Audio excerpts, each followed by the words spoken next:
Connect tells me that maybe Svetlana doesn't appear, then Ioan is good coming online. So I'm just going to go to Flavia and tell her to send it the link. But I will let you know. If he's not connected, we'll move Valeria. So anyway, I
Morning. So we are already late, so I suggest that we start this very long day. Thank you very much for being here. Thank you very much to the people following our streaming online.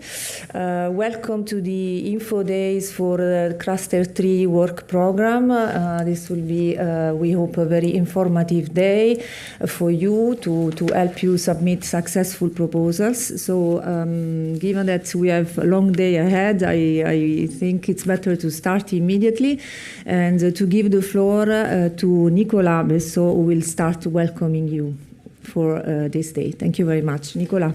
Thank you, Christina. So my name is Nicolas Bessot. I'm the head of unit in charge of innovation and security research in DG Home, European Commission. And so I'd like to, on behalf of the Commission, welcome you to this Info Day. As you know, DG Home is co-chairing Horizon Europe Cluster 3, Civil Security for Society. And I will be very short just to highlight that first, we're very happy to see a significant interest in the program in general, but also for this meeting and for this year's work program, as well as tomorrow's Brokerage event. This year, we have prepared topics which we believe will be key to address security challenges that we have identified in the past few years and challenges for the future. We have more open topics, we have more budget, and we have more participants. So I think it looks very positive looking forward, and we think there will be a very good engagement in this work, in this year's work program. As a reminder, our call will open tomorrow on the 12th of June. So we do hope that you take this opportunity to get all the feedback you need on the content of the work program and on the process leading to your successful applications. You will also use the networking possibilities that this event organizes and offers today and tomorrow before you submit your applications. So just a word of thanks from my part and encouragement for you to draft very successful proposals in the coming month.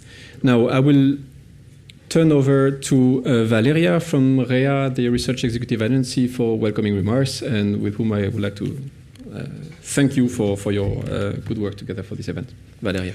Thank you, Nicolas. Good morning. My name is Valeria Bricola, head of the unit Secure Society in REA. And from my side as well, and all the colleagues of the executive agency, a warm welcome to all the participants here in the room and connected remotely as well. In addition to the Commission, I also belong to REA, as it was said, so I would like to highlight a few key points from the agency perspective. And I, together with the colleagues, took a few. I would mention three, a little bit high level, and three more related to the work program for you to submit successful proposals. So the first one I would like to highlight is that submitting a high quality proposal is something that you need to think about from the very first moments.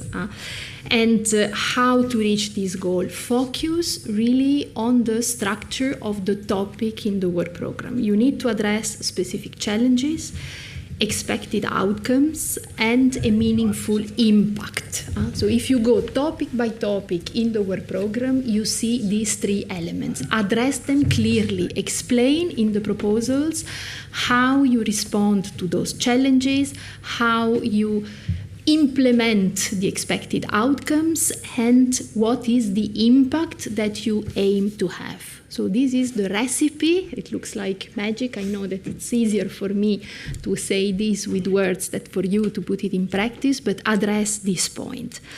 A second one, which is not of minor, of less relevance, build, and this is the occasion that starts today, a strong, well-balanced consortium, including active involvement of the end users. You know how important in Cluster 3 is to have on board the end users. Use well the networking event that will take place tomorrow. Here, and use as well the platforms that are put at your disposal by Seren 5, our cluster project, Serema and B2 Match, right? Is that correct, the name? To get to know other members of the consortium and practitioners as well. Do not forget that the perspective of the practitioners gives value to your proposals as well at the eyes of the evaluators.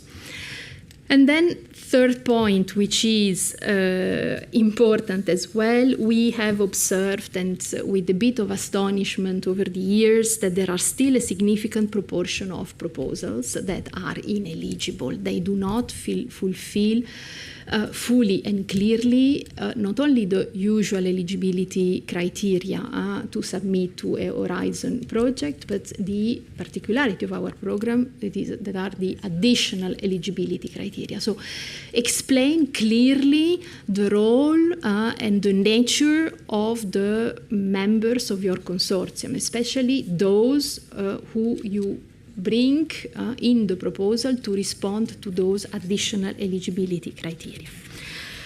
And now 3 other points, very briefly, rather more technical ones that I would like to highlight. Nicola mentioned it already. We have this year several open topics. So addressing them will be crucial. We had already a few open topics in the call 2024.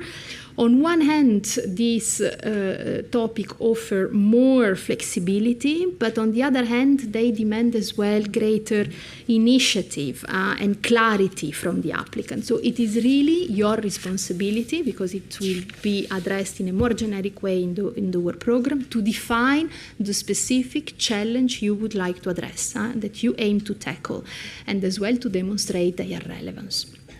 So a successful proposal, as well in an open topic, must present clear, realistic objective and needs to be supported by a robust needs analysis.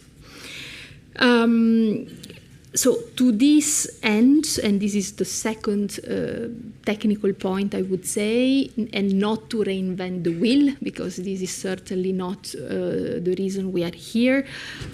I would like to remind you of the importance of the state of the art, having a deep understanding of the state of the art. And for this, use what the Commission put at your disposal, for example, the Cordis platform, where you have elements and all data that you can use for all previous projects in our cluster, in all the previous framework programs. Last but not least, if your proposal includes lump sum and what we call FSTP, financial support to third parties, it is essential to strictly follow the guidelines provided by the Commission. I will not enter myself into the details right now, but several presentations will follow today with all the technicalities, and do not please hesitate to ask questions. With this, I am concluding the few points I wanted to underline. I warmly thanks the organizer and SEREN5 in primis and all the colleagues of DG Home and REA who worked a lot behind the scenes to construct and put in place this event. And speaking about colleagues of the REA, I would like to remind you that we welcome during all the month of the opening of the call questions of all kind related to the work program or the technical implementability from all stakeholders via the research inquiry service, the RES. And we have the privilege today of having with us, it will be in a stand outside where there was the coffee was served, the colleagues of the REA with a stand who can already explain how you can use the RES to submit all your questions. And that's all. Thank you again for your participation today. I wish you every success with your proposal submission. And I give back the floor to Nicola. Thank you, Valeria.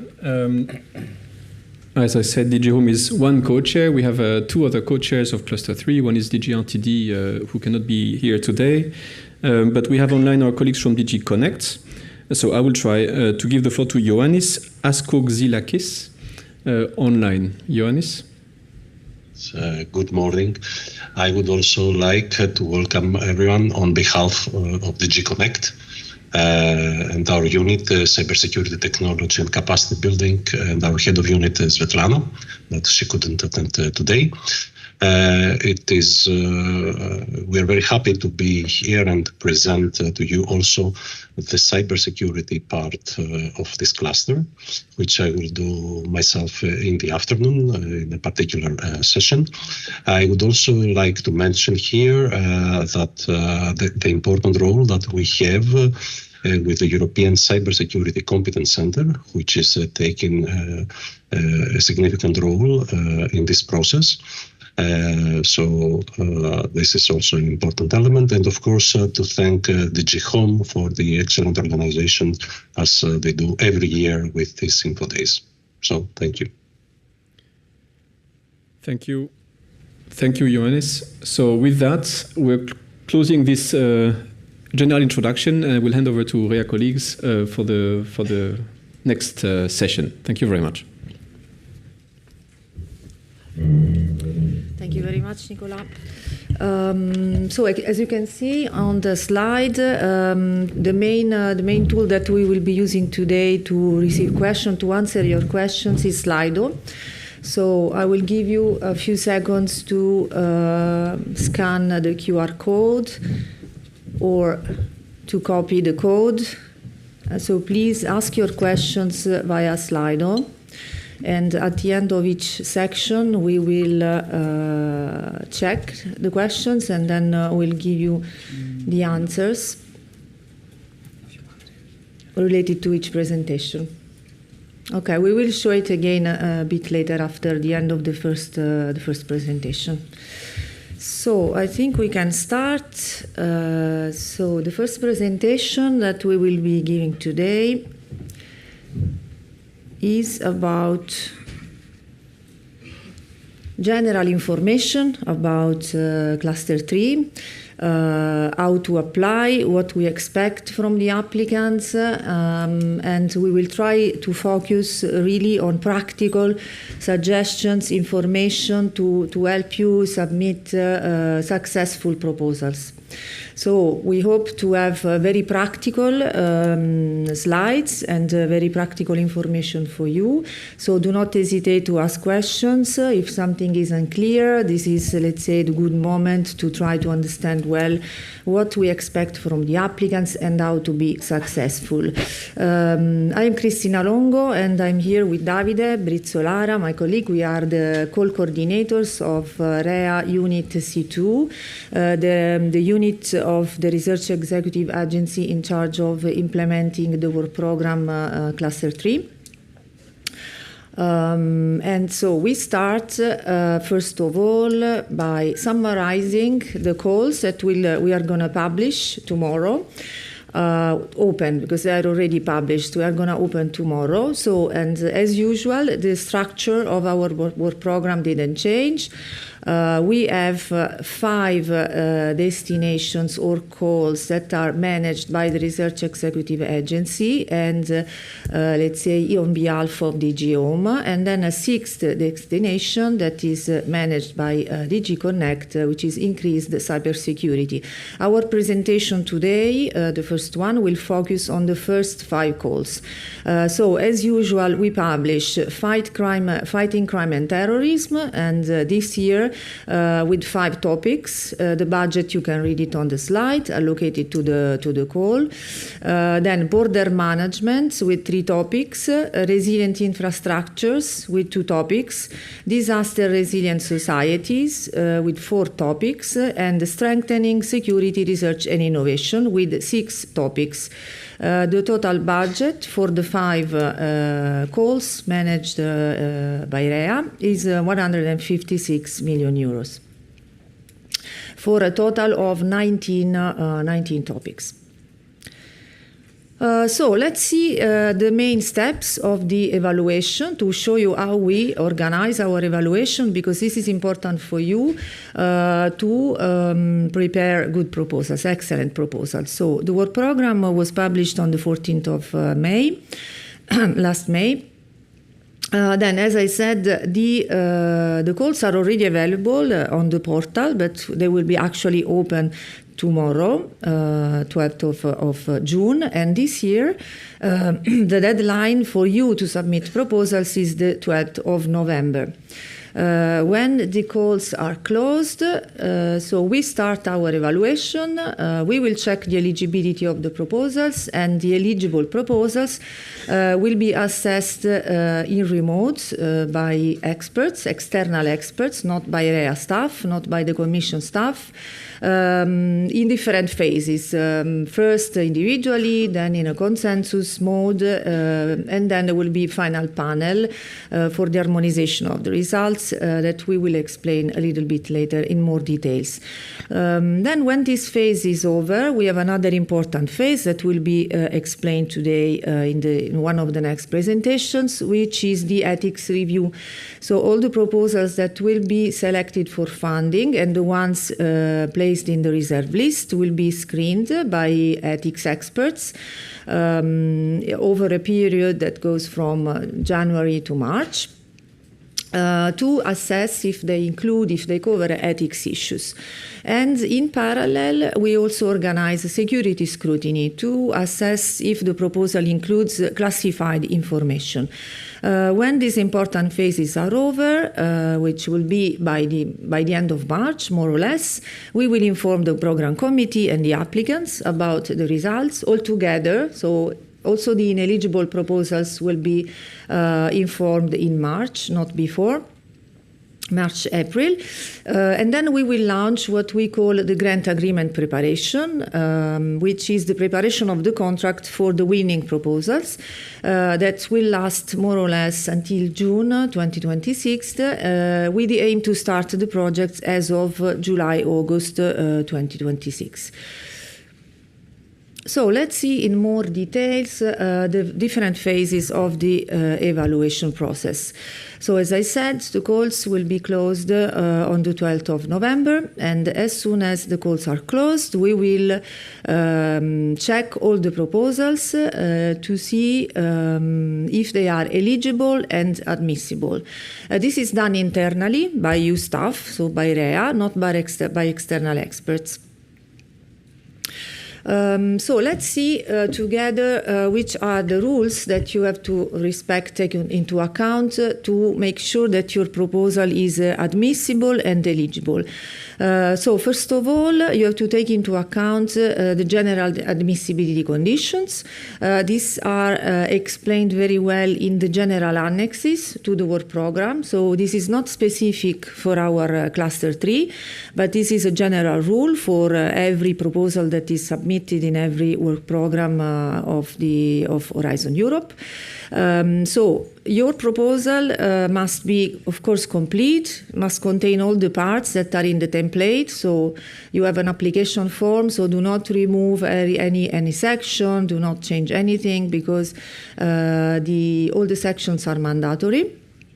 And then you have to submit mandatory annexes that will be presented by Davide very soon, and any other supporting documents. The proposal must be readable, accessible, printable, and another important point is that you have to include a draft exploitation dissemination plan, including also communication activities. This is mandatory.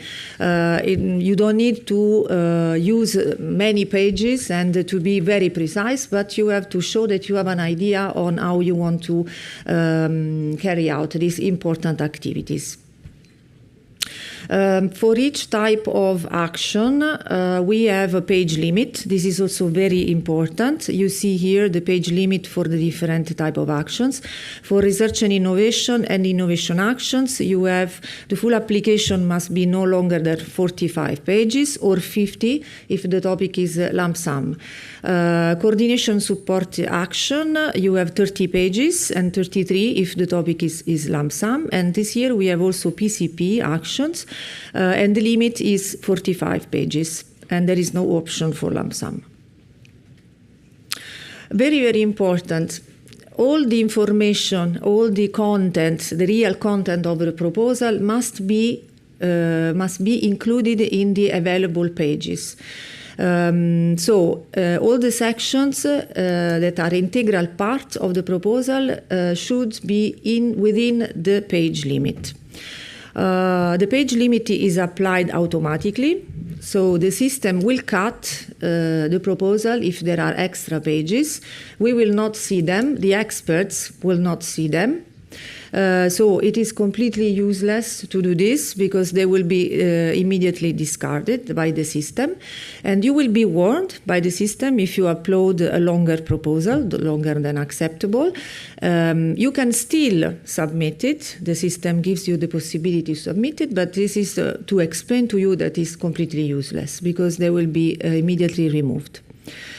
The experts will be instructed also to ignore hyperlinks. Typically, we see that in some cases, the references or the scientific publications or this kind of information is not included in the proposal, but an hyperlink is provided. This is against the rules, because the references must be mentioned in the proposal. So the experts will be instructed to ignore hyperlinks. Then other rules are for the font size, the type of font, and the spacing. Sometimes we receive almost unreadable proposals. We will make sure to let's say, calculate how much is the advantage of these proposals in terms of extra pages gained if the applicants uses another font and a smaller font. So don't do it, because otherwise we will have to anyway cancel the extra pages that you get by using this trick. So the reference font is Times New Roman. It's a reference font. You can use another one for sure, but it should still follow the general rules. So everything must be readable in the tables, in the Gantt chart. So in the Gantt chart, we can accept a smaller font, but it should be readable. Otherwise, the experts will just ignore it, and we will consider, and they will consider that the Gantt chart is not readable. I give the example of the Gantt chart because it's a typical example. So the minimum font size is 11 points. Then if you use headers, footnotes, etc., and you want them to be read by the experts, again, they have to be readable. The page size is A4, and all margins should be at least 15 millimeters. So now we move on to the general eligibility conditions. And we will explain to you really what is important for your proposal to be considered eligible. Consider that, please, that if the proposal is not eligible, is not even evaluated. So we stop, and it does not go through the evaluation process. And the story of the proposal ends there, even if you are informed in March when the evaluation is finished. So the first general eligibility condition is related to the composition of the consortium. And there are general rules for each type of action that are explained again in the general annexes. So again, this is not specific for Cluster 3, but it applies to all the proposals submitted within Horizon Europe. So for research and innovation action and innovation actions, which is the majority of covers the majority of the topics that we publish, you need to include in the consortium as beneficiary. So not as affiliated entities or linked third parties, but as beneficiary, at least one independent legal entity from an EU member state, and then at least two independent legal entities, different from the first one, established either in a member state or associated countries. For a CSA, we just need at least one member state, and then you are free to add what you prefer in the consortium. And for PCP, the same rules that apply for RIA and EA, Research and Innovation Action and Innovation Action, apply also to PCP. In addition, you have to have in the consortium a minimum of two beneficiaries that must be public procurers. For the definition of public procurers, I added it in the slide, but you can check it with more details and an annex dedicated especially to this kind of type of action. In the general annexes, the link works, so when we will share the presentations, you will be able to click on it and access the general annexes.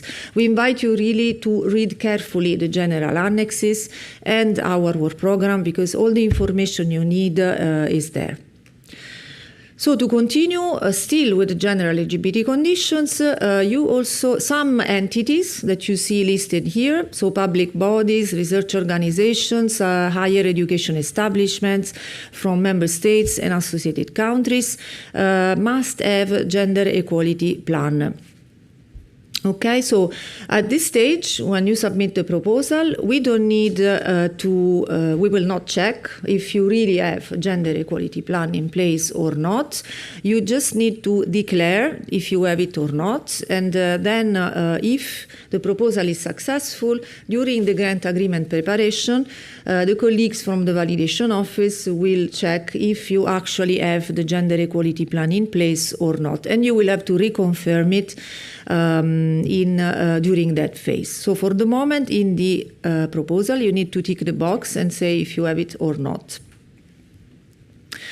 Now we move on and we are going to explain something very, very important that, as you can see from the slides, is the main reason for declaring proposals not eligible, which are our additional eligibility conditions that in this case are specific for Cluster 3. Again, you find all the information about additional eligibility conditions in the work program, in Cluster 3 work program. In this case, the link is provided in the slide.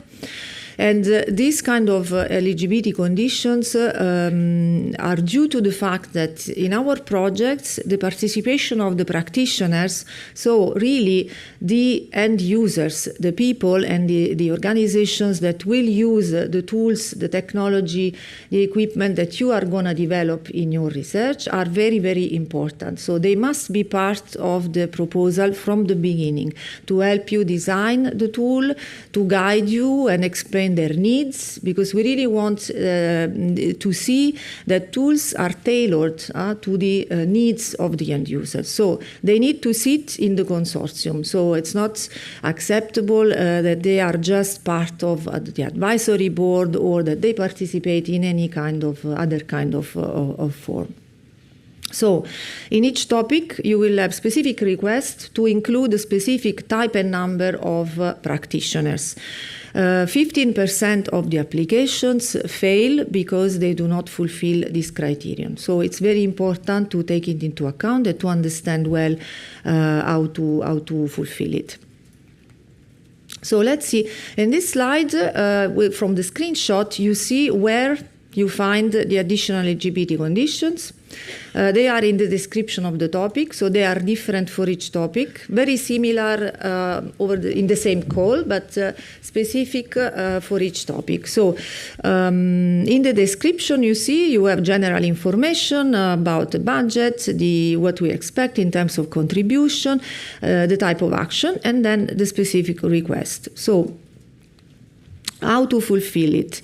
First of all, this type of practitioners needs to, as I said, be members of the consortium, so beneficiaries, and each beneficiary means one independent legal entity. And especially, please do not consider that one beneficiary can cover different roles, because what we want from this is cooperation amongst different entities that have different background, different way of working, and it's very important to include more than one entity. So including one ministry with different departments that will cover the Forensic Institute, the police authority, this is not really what we want, because they already work together. They don't need to, they will not exchange much if they still work together and the same way in our project. So please, one beneficiary, it means one legal entity, and it means one role, one of the hats that we require to wear in the additional LGBT condition. So just to wrap up on this, sorry to insist, but really it's a pity when we see that good proposals do not go through the evaluation because they fail to meet the additional LGBT criteria. So advice and lessons learned from our experience. So ensure that the beneficiary meets the criteria. So if we require a first responder, do not include an organization working with first responders or an organization training first responders. Try to really include first responders, so people working in the field, people addressing, acting when there is a crisis, when there is an incident, okay? Then ensure that there is the minimum number of entities that we require and that all the categories are covered. So if we say 2 police authorities and 2 forensic institutes, you need 4 entities covering the 4 roles separately. Then the right level of beneficiaries is very important. So if we ask for someone, a specific organization working at national level, so covering, implementing activities in the territory that is the state, the nation, the country, do not include local entities that work locally. And also the contrary, sometimes we see that, like when we require a regional authority, maybe someone includes a ministry. This is still acceptable. We are very flexible when we check this, but please try at least to specify the right department in the part A, in the administrative part, so that we can understand that someone working at regional level will be actually included. And again, different departments, services in the same entity should not cover different roles. So to facilitate your work and to explain to us in an easy way who is covering the roles of the practitioners as we requested, you have to download an annex. When you create your proposal, you will have the application template, you will have annexes, and one of them, they will be presented by Davide later on, but just to already tell you and then reiterate that there is an annex that you can fill in very easily. It's a table with the name of the beneficiary and the role that he will cover and the main activities. So please use it. Now, let's see who is eligible for funding. So in this slide, we explain to you the entities that can get funding automatically, and they don't need any exceptional rule to be applied. So first of all, of course, EU member states. and the overseas countries and territories linked to the member states, they get funded immediately. So they request EU contribution and they are funded if they win. Then non-EU countries, we have the associated countries, associated to Horizon Europe, then the low and middle income countries, and other countries if this is announced in the work program. And in this case, this year we have a specific list of countries that will normally are not eligible for funding, but that this year, since this is needed for type of topic, they will be funded automatically. Especially in topic DRS2 and DRS3, it's mentioned that legal entities established in Latin America, Africa and Caribbean and also Central Asian countries are eligible for funding. So if in those topics you send a proposal with those members, we will not apply any exceptional rule, but they will be funded. And then there are other specific cases where for other entities that can be that are eligible for funding, affiliated entities that are established in the eligible countries, or EU bodies if this is not forbidden in their basic acts, and international European research organizations. While normal international organizations are not eligible for funding, but they are eligible only on an exceptional basis. Davide will explain better this. Then finally, some more rules to make sure that your proposal is eligible. Again, this is in general for all the proposals, not only for cluster 3. You see it in the title, and you see it because the linked document is not our work program, but it's the general annexes. So there are restrictions on the participation in innovation actions for legal entities established in China. They are not eligible. In addition, there are restrictions for the protection of European communication networks in some topics. You will find the reference in the description of the topics. So entities that are considered high-risk suppliers of mobile network communication equipment are not eligible to participate in any capacity. And if you want to know the list of those high-risk suppliers, it is linked in the general annexes. Then two more restrictions concerning entities subject to EU restrictive measures under the Article 29 of the Treaty of the European Union. They are not eligible to participate in any capacity. And then finally, final restrictive measures cover legal entities established in Russia, Belarus and non-government controlled territories of Ukraine. And then also there are measures for the protection of the union budget against breaches of the principle of the rule of law in Hungary. So they are not even eligible for funding. In terms of activities, first of all, you have to read the topic and submit activities that are in line with the topic descriptions. So, at least in part. So we will check this, and of course, in some cases, just a few cases, but we also receive proposals that have nothing to do with our topics. They will be, of course, excluded from the evaluation. And then, in addition, remember, very, very important, in Horizon Europe, the activities must focus exclusively on civil applications. So there can be partners in the consortium that are typically dealing with defense. This is not a problem. But the activities that are described in the proposal must have only focus on civil applications. And in addition, as for all the Horizon Europe activities, they should not aim at human cloning, intend to modify genetic heritage of human beings, intend to create human embryos, or lead to destruction of human embryos, and the other activities that you see here. So, if finally your proposal is eligible for funding, it will go, it's eligible according to all the rules that I explained. The proposal will continue through the process and will be evaluated by experts, external experts, so not by the EU staff, individually. So each expert will receive the proposal and will read it individually and will score and express his or her opinion. Then the proposal will be read by more than one expert, minimum 3, and then in a second phase they will sit together virtually or physically, and they will discuss to reach common agreement on comments and score. And then finally there will be the same group of experts or a different group of experts. It depends on the organization of the evaluation.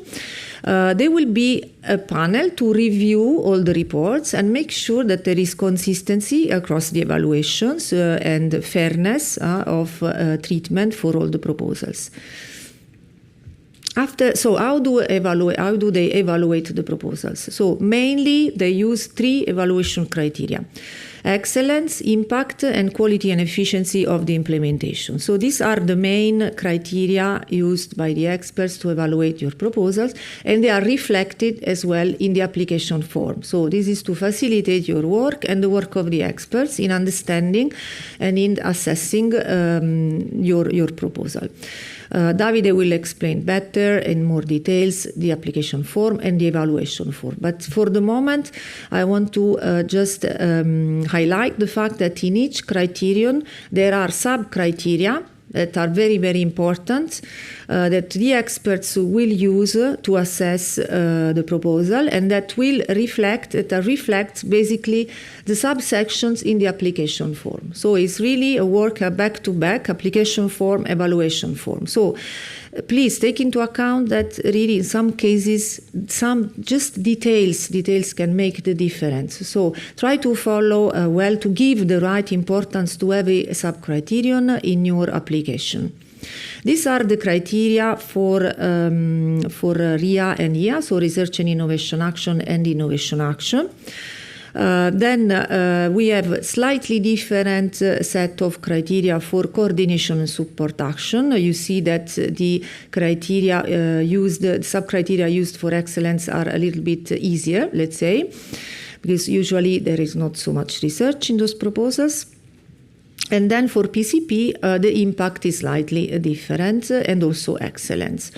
You will receive the slides, and these criteria are anyway public. You can find them on the portal. There are many documents including this. Now, the scoring. So the experts will read the proposal, will use the evaluation form where those criteria are included, and they will add comments. You will receive these comments in the final report, and they will score. So they have a range of score from 0 to 5, and you see here the meaning of each number. From 0, the proposal fails completely to address the criterion, until excellent. So the proposal successfully addresses all relevant aspects of the criterion. And they can give half marks. The threshold for the individual criteria is 3. This means that your proposal, to be above the threshold, should get at least 3 in each criterion. But there is also an overall threshold, which is 10. So in general, in total, the proposal should get at least 10 to be considered above threshold. Normally the criteria are not weighted, but in our case and in general in innovation actions, the impact is more, let's say, is given more weight, is more important, and is weighted 1.5. So when the work of the experts is over with the final panels, then, as I said, there will be for the winning proposals or potentially winning proposals, there is the organization of an ethics review process that will be presented later on in a dedicated presentation, and they will be also screened to check if there is the need to classify some information, and also this process will be presented today later on. when those processes are over, we can finalize the ranking list, and then we will inform applicants and program committee. Now, I give the floor to Davide, that he will go ahead and will present to you the application template and the evaluation form. Thank you very much, Cristina. I hope you can hear me. So, I will start by saying that overall the structure of the templates are the same as last year, even if there are some updates that I will try to highlight in my slides. First of all, we have a part A, which is generated by the IT system with the information provided by the participant. It is mainly mainly the administrative part, let's say. Then we have a part B, which is compiled by the applicants by using a doc template that is provided in the application system, and it's the core of the proposal where indeed you need to address, as Cristina mentioned before, the main criteria that are used then to assess the proposal. Let's go now to the part A. As I mentioned before, it includes mainly an abstract of the proposal, administrative data of the consortium, and the budget table. In addition, other information which are quite relevant: the researcher table that is used, let's say, to list the researcher who will participate in the project, and it's very important because it's also used by us to consider the gender balance and to as a factor of prioritization when we create the ranking list for the proposal. Then we have the rule of the participating organization. Then there are the ethics self-assessment and security questionnaire. And last point, information about previous activity that participant undertook in the call. Then let's go to the next slide, where we have the part B. This is, again, as I mentioned before, the core of the proposal. The template that is provided will include guidelines and details on how to address also the sub-criteria that are related to the excellence, to the impact, and to the quality and efficiency of the implementation. So we really recommend that you consider well the information that are written in the template. In addition, the templates provide a glossary of terms that will ensure consistency, and also again, as I mentioned, explanation on how to better fill each session.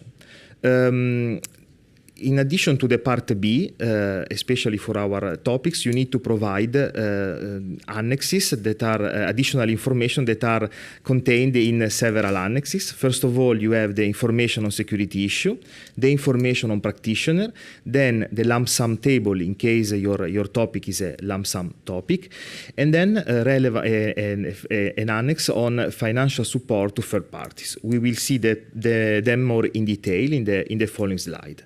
So in relation to the security issue, you need, to fill an annex where you mainly address the following points. If, let's say, the proposal uses or generate EU classified information, if there is the potential misuse of the results, or if the activity involves information or material that are subject to national security restrictions. This, it's a quite sensitive topic, so I need to mention that there will be presentation on that in the following, let's say, in the following part of this meeting. So I think it's important that you refer to all the material that is provided by DG Home on this topic, and also we did recently a training by Seren 5 on how to fill this annex. Then we have the annex on security practitioner. That is very important. I want to highlight that this is a new template, meaning that we updated a bit the instruction on how you need to fill, because it's really a very relevant information for us. In this template, you need to provide information about the beneficiary that have a practitioner status, and in particular, you need to explain how they support the consortium to fulfill the additional eligibility criteria. This template is mandatory, and it's very important because it will support us in assessing if the proposal is indeed, is fulfilling the additional eligibility criteria. In this template, you will provide for each beneficiary that is a practitioner, the category, the department, the section, and the role that is covering in the proposal, and how indeed this beneficiary is contributing. Then there is a new annex this year that is related to the financial support to third parties. When relevant, indeed, when is relevant for your topic, you need to complete also that annex that can be downloaded from the portal as the others. You can, and you need to update with the proposal.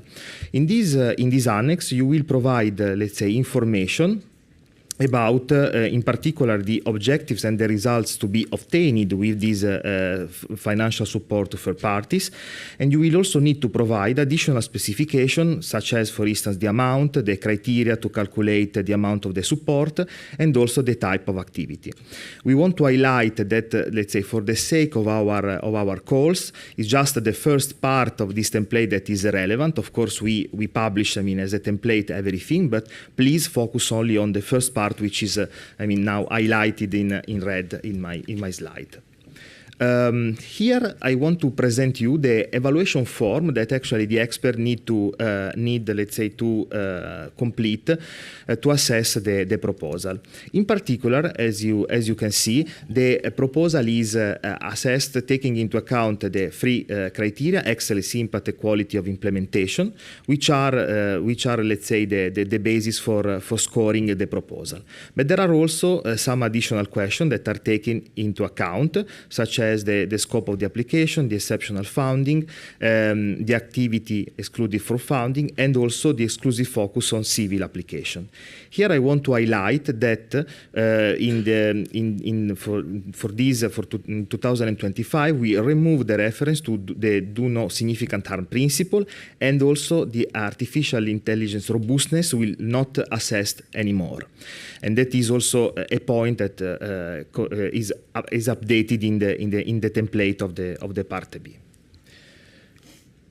In relation to the exceptional funding, as Cristina mentioned before, as you know, automatically associated country and country with low income are eligible for receiving funding if they are participating to the project. But there are some situations where an additional assessment is indeed done by the expert when we have third-party participants and also international organizations.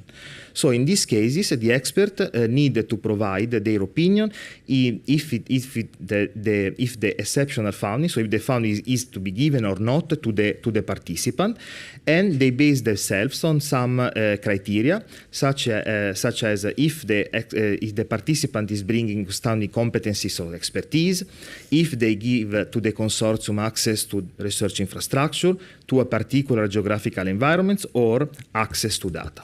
So the expert will assess that, and if they think that these criteria are verified, they will grant the exceptional funding. Otherwise, the beneficiary could participate without receiving any money.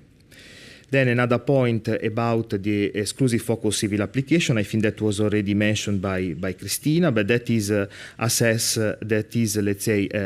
by the technical evaluator in form of an additional question, and the expert may recommend to remove some activity if they are not focused on civil application, which of course could lead to lower the score. That said, there is no any additional question related to the dual use, because the declaration on civil application that before I mentioned is enough. Then the last two slides, the last 2 points that I want to mention about the use of generative artificial intelligence. Indeed, that is also a point that has been updated in the template of the Part B.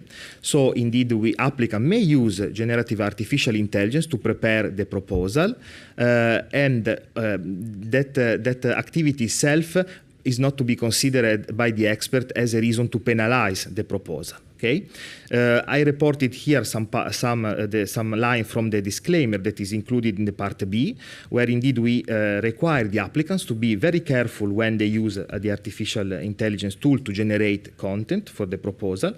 They are responsible to revise the text, and of course they are responsible of the content that is in the text itself. More, specifically, indeed, here I took, let's say, the text from the template. The experts are required to verify the accuracy, the validity, and the appropriateness of the content that are included in the proposal. Especially to avoid error or inconsistencies that may let's say, lead indeed to penalization. Then they need indeed to be transparent on the use of the artificial intelligence and provide information on that, especially being careful to double check citation and to ensure that there are proper references. They need to consider, in particular, to avoid the potential plagiarism, so to avoid that they reproduce a text from other source and to ensure that they are not plagiarizing the work of someone else. And finally, the recommendation is to acknowledge that there are limitations in the results of this tool, so that they could lead to potential bias, error, or gaps in knowledge.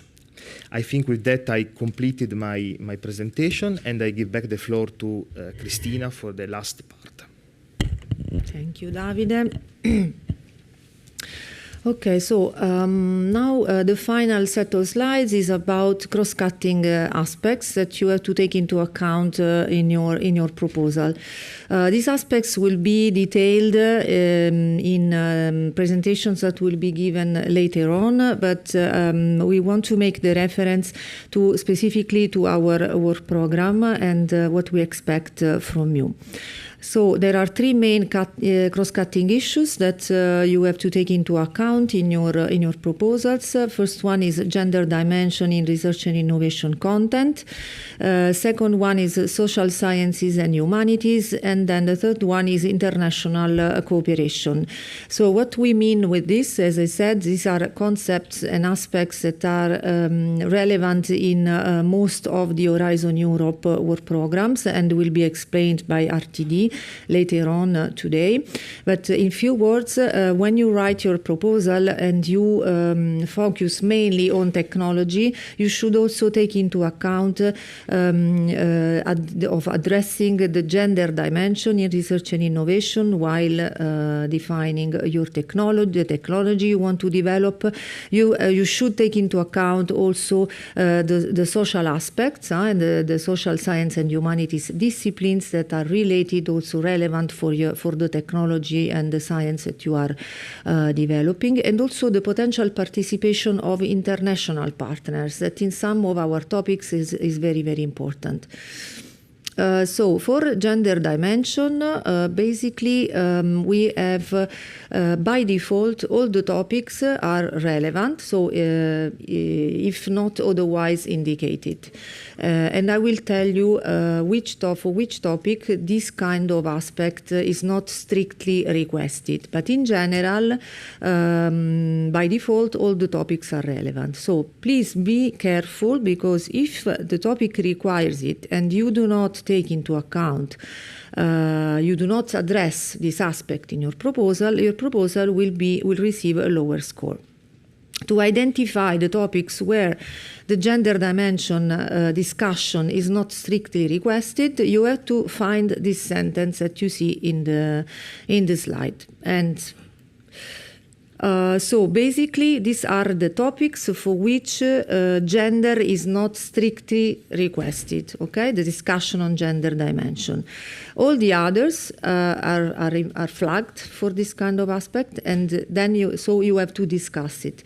You can also say, in my proposal is gender neutral, so there are no implications in this kind of aspect, but you have to justify it and you have to be convincing.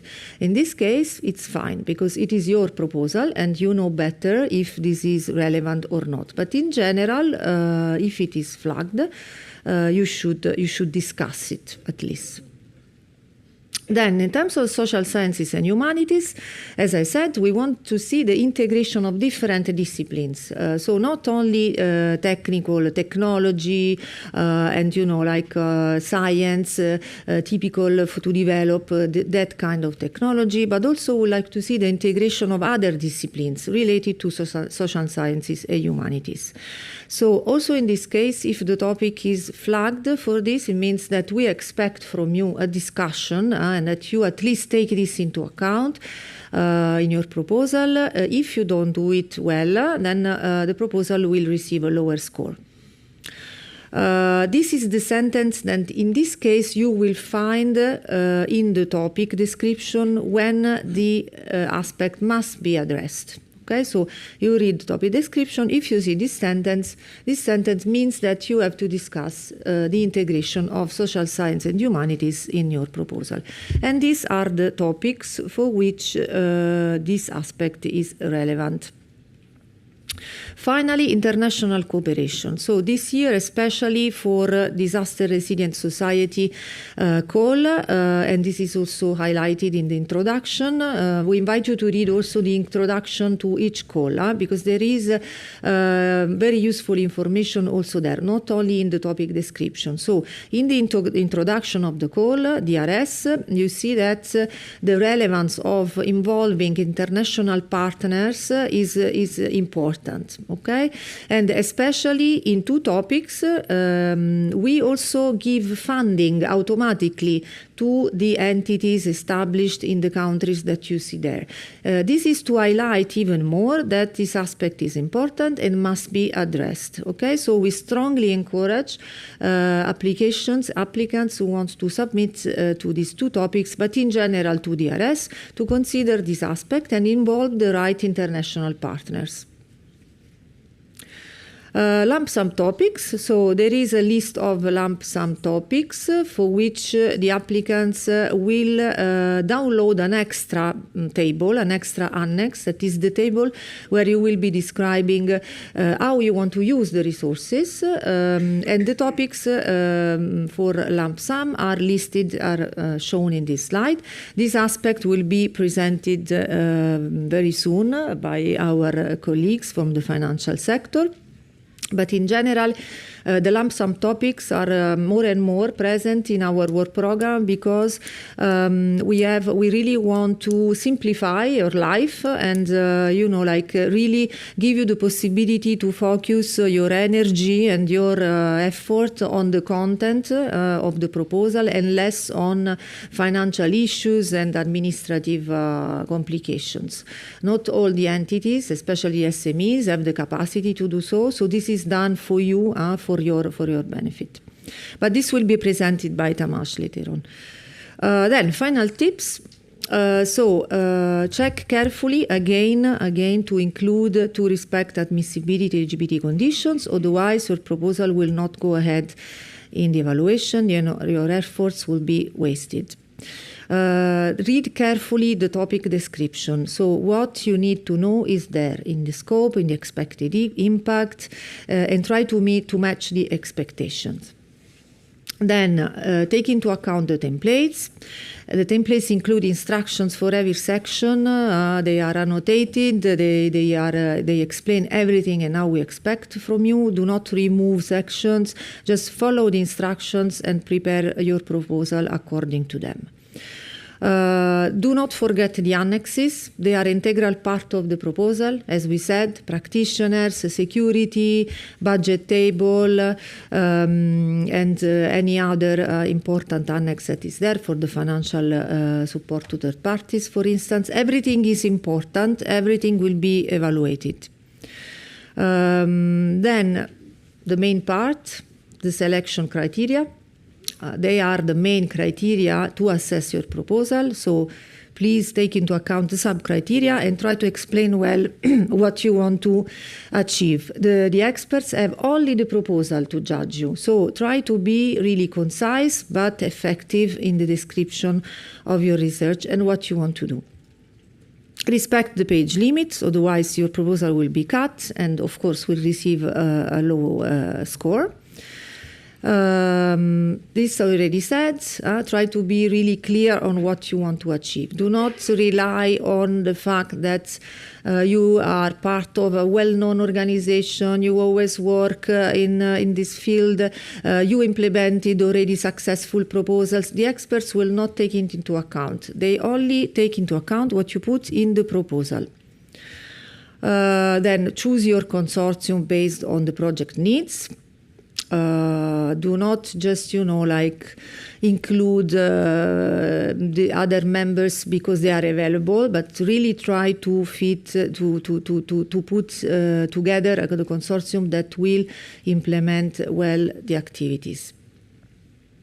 Another important point is the impact. The impact is very, very detailed, and you have to be able to describe it well in all the parts, the expected impact, societal, economic, with business analysis, market potential. This is very important also, especially for innovation actions, where we give even more prominence to the impact.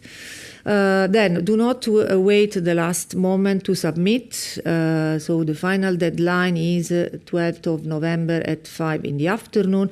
Please try to submit before. Every year we receive, requests to admit a proposal because at the very last moment, they miss the deadline. We cannot do it. So please do it before.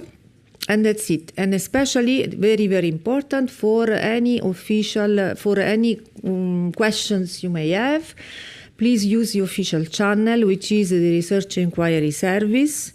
The colleagues in charge of this service will forward your questions to us, and we will give you an answer. Okay, this is official channel, and we are obliged to reply. But if you send emails or use other channels, you will not be able to reach us, and you will not get your answer. And that's it for our presentation. Thank you very much for your attention, and I would say that we can go through the first set of questions. In the room first, there is some questions. Is there anyone who wants to ask a question in the room? Otherwise, I will start with Slido. Okay, while you think, maybe we start from Slido. Okay, so the first question is about the type of organization of the call that I will publish it. Can you please show the Slido on the screen? Oh, no? Okay, I will read it. So, in previous work program, two-stage calls were quite common, but not anymore. So yeah, this is true. It is still valid in other work program, not for our work program for the moment. We always evaluate the possibility to make changes. Potentially, this could, let's say, be implemented in the next years.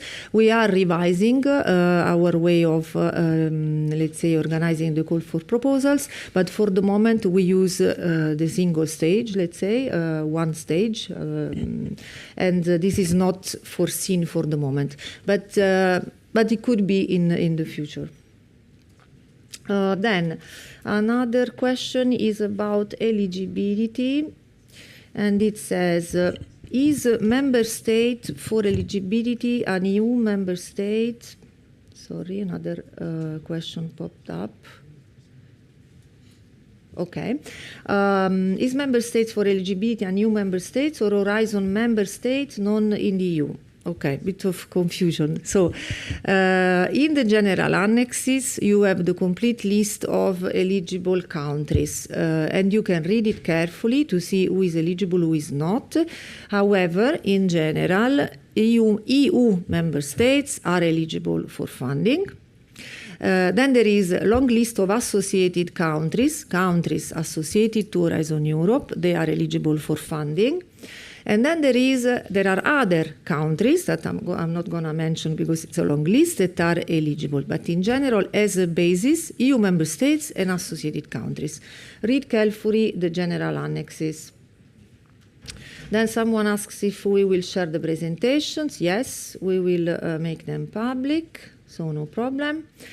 Then another question says, companies established in one member state but owned or controlled by a Chinese company would be eligible. So in the proposal, you will have to describe it in the administrative part, which is the part A that was presented by Davide. The companies, organizations, legal entities that participate. Okay, and everything, let's say, will be reassessed if the proposal is selected for funding. We have a central validation office that makes sure, maybe Tamas will say something later, I don't know if it's in this presentation, but anyway, they will make sure, they will check if an entity is owned by someone else. It will be carefully checked, and anyway, if this is the case, there is the possibility to replace the entity during the grant agreement phase. Okay, so for the proposal phase, we do not go into administrative issues. We do not check any we do not go deeper. We just take into account what you put in the proposal, and then it will be carefully checked during grant agreement preparation. Then for DRS3, is the inclusion of partners from Latin America and Central Asia expected or just optional? How strongly is this considered during the evaluation? Okay, so the participation of those countries is strongly recommended. You will see it mentioned in the introduction of Call DRS and in the specific topics. However, the proposal is yours, and you know what you want to do. You know what kind of activities you want to implement. The proposal is a closed environment, so you have to justify whatever is in the proposal, and you have to be convincing. So we expect to include these countries, and the evaluators will take it into account because it's requested. Then, if for some reasons in your proposal, especially if it's an open topic, for instance, you want to propose something different, but it's still convincing, this is up to you, okay? But as a basis, we would like to see those countries and well integrated in a reasonable proposal, so in a reasonable role, not just to be there because we requested them. However, in the afternoon, we have dedicated presentations for each call and for each topic, so you will be able to ask again these questions to the colleague from DG Home explaining the topic expectations. We'll read a couple of questions that are more relevant. Then we can reply separately or later. So just the last one. We will give you feedback. So someone is asking if we give the feedback if the proposal is not eligible. Of course, you will receive a report. In any case, you submit the proposal, we give you feedback. In any case, eligible, not eligible, everything. And I think we can stop here for the sake of time, and we will see if there are questions that need to be answered publicly. Otherwise, we will reply via Slido. So thank you very much for your attention. We move on to the next presentation with the legal and financial aspects, and the speakers are our colleagues, Daniel and Tamas from our unit. Please, Tamas. Thank you, Christina. Good morning, everyone. My name is Tamas Somlai. I'm one of the legal officers in the Research Executive Agency's unit responsible for the security call.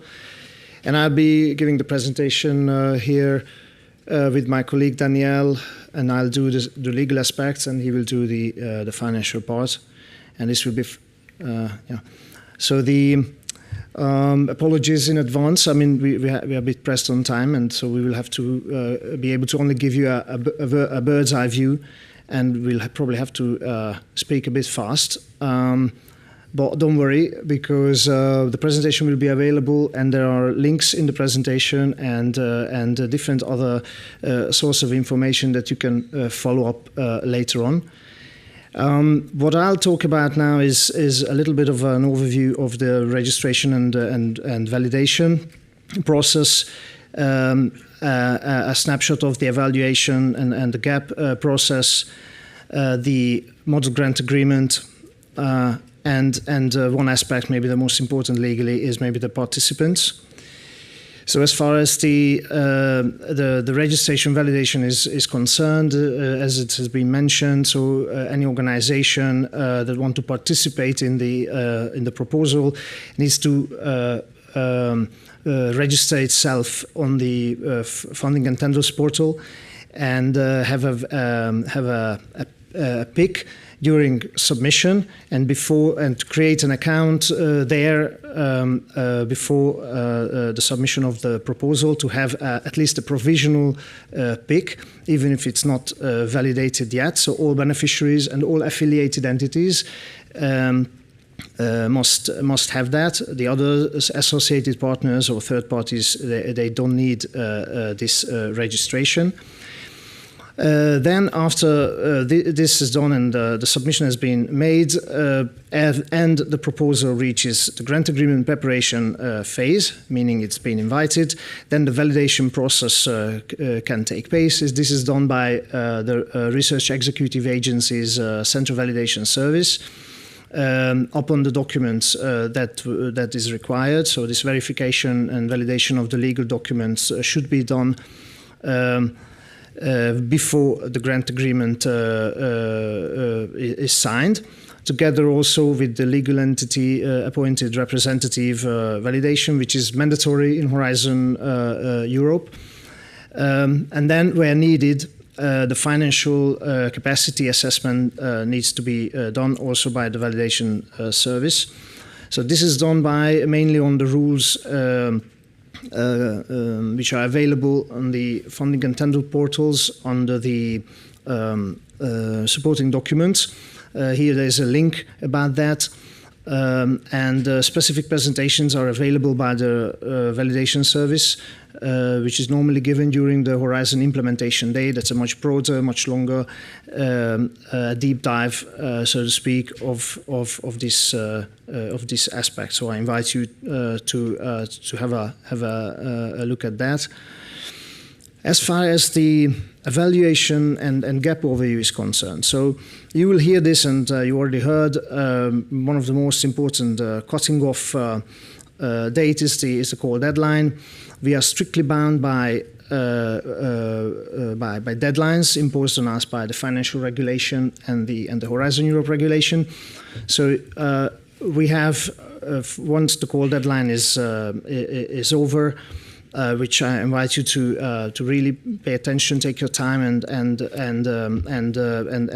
pay attention to the call deadline and submit it on time, not in the last moment. And from then on, once it's over, there will be a maximum of 5 months from the call closure until the applicants are invited, the successful ones, for the evaluation process. We saw more in detail in the previous slide. So we have a maximum of 5 months. And altogether, we have a maximum 8 months from the call closure until the grant signature.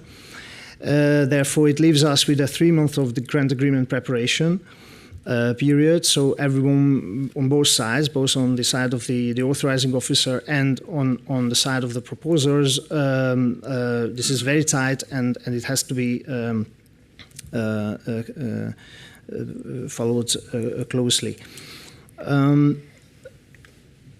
The model grant agreement. Well, that's the contractual document, the most important for the winning proposals to sign with the granting authority. In this case, it's for the security calls. This is the Research Executive Agency on the side of the Commission, and it is signed with the coordinator of the consortium, and this governs the rights, the obligations, and the financial aspects, probably most importantly, especially for the proposals. The rights, well, to receive EU funding, so that's the first most important right under the terms and conditions provided by the grant agreement. Then to also a right to own the result that a particular beneficiary or beneficiaries generate, and then of course to file an amendment if necessary under the conditions established in the grant agreement. If something has to be changed, there are parts which do not require an amendment, and the amendments usually cannot call into question the granting decision.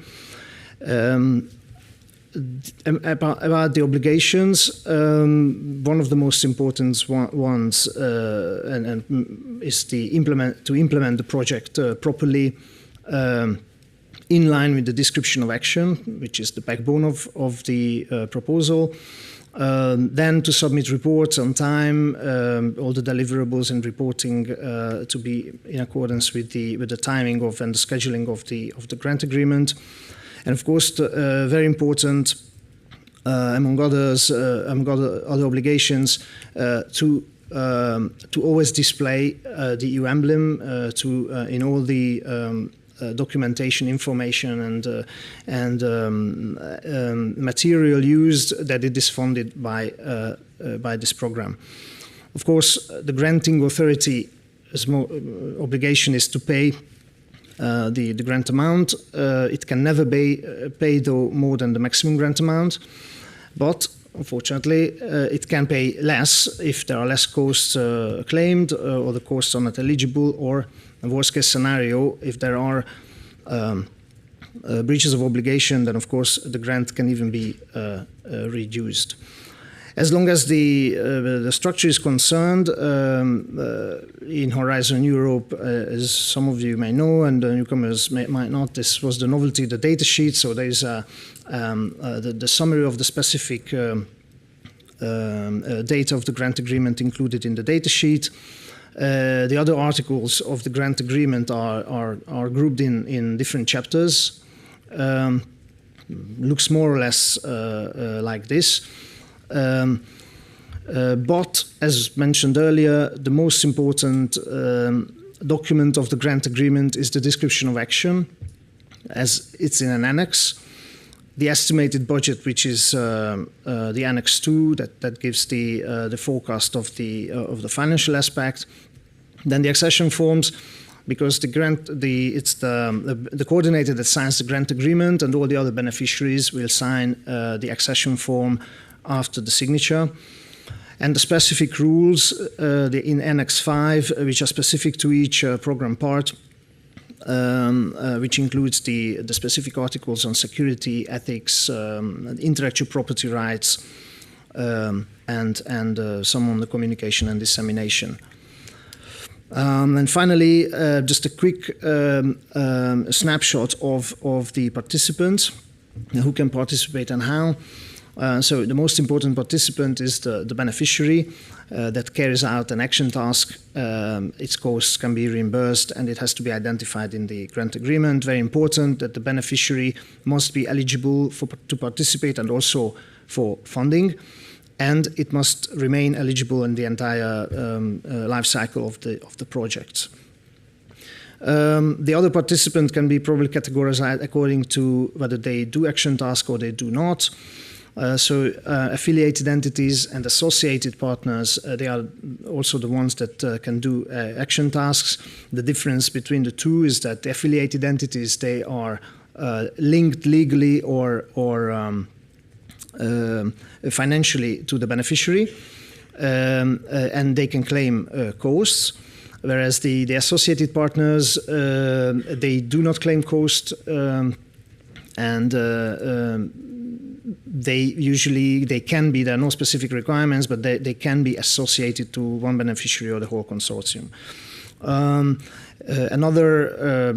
Apart from about the third parties, so there are third parties that do action tasks. These are the subcontractors.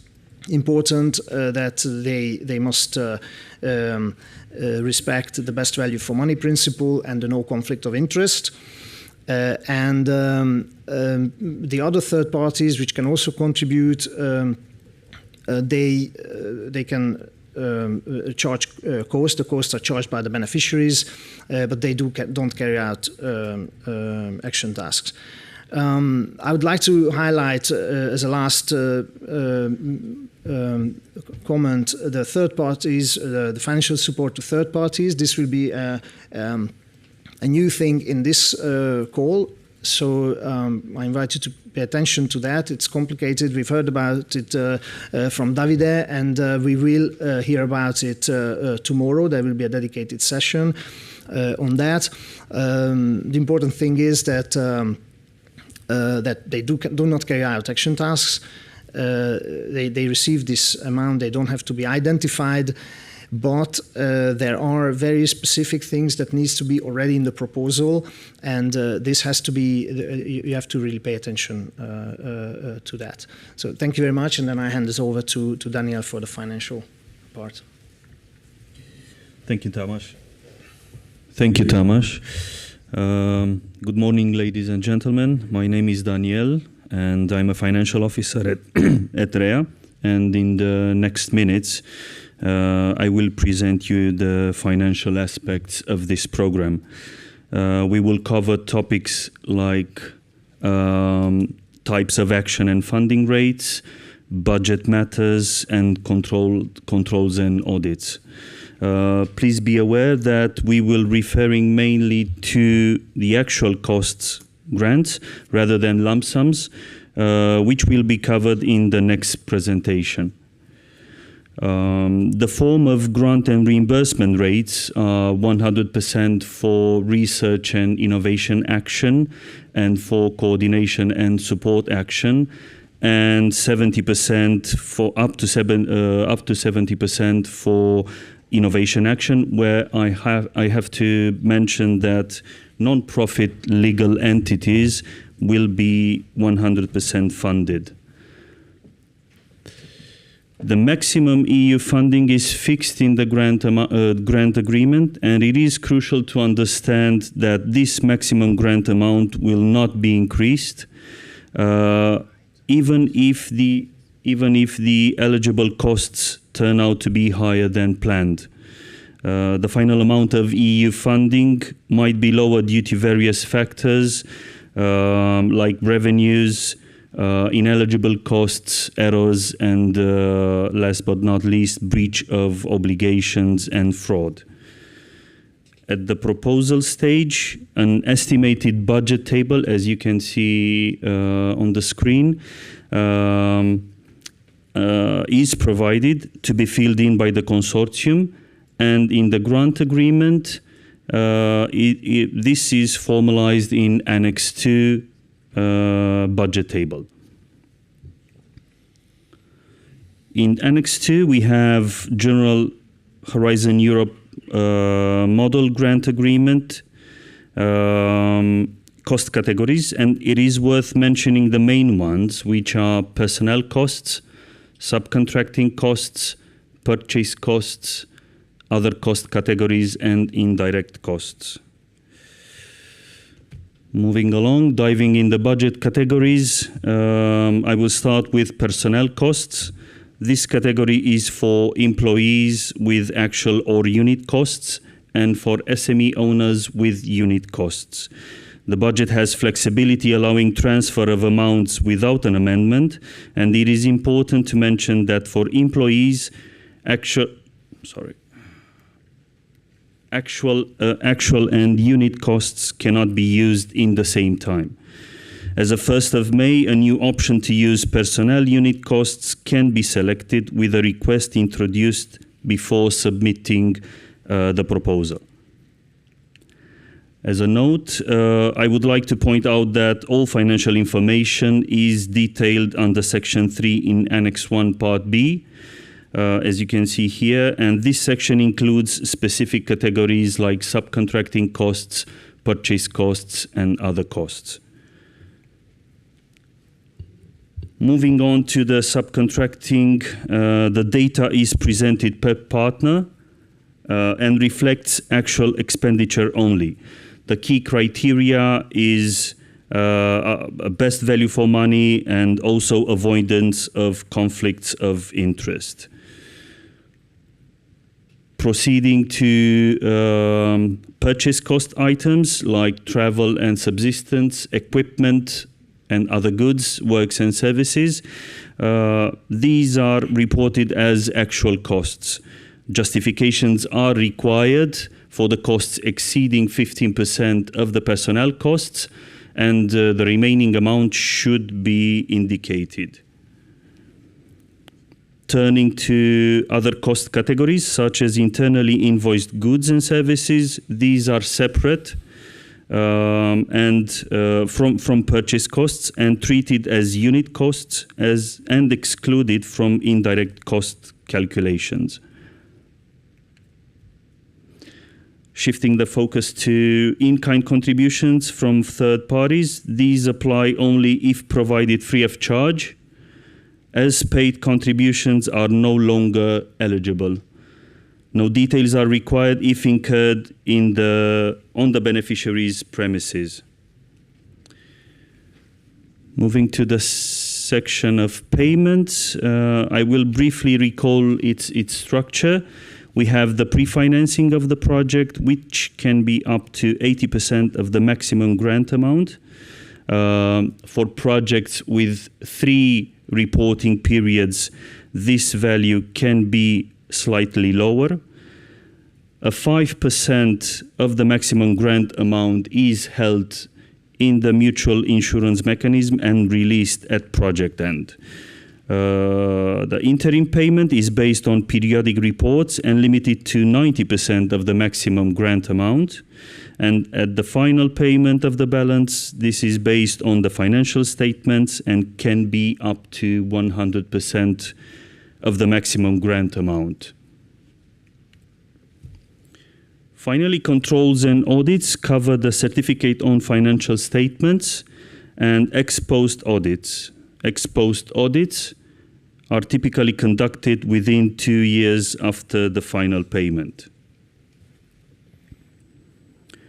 The certificate on financial statements, the CFS, at the balance payment stage, if the requested EU contribution exceeds, it is needed if the EU contribution exceeds 430,000 euros.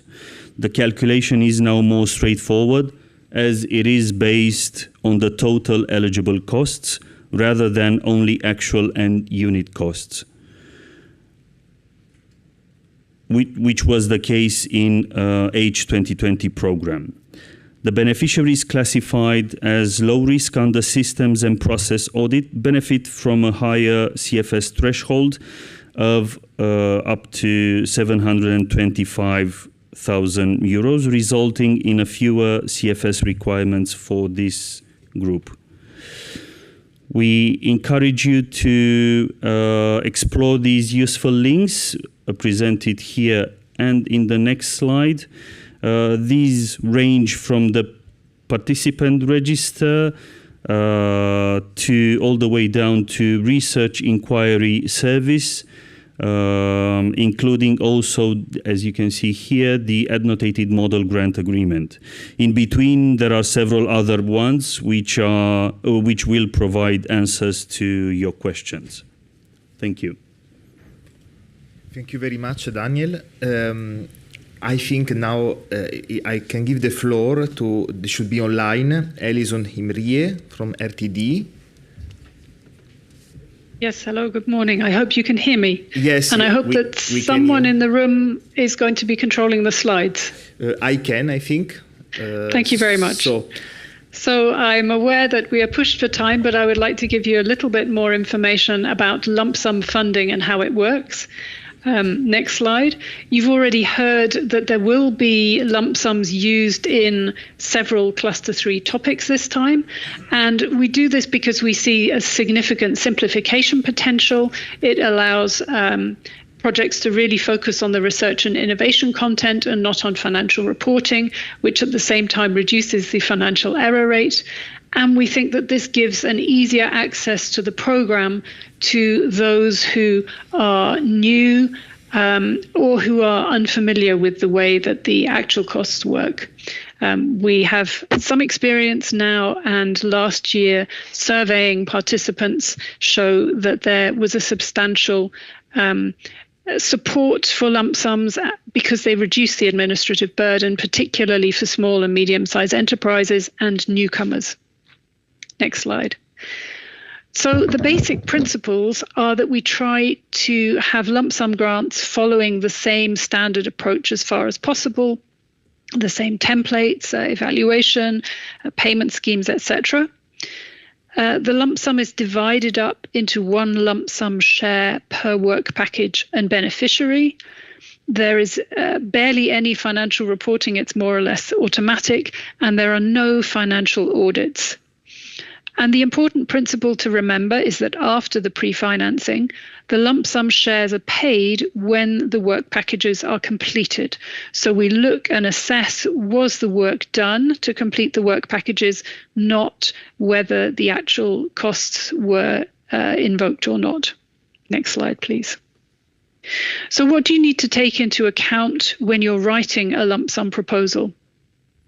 You use the same standard Horizon Europe application form, and just as with any other proposal, you present the objectives and the methodology of your proposal, and you address the expected outcomes and impacts that are set out in the work program. You also describe in detail the activities covered by each work package, because this is going to be very important later to see whether the payments are justified or not. And then the thing that is different is that you need to provide a detailed budget table that's extra to a normal proposal so that you can define and justify the lump sum up front. This includes cost estimations, and currently this budget table is an Excel file that you need to download from the online submission system. You need to fill it in and then submit it as an annex to Part B with the application form. We hope that by the end of this year that will change and it will be a fully integrated system, but at the moment it's an Excel file. Next slide, please. So in this detailed budget table, you need to provide cost estimations for each cost category. As you've just seen, the different cost categories. You need to provide cost estimations per beneficiary and per work package. These are obviously an approximation of your actual costs because you don't know in advance exactly how much you're going to need, but they're subject to the same eligibility rules as in actual cost grants. They should be in line with your normal practices. They should be reasonable and not excessive, and in line with and necessary for the activities that you're proposing. There's a very useful tab in the Excel file called Any Comments, which we really encourage you to use to add explanations or justifications so that the evaluators can understand better why you estimate this particular cost for this particular category or beneficiary. This generates an automatic breakdown of the lump sum shares per work package and per participant, which, if you are successful, will then form part of the grant agreement. And on the Funding and Tenders portal, we have details and instructions on how to fill in the form, because this is the most complicated part of the whole process. Next slide, please. When you design your project for a lump sum topic, in general, the project design is exactly the same as for any other proposal, with maybe one exception. You divide your project up into work packages as usual. These are major subdivisions of the work plan of your project. But as I said, in lump sum grants, payments are made after completion of work packages.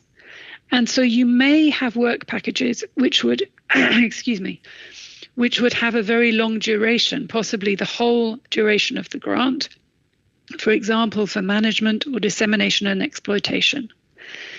If it helps you to optimize cash flow, it is possible to split those work packages along the reporting periods so that your cash flow is better because you get the payment once you've completed the work packages.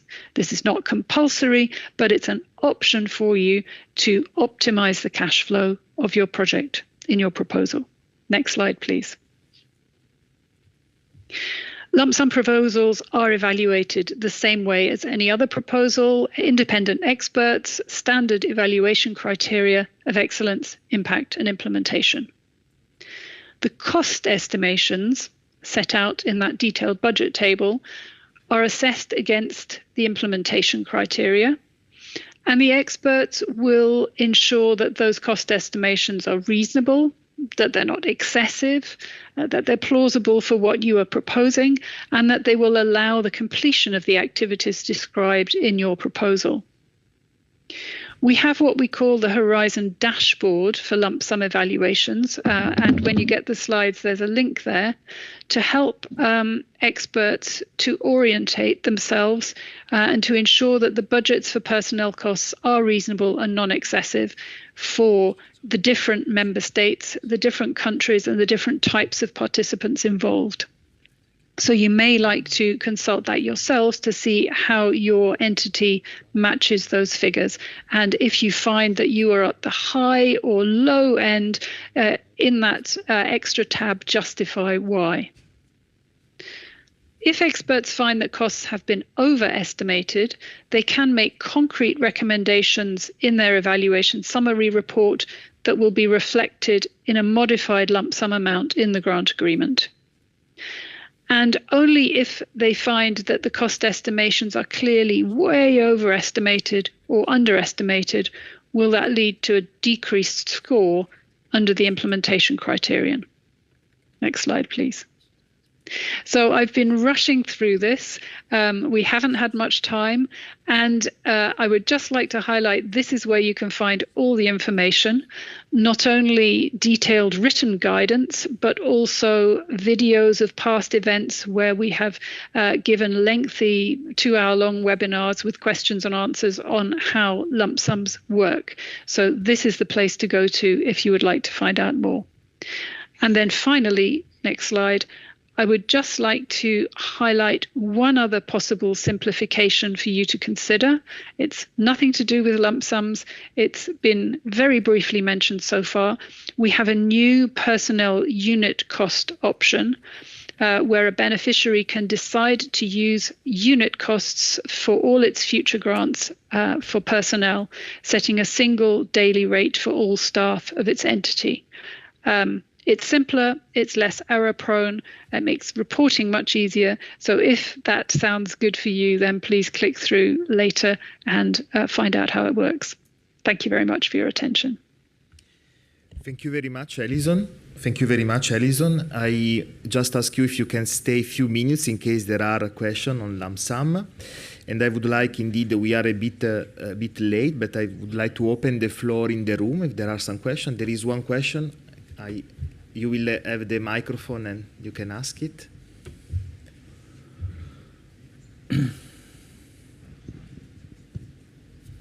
Thank you for the presentation. One quick question about the dashboard.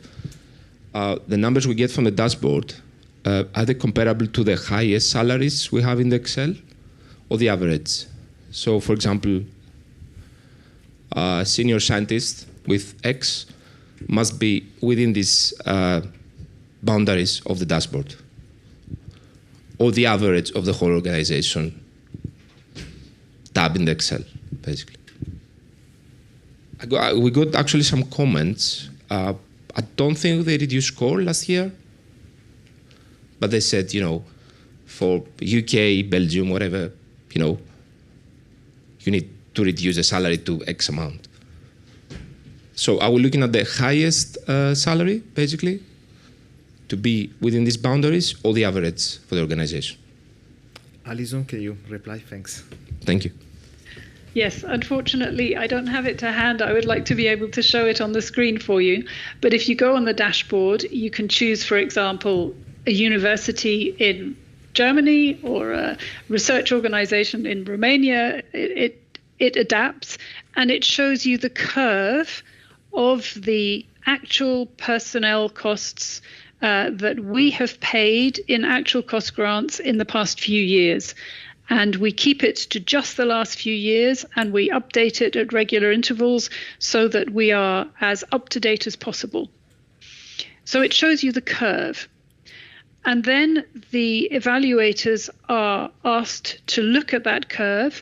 And if the amounts that you are putting in your proposal are right at the top or above the 90th percentile, or equally way below the normal amount, we want to know why you're not paying your staff properly. It's not a blocking issue, but the evaluators then will want to see a justification. You may need a really high-level, well-paid professor, a Nobel Prize winner, a really well-paid person to do that task. If you justify it, that's not a problem.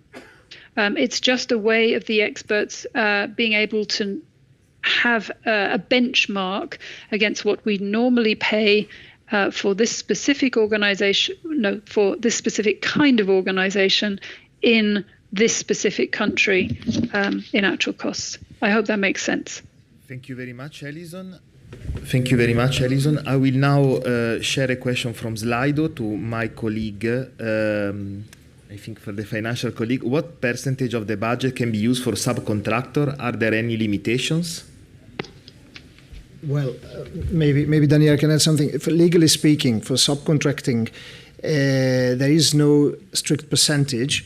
I'm talking about more the real cost grants. This wouldn't apply to the lump sums, but in real cost or only limited part of the actions should be subcontracted as a general rule of thumb. But it depends on the case by case whether what is a limited part. The other limitations, well, there are certain things that cannot be subcontracted, like the coordinator's task, in principle, cannot be subcontracted. The EU classified task for security parts cannot be, in principle, subcontracted, only on the prior authorization. Subcontracting between beneficiaries is in principle not allowed. Also with affiliated entities is not allowed, only under certain circumstances which are described in the annotated grant agreement. So yes, there are certain limitations and conditions. Thank you very much, Tamas. I have another question is related to the mutual insurance mechanism. Can you explain in which situation this is used and if this protects solely the EC or also consortia, for instance, to avoid misuse of funding?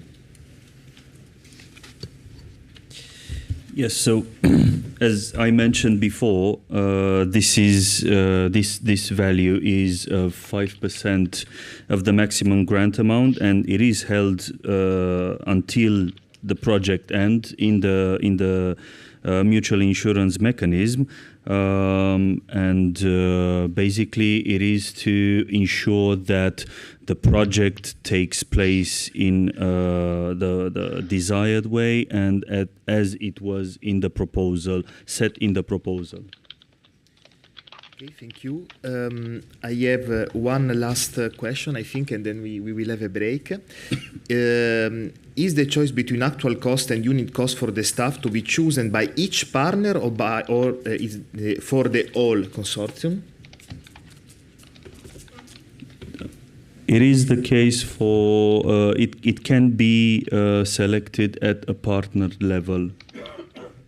Okay, thank you. I think that we are a bit late now, so we need to launch the break. We will reconvene in 15 minutes, so we will have a shorter break with, let's say, additional presentation for this info day. See you in 15 minutes.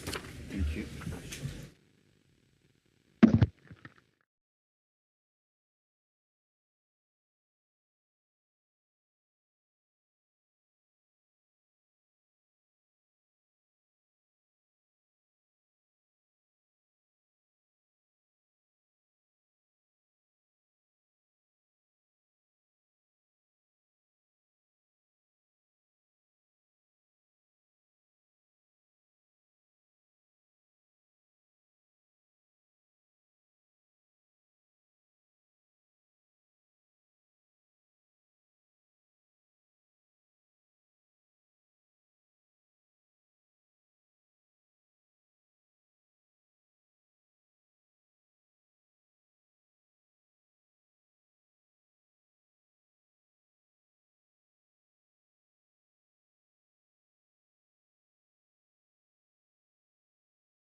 Back to the room. We are starting now with the following part of the agenda. So we will have first some presentation on gender and social science and humanities, then a session on ethics, security aspect, and the rule of justice and home affairs agency. So we have many short presentation. It's better that we start again.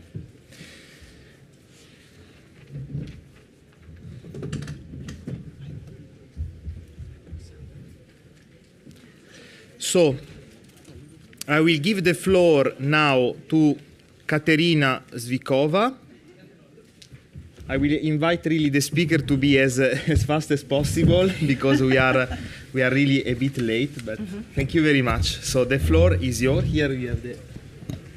This is for moving the slides. Yes. Excellent. And here is the microphone open. Can yes, it's open. Everybody hear me? Yes. Try to talk close to the microphone. Okay. Thank you very much. And I am happy to be here to provide you with a quick overview of the gender equality provisions in Horizon Europe, which are cross-cutting priorities. There are three cross-cutting priorities. One is about the gender equality plans as eligibility criterion. And the second is about the integration of the gender dimension into research and innovation content. And this is also a mandatory criterion by default, unless it is specified otherwise in the call. And it is an award criterion that is evaluated under excellence. And the third is gender balance among researchers in leading position, which is a ranking criterion in ex aequo situations, and I will go into that later.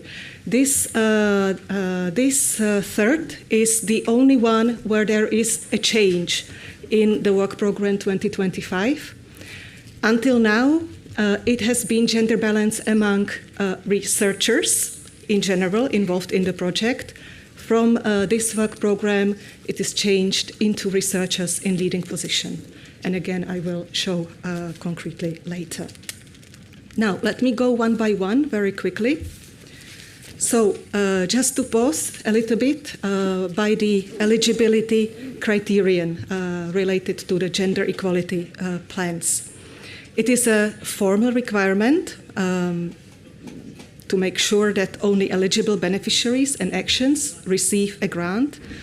It is checked before signature of the grant and must be complied with throughout the action duration. So basically, when assessing the JEP eligibility criterion, the decision must be, or the assessment is, yes, it is in place and it is fully compliant, or no, it is not in place, or no, there are elements with which the application or the JEP is not compliant. Again, I will explain more. Implications of non-compliance are, at proposal stage, that not meeting this condition leads to rejection of the proposal, and during implementation, it means loss, it means termination, and the costs become automatically ineligible as from the date of loss of eligibility. Now, applied to the Gender Equality Plan, or JEP, eligibility criterion, it is a set of commitments and actions that aim to promote gender equality in an organization through a process of structural change. It means,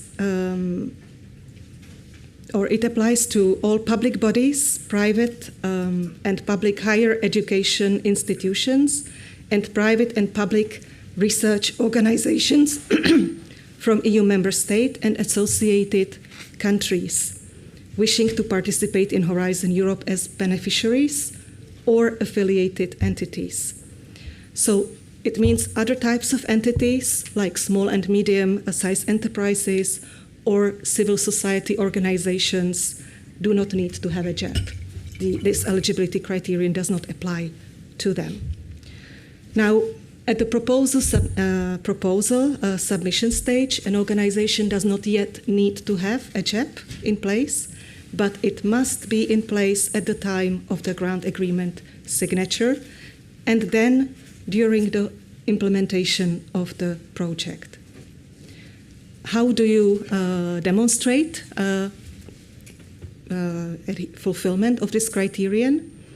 It is by means of a self-declaration in the funding and tenders portal.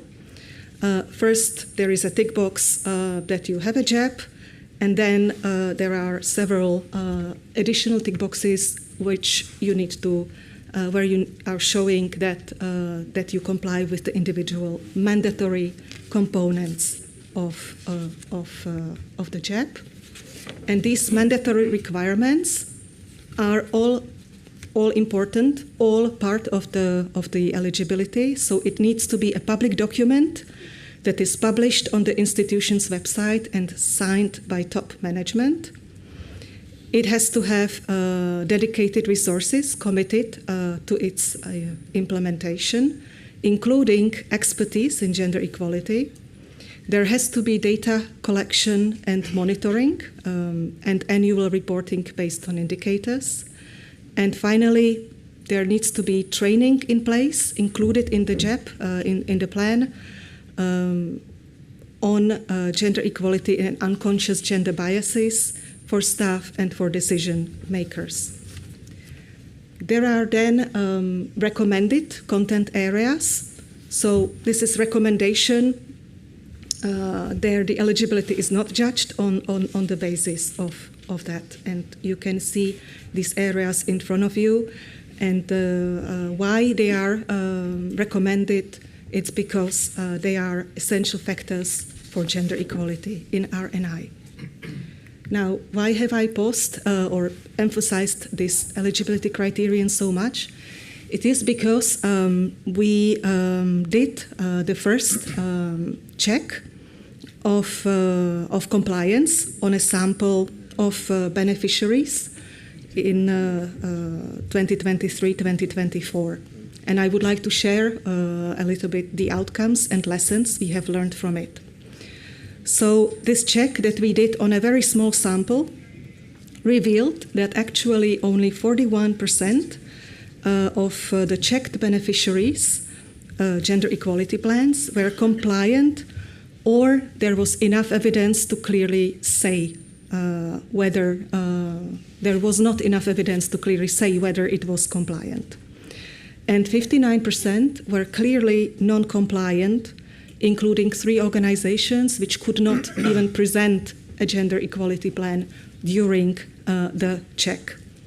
And then subsequently, termination procedures were opened with these organizations. All of the checked organizations then got a list of recommendations. So what this means, maybe the message that I would like to give to you all, is that it is very important to follow the exact wording of the JEP eligibility criterion as I have presented here and as is set in the Horizon Europe general annexes, and incorporate these activities explicitly in your gender equality plans. Organizations or beneficiaries must comply with all the 4 mandatory requirements and all the elements of these mandatory requirements. And then, in case you are subject to a check, you need to be ready to provide evidence of the implementation of these mandatory requirements. So now I would like to move to the second cross-cutting provision, which is the integration of the gender dimension. Here, the slides I have included are more for your information, rather than me going through them very much in detail.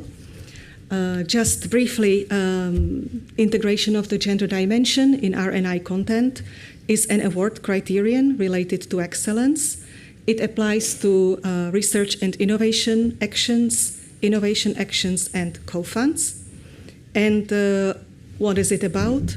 It requires, it's about an appropriate consideration of the gender dimension in the proposed research. So in the proposed methodology, in the underlying concepts, in the research questions, models, data collection, assumptions, analysis, and ultimately in the interpretation, reporting of results. Why is it important? And why is it related to excellence?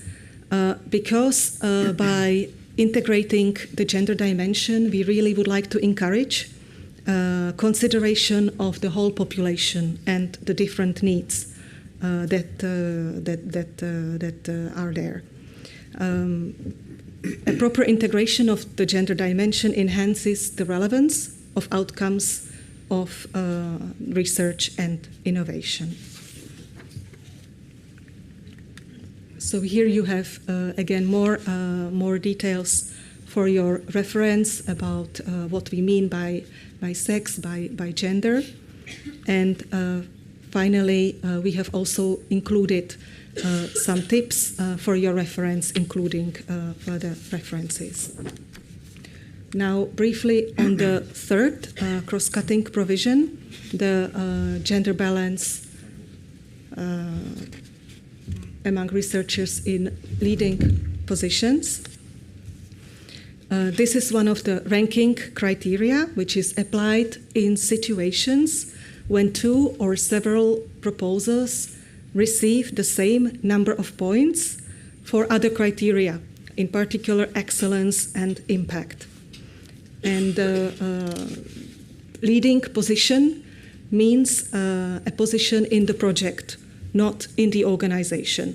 So we really look for what you declare in the application form as among where you declare the involved researchers.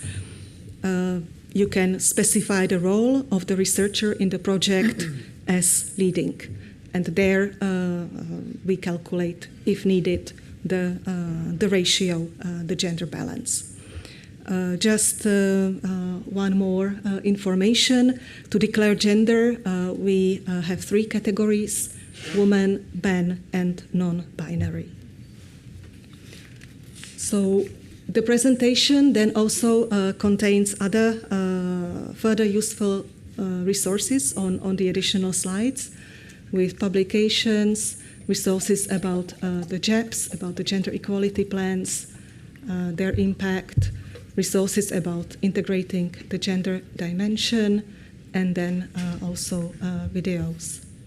So with this, I thank you for your attention, and I will be available for subsequent questions you might have.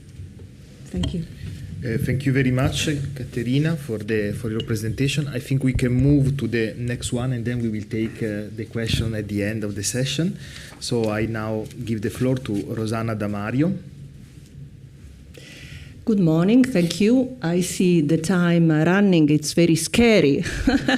So I will mention this morning one of the cross-cutting issues through Horizon Europe and of course through Cluster 3, and it is social sciences and humanities integration. So I will use a lot the acronym SSH. I think many of you what it means, but just to clarify, it means social sciences and humanities. But in particular, I will refer to SSH integration. So to the possibility to integrate SSH disciplines into other disciplines, in particular STEM, science, technology, engineering, and mathematics, when preparing a proposal. I think scientists know very well that the challenges that we have in front of us are complex, and of course these require a joint effort of different type of disciplines, including SSH. So what we want to achieve? Well, first of all, we would like to achieve with more SSH integration a stronger societal impact, a broader citizen engagement, We would like also that research results coming from our projects can be transferred easily to the end users. And of course, we would like a better and stronger research in Europe. So there is a legal framework in the sense that this is explained in the regulations establishing Horizon Europe, in particular in Article 7.2, that refers specifically to the integration of SSH, as you may see, across all clusters and activities. So it's for cluster 3, but of course it's for all other parts of Horizon Europe. Plus there is, and SSH you will find there is reference also in other parts of the Horizon Europe regulation. But there is also reference in the Council decision establishing the specific work program. And again, there is a reference to the links to the collaboration among different type of research and innovation disciplines. Now, you may have noticed that in Cluster 3 and in the current work program, 5 topics are SSH flagged. So what it means, SSH flagged? Well, for an easy reference, for an easy search, let's say, it means practically that there is a sentence in the topic description saying that this topic requires the effective contribution of SSH disciplines, etc. But why is there this sentence? Because it means that it is expected that the proposals coming from this topic may have an added value if they insert SSH. So it means that if they see the cooperation with SSH scientists, and of course it means also that they include tasks, work packages on SSH. In this respect, so consortia should be careful when looking at topics if the topic is SSH flagged or not, also because if they choose to participate in a topic that is SSH flagged, this is taken into account during the evaluation. So there should be SSH in one way or another. Now, here I'm providing a project example that has been funded in Cluster 3. It's called GEMS. You see the title, Gaming Ecosystem as a Multi-Layered Security Threat.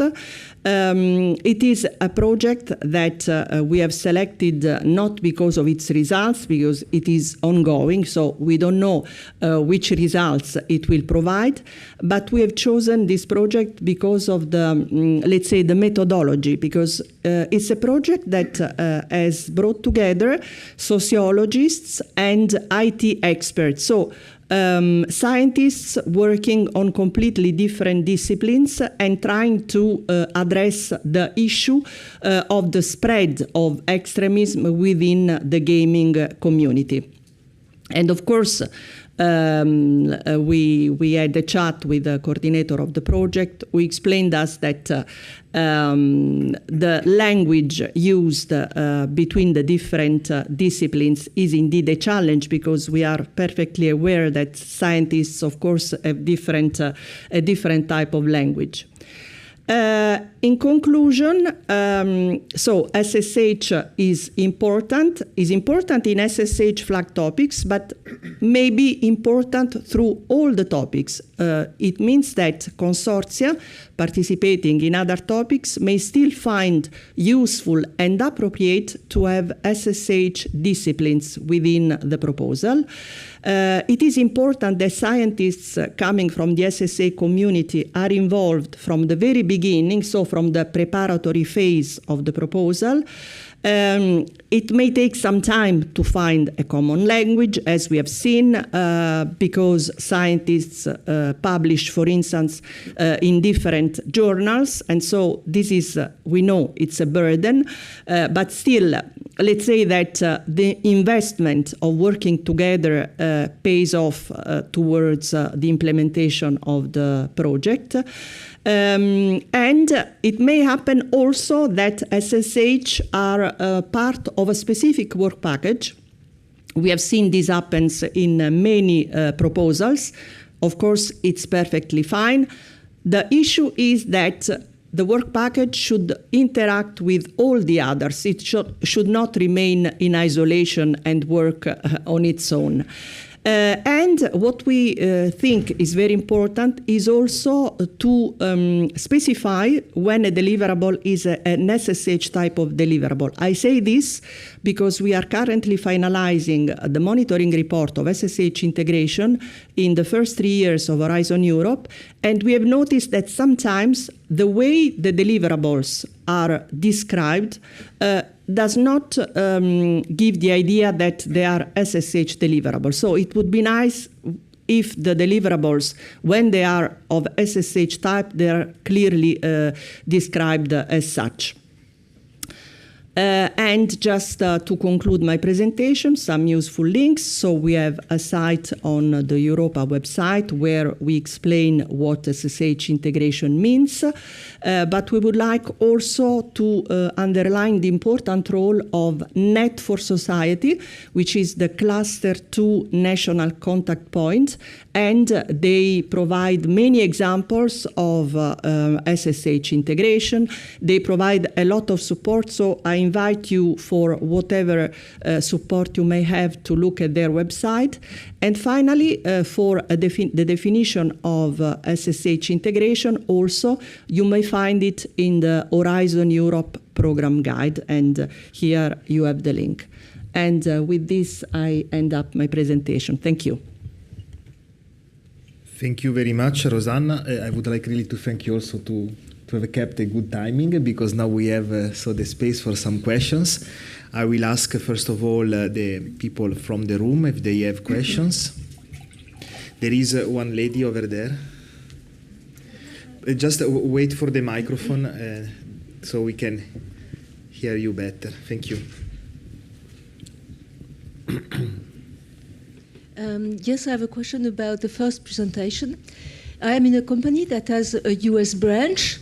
So to fulfill the requirement of having a document on the website that refers to the gender equality plan is something that is not allowed according to my US colleagues, now that there is a new government since the beginning of the year, and it may be damageable for them. So what is your suggestion? Because the document was almost ready, but we have a no-go from the US colleagues. So is there something that we can do? If this is about a private company, businesses... Yes, it's a private company. Businesses are not subject to this eligibility criterion.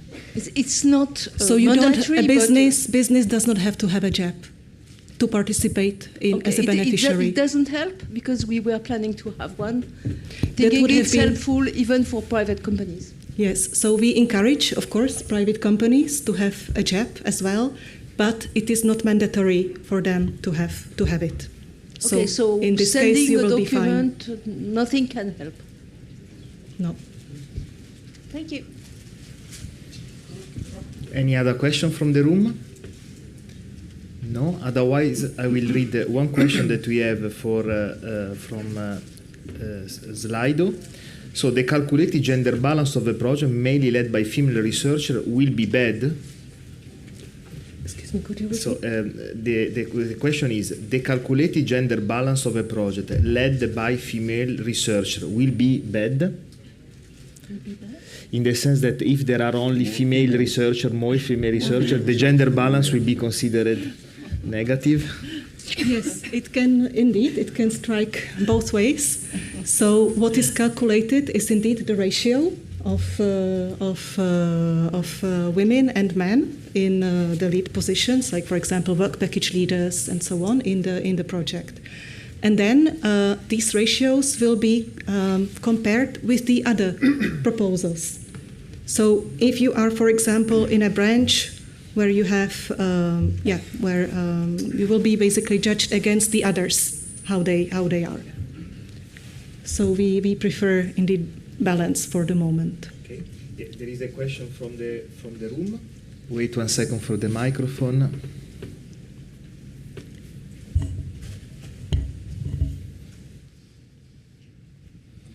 I'm a newcomer. I'm from Canada, so excuse for my ignorance.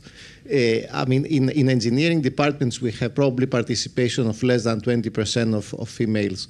So how this is reflected then in your gender equality ratios? I mean, if we have 20% only female participation, cannot expect that we have 50% or more female participation in the projects because we don't have enough females in our departments. So how would we deal with that? Yes, no, that is exactly why I have said that this is then assessed against others, which probably face a very similar issue. If you're competing within the same call, probably the sector faces similar issue with lack of women, for example. So then it might be that there will be very similar, like lower ratios. Okay. Yeah. All right. So that is taken into account, in other words. Okay.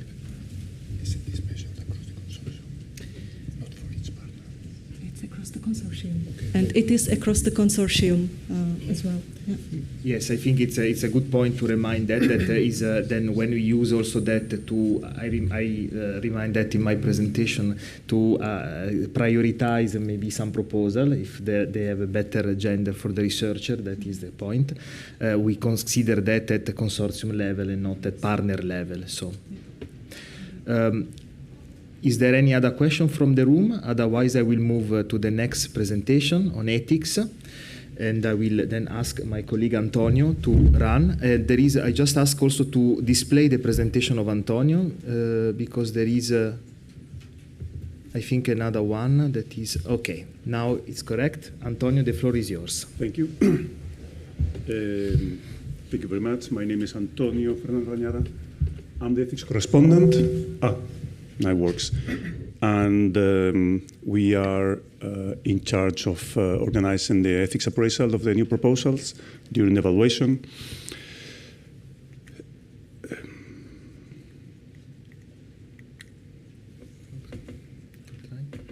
Doesn't work. Oh, yes. Okay. The delay.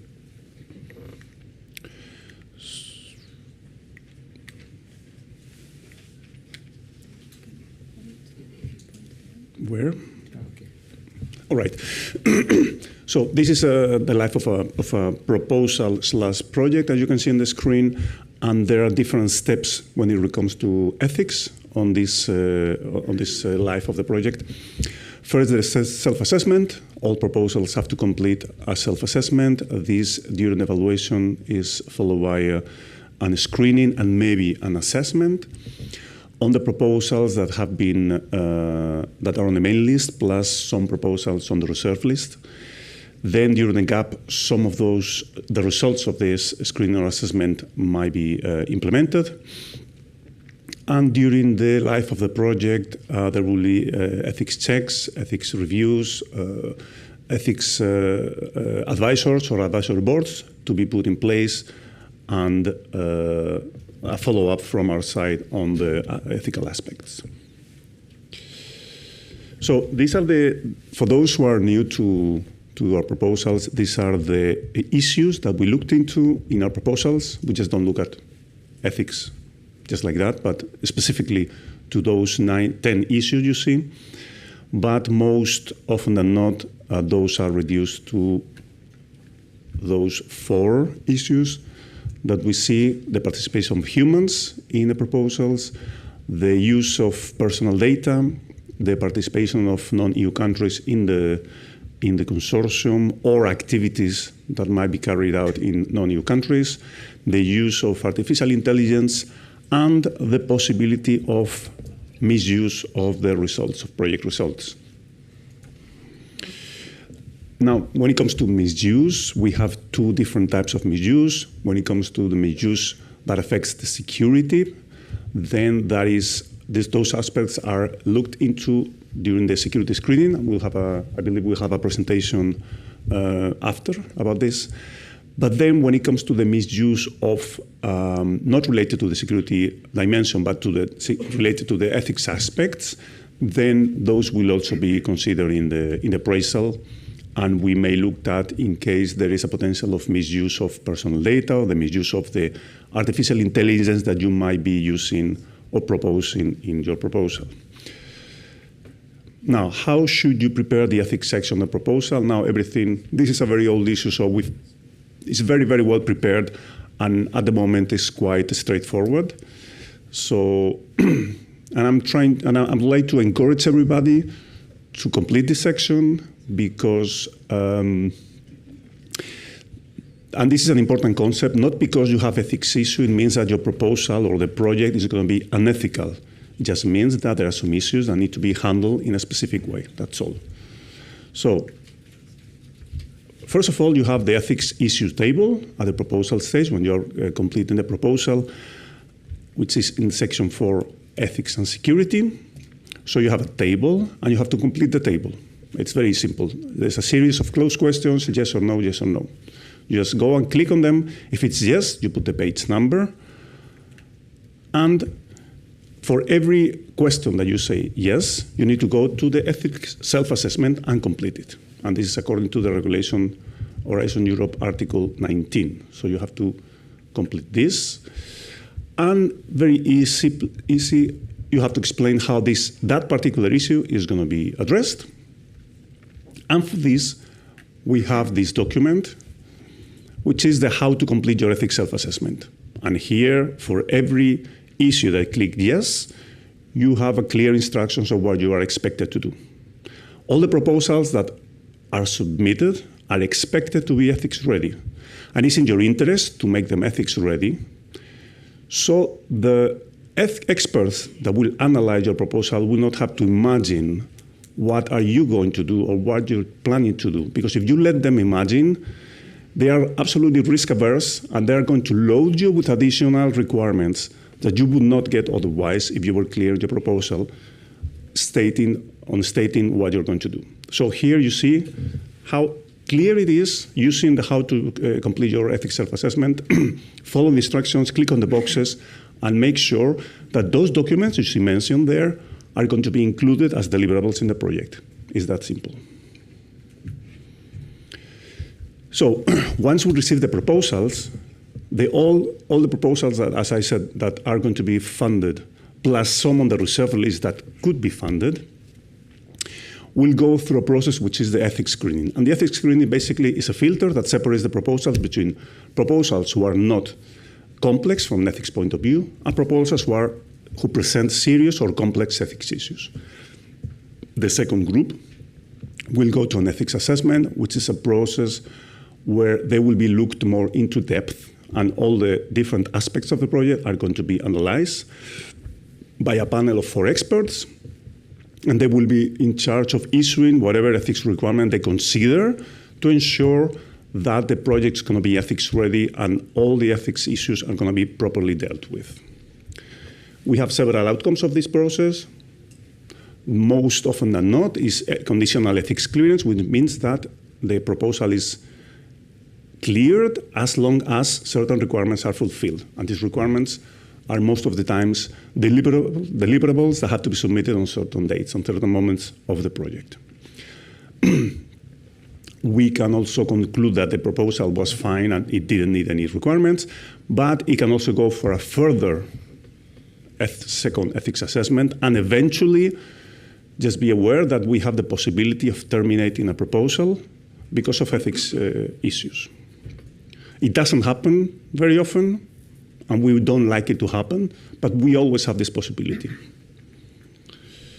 So what do we mean with serious and complex ethics issues? Well, we have some examples here, research that involves profiling, intrusive methods of data processing or data gathering, the transfer of personal data or sensitive data to countries that do not have adequate protection, sneaky or covert methods of deception and unlawful activities in order to gather data, and we've seen those in the past, or research that takes an advantage the difference in standards in legislation between different countries. To be more concrete, we also see lately with emergence, in particular with emergence of artificial intelligence, very interesting but difficult combination of ethics issues. So I'm already advising you that if you have a proposal where you're going to be mixing artificial intelligence with the special types of data, like health data, police records, sexual orientation, domestic violence, etc., you will be requested to have an ethics advisor or an ethics advisory board. If you're going to mix things like drones and biometrics and AI and things like that, if you do not prepare to have an ethics advisory board, the experts in the ethics appraisal would request you to have one. And we've seen this also in the past, suddenly the consortium realizes that they need an additional X amount of money to pay the advisory board that they did not budget it from the beginning. So if you're going to be dealing with complex ethics issues, make sure that you prepare with an ethics advisory board independent, or at least partially independent, and that you budget it in your budget to avoid surprises further on. I have some annexes. I don't know, I have 5 minutes, so I will go quickly. Just some reminders. Regarding the research involving humans, humans are research participants, regardless whether they're employees of the consortium or not. They are research participants when they are recruited, observed, engaged, or in any way influenced, manipulated, or participating in the research. Even if they are employees, they are human subjects, and they have the rights, regardless of their affiliation. And they also need things like informed consent, for example. The particular issue of ethics issues in social science and humanities, SSH, we may have issues of potential harm to human participants because of stigmatization, social exclusion, depending on what sectors or what parts of society we're targeting. There is also incidental findings policy, and this is important if you are doing certain areas of our call.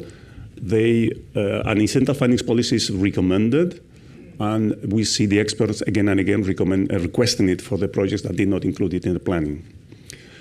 And regarding the internet, the social media, and gathering data in social media, is something you need to be taken into account, is whether that data was there, with the purpose of that data there was there to be used as data for your research. Because most of the times people put their pictures and their information on social media just so their friends can see it, but they were not thinking of a EU-funded project gathering that data and crunching it for a publication. So always check the policy in the social media platforms to be sure that you can use that data. Artificial intelligence, just a couple of important things. Again and again, we have projects using artificial intelligence that do not give sufficient detail so that the experts can assess how serious is this use of artificial intelligence. So please take the time to add one extra paragraph to be clear about what data is using and how you're going to do with bias and with hallucinations and all the usual aspects, negative issues that are associated with the usage of artificial intelligence. Be clear about ethics by design. If you're going to use it, please make sure you start using it from the beginning. Again, we see projects that they drop ethics by design here and there, but when the time comes to start the research, I forgot completely about what I said. So,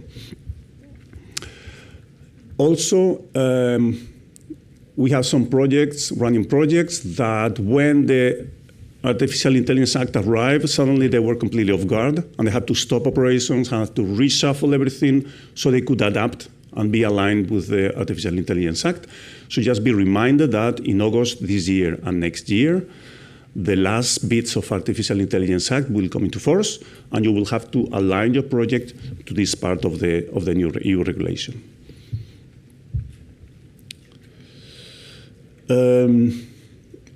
The case of non-EU countries participating is, among other things, but mainly personal data transfers. Some non-EU countries, like Norway, Switzerland, UK, they have regulations comparable to the GDPR to ensure the protection of personal data. In those cases, it's fine. But if you're going to transfer personal data outside the EU and not to countries that have how's it called, a regulation comparable, make sure that you understand exactly what it entails and reconsider the need to export personal data, and consider that if you anonymize that data, it's no longer personal data, so you can move it how you want. And last but not least, the cloud is not an imaginary entity floating in the limbo. The cloud is somebody else's computer. And depending where that computer is, one or the other regulation is going to apply. So always, if you're going to store sensitive or personal data in the cloud, make sure you understand where is that cloud. That's all from my side. I will just skip the last slides. We have 1 minute for questions. Thank you very much for your attention. Thank you very much, Antonio. So there is already one question from the room. So 1 second for the microphone is coming.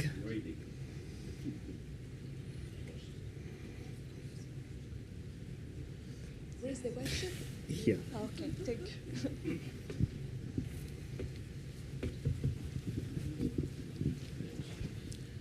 Hi. Good morning, Antonio. George Koumouzis from Ioannous, Cyprus. Nice to see you again.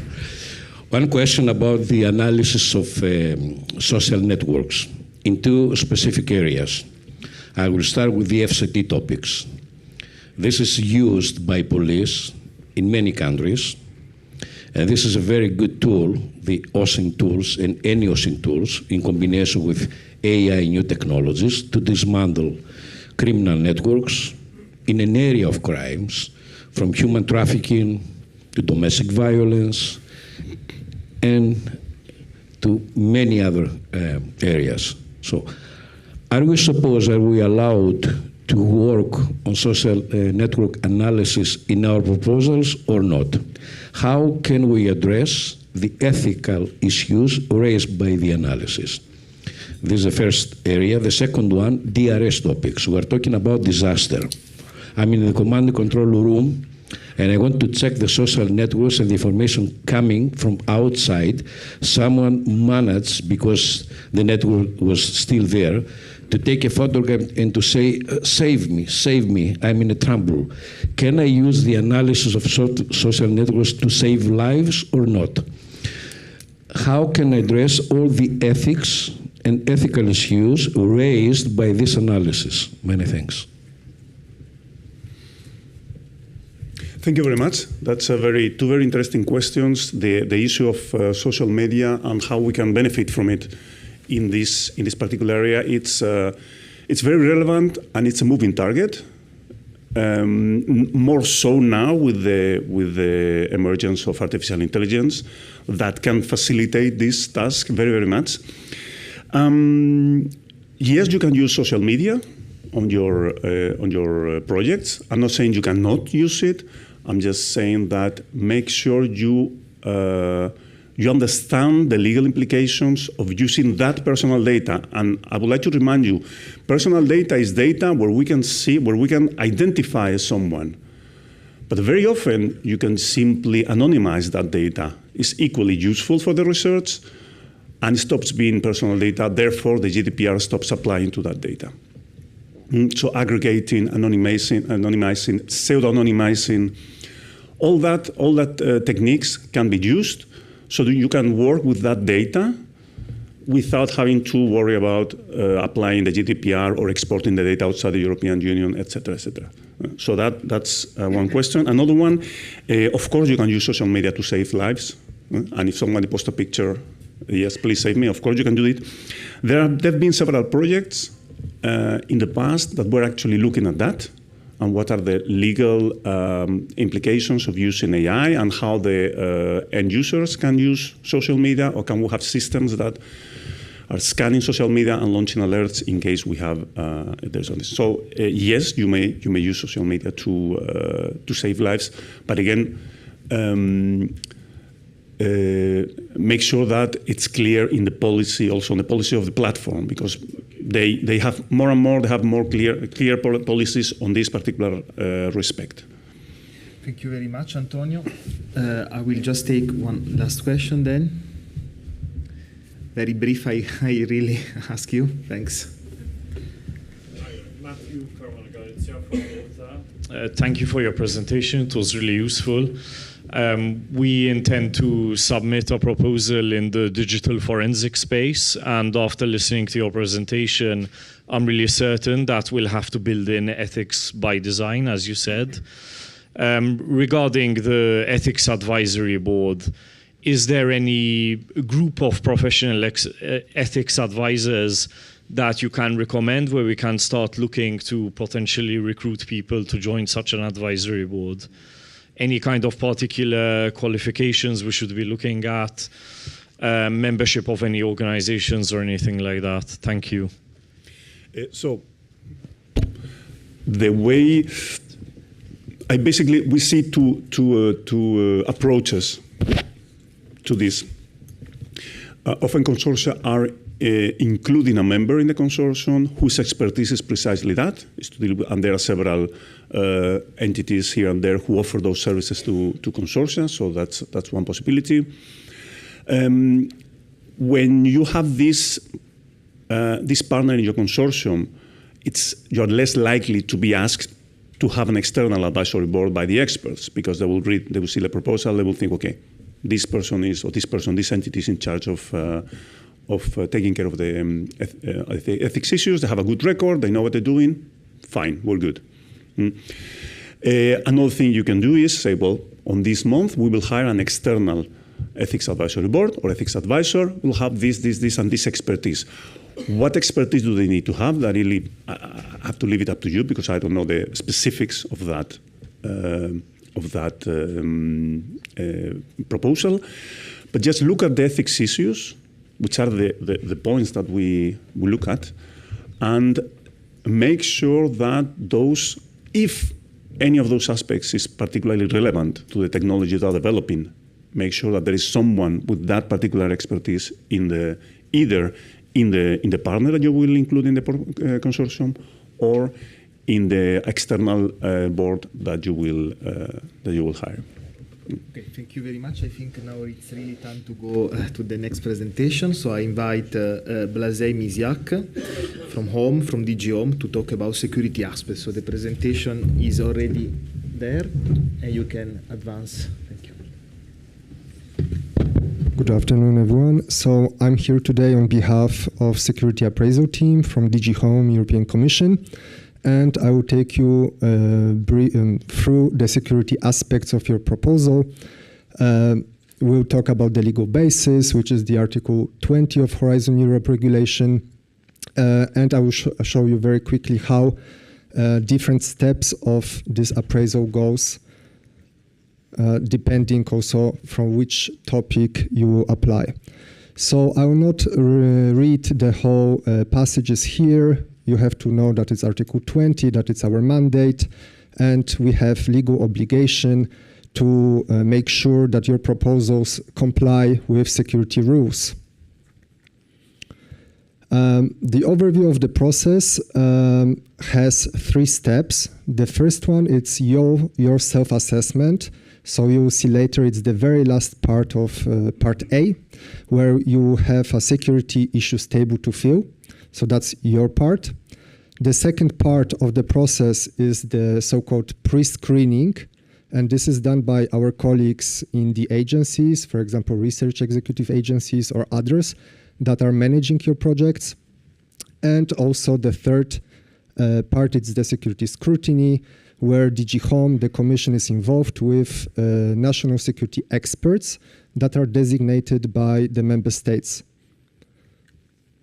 Here you have a timeline, so you can see that when you submit your proposals, you do the self-assessment, and now the most important part that I would like you to focus on are the three next the frames: pre-screening, screening, and security scrutiny. This is important because in work program you would see that some topics are flagged as security sensitive, and some other topics are not flagged as security sensitive. This will determine through which steps your proposal will go through. So let's start with the topics that are not security sensitive. You submit your proposal. It will go to the agencies where our colleagues will pre-screen your projects. They will say, there might be some security issues. Please have a look. They will give us their opinion. It comes to us, to the Commission. We have a look at the project, we assess it. And if there is no security issues, we can already clear the project. If we think there might be some security issues, we would send it further to the member states, so to the security scrutiny. Now, if you apply for topics that are security sensitive, your project, after your self-assessment, will go directly to the security scrutiny. Okay, so it will go directly to the member states to assess. In any case, everything will happen before the signature of the grant agreement. So you don't have to worry about the different steps. It's just for your information, so you're aware who is working on this part of your proposal. Here you have the table, self-assessment. You will reply to a few questions. Those are yes or no questions concerning the use of EU classified information, so EUCI. So you will see the question if there are EUCIs involved in the project, yes or no. You have some set of questions about possible misuse of your research results. Again, questions yes or no. And also some other security issues that you might already foreseen at the beginning of your proposal. When you have the column with page, I would encourage you to be specific because it helps us to start our work and also national security experts. Please point us to a specific page of your proposal, or maybe a passage, maybe page 5 to 10, where you see or you describe the security aspects or issues of your proposal. Sometimes we see that the whole proposal is marked as, of course, in any case, we'll read all of it, but it helps us greatly if you are specific and you point us to the right direction so we can start working from that point and analyze your project. Also, in the other security issues, you have empty space where you can freely describe your project. So take this chance also to present what might be security issues.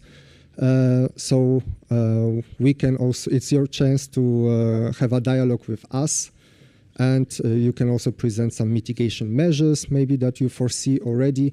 So you show to us and to national security experts that you are aware and you propose mitigation measures. It helps us greatly when we assess it. You will see in some of documents different tables. This is one of them.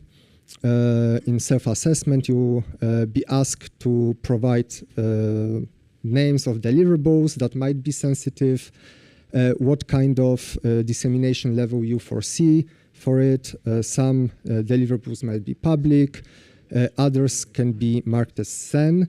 Here we understand it as sensitive but non-classified.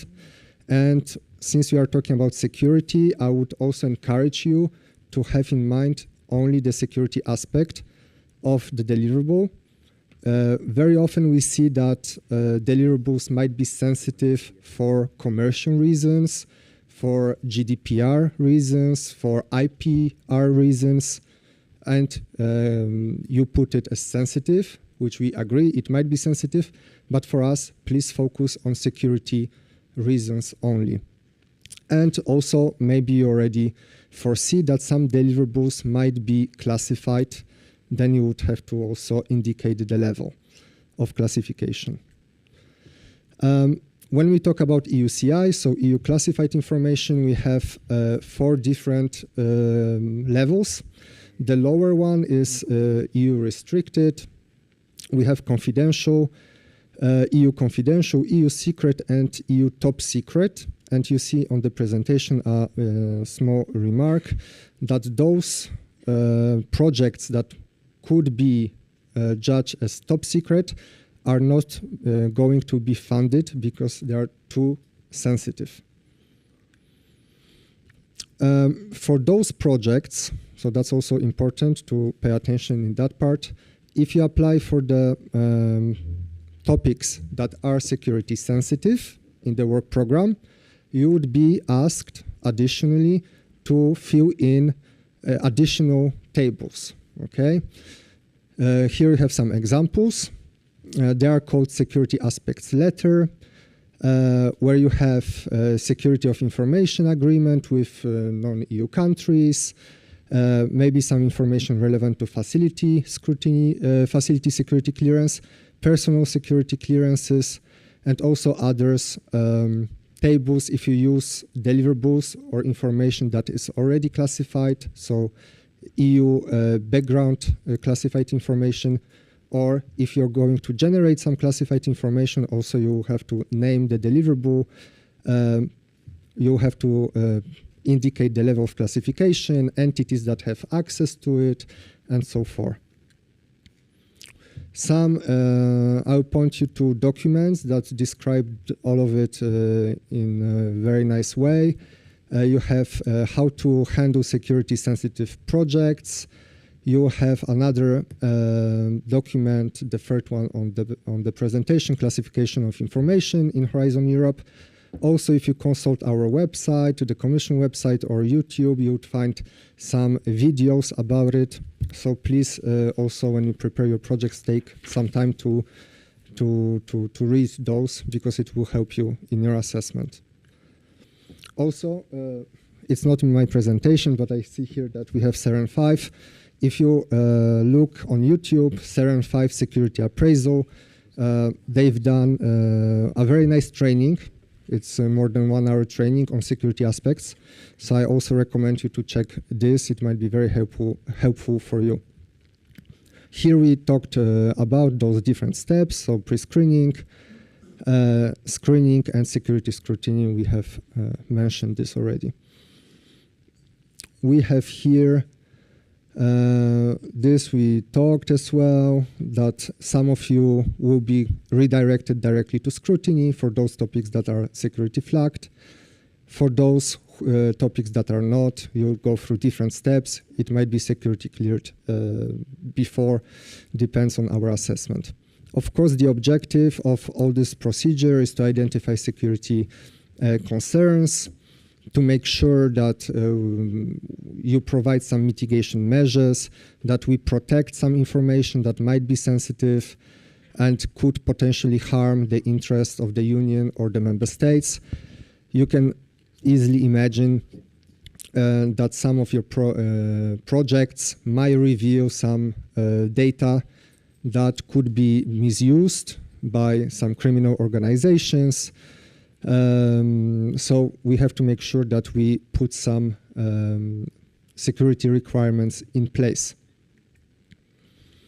So the results of all this procedure, you will have from us the security scrutiny report with security recommendations. It might happen that we say, okay, this project is not security sensitive, you don't have to do anything, and that's fine. Sometimes we'll say, okay, some deliverables are sensitive. You have to, for example, establish security advisory board. if the information are going to be classified, you would have to have project security officer, so the person that is knowledgeable about the EUCI, that makes sure that that handling of such information complies with the rules. Sometimes we'll ask you to limit the dissemination if we judge that some deliverables are sensitive but not classified. So also there will be some requirements put into place. Here, I think that's fine. And the last couple of slides, you have a list of very useful documents. Some of them we mentioned already. Here on that list, or maybe the next one, you will see that you have commission decisions about handling EUCI, very important. You have program security instructions as well, very useful document that will show you step by step the requirements, the way of handling EUCIs. So the presentations, I believe, will be shared for you. Please take a note of those. And of course, I'm happy to respond to your questions if you have any. Thank you very much. First, I open the floor for one question, if there is. Yes, so please, we are waiting for the microphone.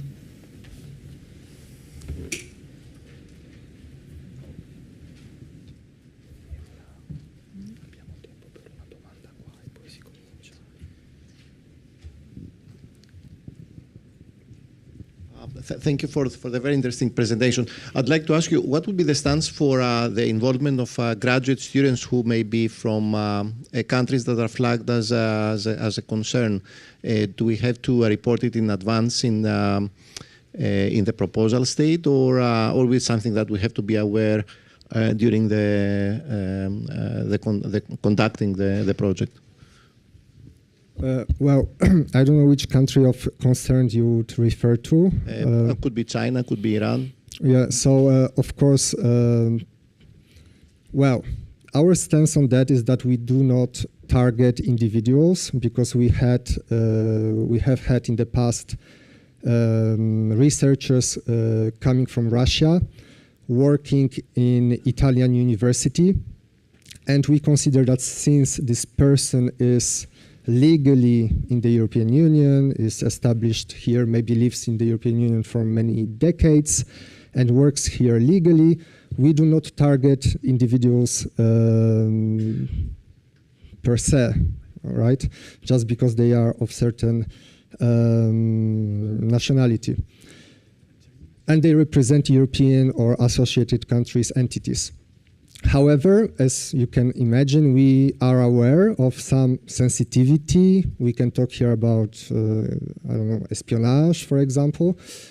So what we can do is we refer in our security scrutiny report very often those entities, so research institutions, practitioners, and so forth. There is a document called staff working document about I don't remember exact name, but about foreign interference. If you put staff working document about foreign interference, there is a 10-pager document that encourage the institutions to raise awareness about those issues, so the researchers know that they are prone to actions from certain countries.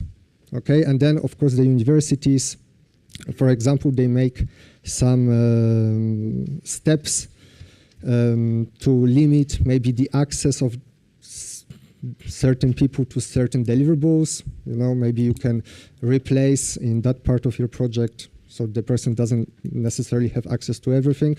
So what we do, our stance is we don't target individuals, we rather raise awareness of institutions that you're prone to actions. Thank you so much. I think we have one question from Slido, and then we will go to the next session. Yeah, someone is asking what are the topics that are flagged as security sensitive?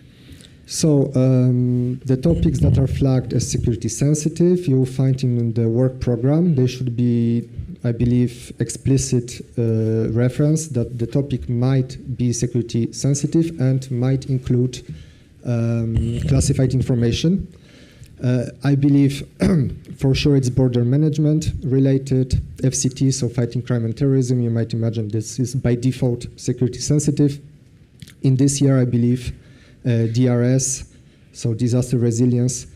Some topics are not sensitive, some others might be. But all this information you would find in the work program.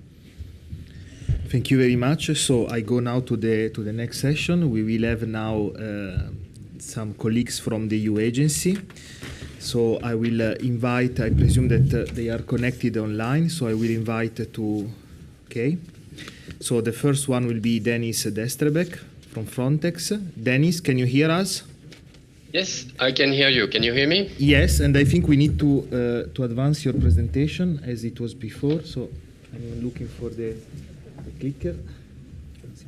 So tell me next slide when you want that I advance. Okay, very good. So good morning, everyone. My name is, I see that my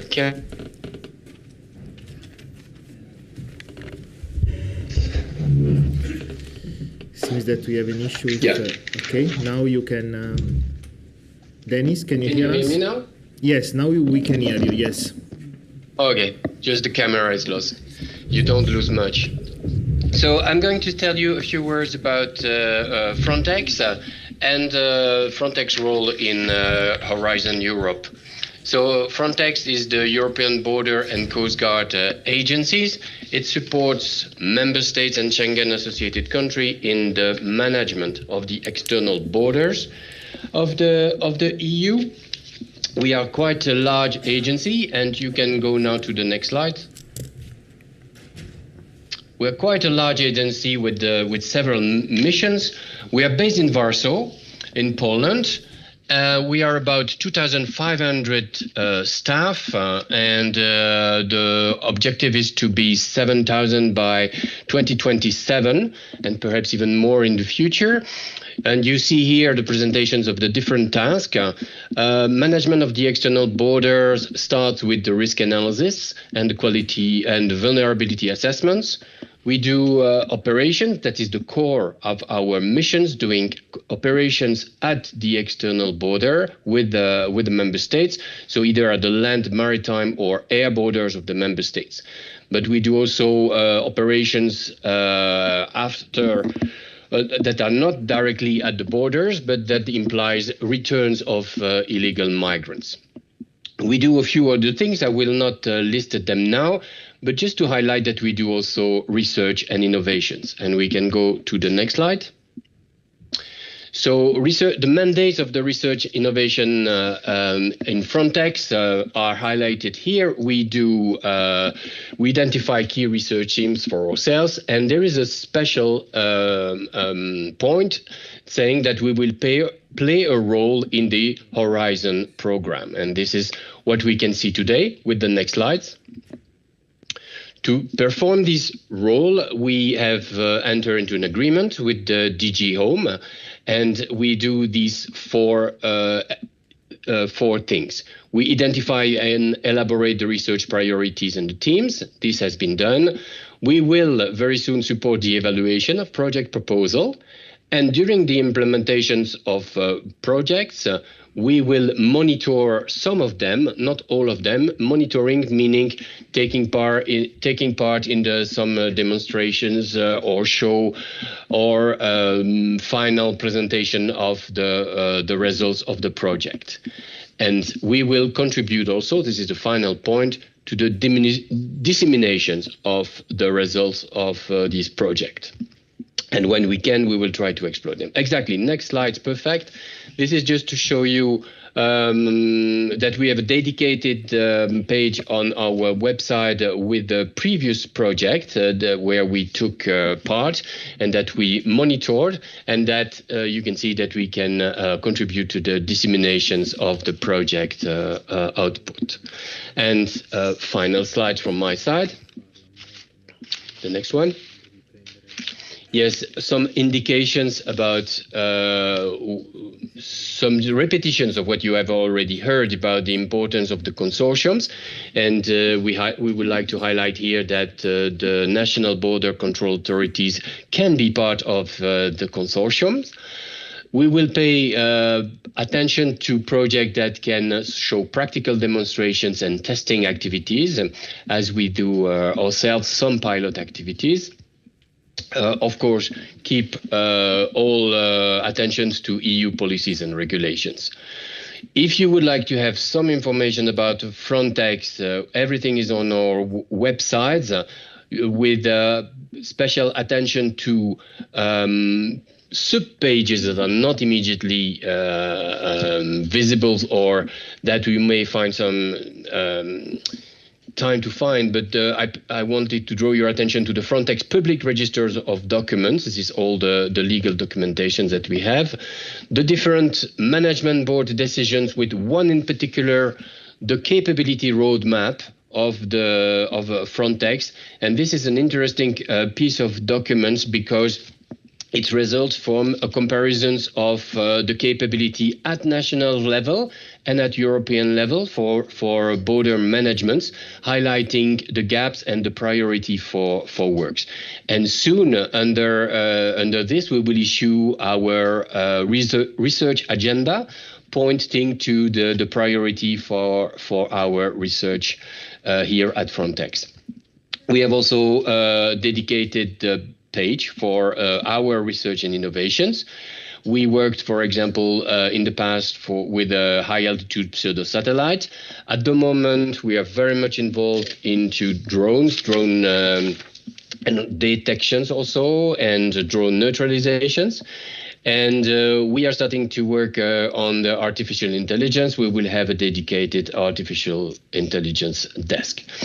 One important thing and point to remember is that we cannot be part of the consortium. And so, because I'm highlighting those, because we receive often requests to be part of the consortium. This is part of the agreement that we have with DG Home.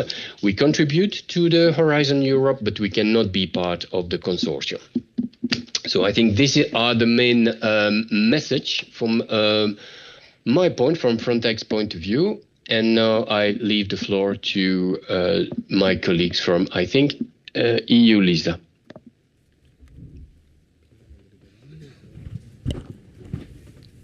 Yes, so we will have... Unless there are questions. Yes, we are checking now Slido, and I also open the floor in the room if someone has a question for our colleague of Frontex. Is the good time now? No questions on Slido. No questions. So thank you very much, Dennis, for your presentation. And I give now the floor to Alexander Sepilo from EU LISA. Alexander, can you hear me? Thank you very much. I can hear you well. I hope you can hear me well as well. Yes, very well. And tell me when I need to advance the slide. Yes, thanks.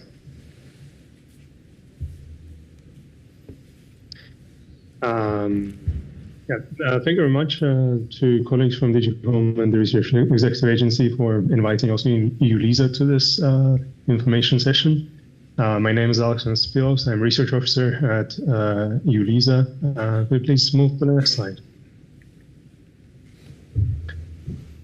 So a few facts about the agency. We are based in several countries. Our headquarters is located in, so first let's start with the name.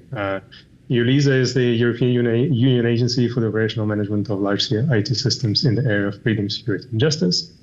And we're based in several countries. Our headquarters is based in Tallinn in Estonia, and our main operational site is based in Strasbourg in France. That's where we operate all our IT systems. So there we have the data center, but we also have a data center in a backup data center in Austria.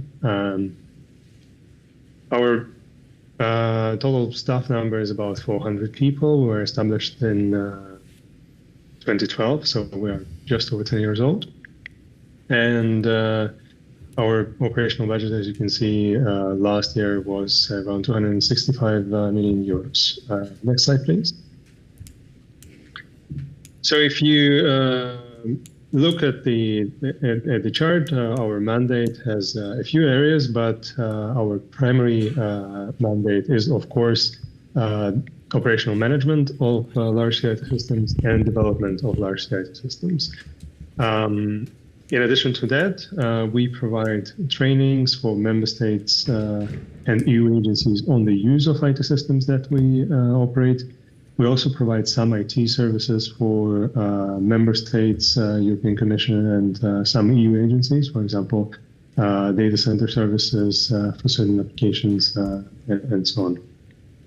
In addition to that, we have a responsibility for statistics and reporting on the systems that we operate, as well as carrying out some research and innovation activities, as well as which include pilot projects, of course. Next slide, please. Here you see a general overview of the portfolio of activities of EU-LISA. EU-LISA is somewhat different as an agency from Frontex and Europol. We are not a purely operational agency. We are more of an IT service provider.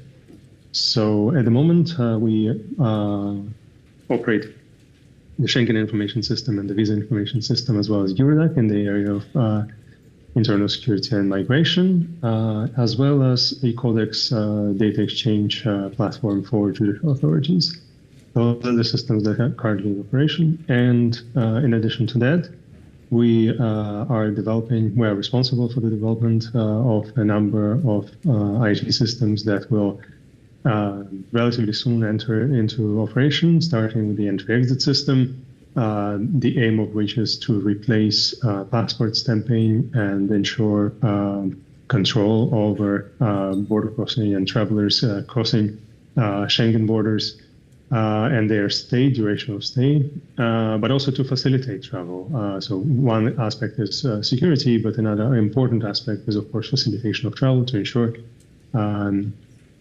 faster processing of travelers crossing Schengen borders. In addition to that, following the entry-exit system, the next system that will be introduced will be the European Travel Information Authorization System, which is similar to the US ESTA, aimed for visa-exempt third-country nationals. Then we are also working on the development of a new revised Eurodac, as well as the revised Visa Information System, which also includes for example, digital visa application portal, and later on some additional components, for example, the API router, also a PRUM router, etc. In addition to that, we are also responsible for the development of systems in the area of justice, including the ECRIS, the European Criminal Record Information System for third country nationals, as well as the Joint Investigation Teams collaboration platform that will be used by joint investigation teams under responsibility of Eurojust. On top of that, and it is central to the overall architecture, is of course the interoperability framework that includes a number of components that support interoperability and exchange of information and easier access to the information stored in the systems for operational actors, so border guards, law enforcement officers, immigration officers, etc., all persons, members of national authorities that have access to the particular systems on the basis of the relevant regulatory acts. The next slide, please. So as part of our mandate, and very similar to the mandate of Frontex, we have mandate in the area of research and innovation, and our mandate is described in two articles, primarily Article 14 and Article 15. So Article 14 focuses on research and technology monitoring activities. So we focus on technologies primarily of relevance for the agency. And also Article 14 includes references to our engagement in the implementation of the European Framework Program for Research and Innovation, where we engage with DG Home and Research Executive Agency in different functions, supporting DG Home in formulating work programs, as well as contributing to the evaluation of proposals if we are asked to do so, and also engaging with the relevant projects that operate in the area of our core business. In addition to that, we also can carry out pilot projects and proof of concept projects for technologies or solutions in the area of, for example, border control, but not only, also, if relevant, in the digitalization of justice. Next slide, please. You can click through the animation. Yeah, thank you. Can you go back? Thanks. Yeah. So to support the implementation of our research and innovation mandate, we have devised a strategy for research and innovation, which contributes to the overall agency's strategic goal number 3, enable and drive innovation in digital transformation in the justice and home affairs domain, which includes 3 strategic objectives, so fostering thought leadership in relevant technology areas, enabling innovation in the agency, including through piloting of innovative projects, as well as acting as a bridge with the research and innovation ecosystem, including institutional partners, industry and academia. And this strategic objective number 3 is particularly important when we're talking about engagement with relevant projects carried out under the framework for now Horizon Europe framework. I would like to emphasize what Benita Srebek mentioned just before. We operate with projects within the same constraints. So we cannot be part of consortium. We also cannot be part of advisory boards, but this does not preclude us from engaging with projects and supporting projects by providing information and so on. But we kindly ask you to consider that we cannot support you at the stage of preparation of proposals. Of course, if you are interested in information about the core business of the agency and so on, we can provide this information, but not beyond that. We will not support you in the preparation of your proposal. Another important point to mention is that we also encourage you to follow all the relevant regulations and policy documents in order to make sure that the solutions that you propose to develop are in line with what is already in place. So consider the entry-exit system and technologies that will be deployed there. Consider the fact that the ETIAS, the European Travel Information Authorization System, will be implemented in the near future. Consider the fact that we rely on advanced biometric recognition systems to ensure that, for example, the entry-exit system is operational. So we have a component within the interoperability architecture called the shared biometric matching service. Consider all these aspects, and all this information, of course, is available on the agency's website, which is eulisa.europa.eu.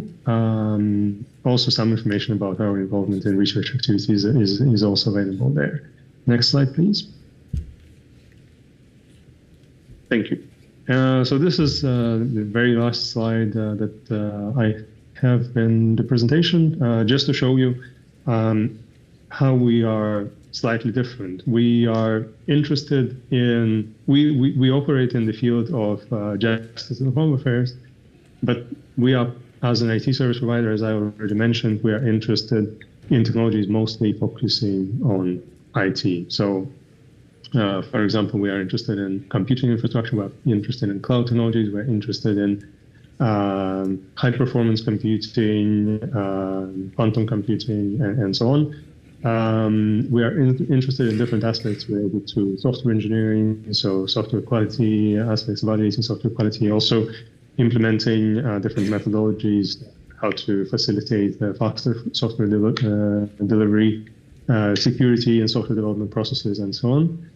A number of aspects related to cybersecurity are also important for our core business. So everything related to identity and access management, data protection, network security, application security. So we operate kind of across the spectrums covered by DigiHome, but also DigiConnect to a certain extent as well. And another important area for us is, of course, identity management. We operate as kind of an identity management service provider, although it is not explicitly stated as one of our objectives, but we manage a lot of identity information that is used in the context of law enforcement and border management, as well as immigration. So identity management technologies are relevant. For example, digital travel credentials, everything that is related to biometric recognition, use of biometric recognition at borders to facilitate border management processes. So there we work closely with Frontex, because Frontex covers the operational side. So we are, of course, very keen on projects, on engaging with projects that focus on some aspects of processing passengers in border crossing context, in particular focusing on biometric recognition and facilitation of border crossing using new identity management technologies. With this, I would like to thank you very much for your attention and close this presentation. Thank you. Thank you very much, Alexander. I ask from the room if there is any question. No, so no question from Slido. So thank you very much, Alexander, for your presentation. And I will move then to the next, to the last presenter of the morning. So Valentina Azzurri from Europol. Valentina, Hello, can you hear us? Yes, can you hear me? All yes, right. very well. Thank you very much. Perfect. So as I did for the previous speaker, I will advance your slide. So tell me next slide when you want the next slide. Perfect. Thank you very much. Good afternoon, everyone. Thank you very much for the invitation. Of course, it's always a pleasure to be here. Next slide, please. So my name is Valentina Azzurri. I work at Europol for a team called Europol Innovation Lab. If you click once more, there's an animation. There will be quite a few animations in the slides, so please bear with me. So I think you have heard this already from Frontex and EULISA, and Europol has had a similar experience to those agencies. In the past, we had a rather gray zone, or we were, in any case, able to participate as full beneficiaries in certain types of projects, such as under Horizon 2020. But from 2022, our regulation was also amended. Particularly, we now have Article 4A, which gives Europol a specific mandate when it comes to EU-funded research and innovation programs. So from Horizon Europe onwards, we now have a rather strategic role in this funding program, whereby we help the Commission to draft the work programs, evaluate the project proposals, and engage with the funded projects. Next slide, please. And this is also specified in terms of reference that we are finalizing at the moment with DG Home, which detail the purpose of our mandate, of our tasks in Horizon Europe. As an example, we want to help facilitate especially the uptake of EU-funded research and innovation projects for the law enforcement community, which is our main audience. We also want to help funded projects to remain in a strategic direction, or also in an operational direction that we see as a priority. And of course, our role keeps very distinct, very different from the role of REA, in the sense that we're not going to start helping you with the administration or project management. Of course, we're really there to help you understand operational priorities for law enforcement, research priorities, again for law enforcement, what kind of tools, what kind of solutions they need at the moment. Next slide, please. So more specifically, we are tasked now with these three activities. First of all, we help the Commission and the Member States to draft work programs, so to align the forthcoming topics with operational needs, what we see on our daily basis when we help Member States in their investigations. We also participate in the evaluation of project proposals, specifically under the call FCT, so Fight Against Crime and Terrorism. And finally, once you have received funding, you have signed your grant agreement with the Commission, we can engage with you and help you maximize your success, help you bring your solutions to the market, or reach out to as many Member States law enforcement agencies as possible. Next slide, please. So, as also mentioned already by my colleagues from Frontex and EULISA, this means, of course, we need to limit our involvement before submission. So we cannot give you any specific advice or feedback, for example, while you're preparing your proposal. We cannot be directly involved, for example, as full beneficiaries or even as members of advisory boards or stakeholder boards. that you are planning. Next slide, please. So I will try to be rather practical actually in this presentation, and of course you're welcome to share the slides afterwards with all participants. So these are some of the modalities of engagement that you can think of, and of course you could already mention this if you want in your proposal. This should also help you to better understand how, if funded, you could engage with Europol. But this is also of course relevant if you have a project that is ongoing. So if you click once, you will see more about outreach to networks. So Europol Innovation Lab hosts the secretariat of two relevant networks. One is called the European Clearing Board, which is composed of representatives of law enforcement agencies from the EU member states and the Schengen countries that get together on a regular basis to avoid duplication of efforts, exchange new projects, new initiatives of interest. And they also learn more about how different member states are trying to solve a specific operational issue. We also hold the secretariat of the EU Innovation Hub for Internal Security. This has a similar purpose. It's also a network, but in this case, the representatives are coming from other agencies of the Justice and Home Affairs family, so including Frontex, including EU-LISA, Eurojust as well. So if your project or project proposal is looking to provide solutions that might be relevant for more communities than just the law enforcement community, for example, the border guards or the judicial authorities, then you're also welcome to get in contact with us, and we can help you reach out to those communities through the hub. One more click, please. Depending on the specific topic of your proposal, of course, we might have subject matter expertise available in-house, or we may be able to connect you with experts from different member states than the ones you have already included in your own consortium. To give you an example, we regularly host Tech Watch forum meetings, which are online webinars where we invite individual researchers, organizations, law enforcement agencies to really deep dive into a specific topic. So this might be a way for you to increase visibility, for example, on your project, or to exchange knowledge with experts on certain specific disciplines. One more click, please. When it comes to communication, of course, you're more than welcome to use our communication channels for your own projects. So we have an online repository of information, reports. We keep there news, interesting opportunities, again, for the law enforcement community. It's called the Europol Portal for Experts, and the Innovation Lab has its own site with, I think, around 4,000 users at the moment.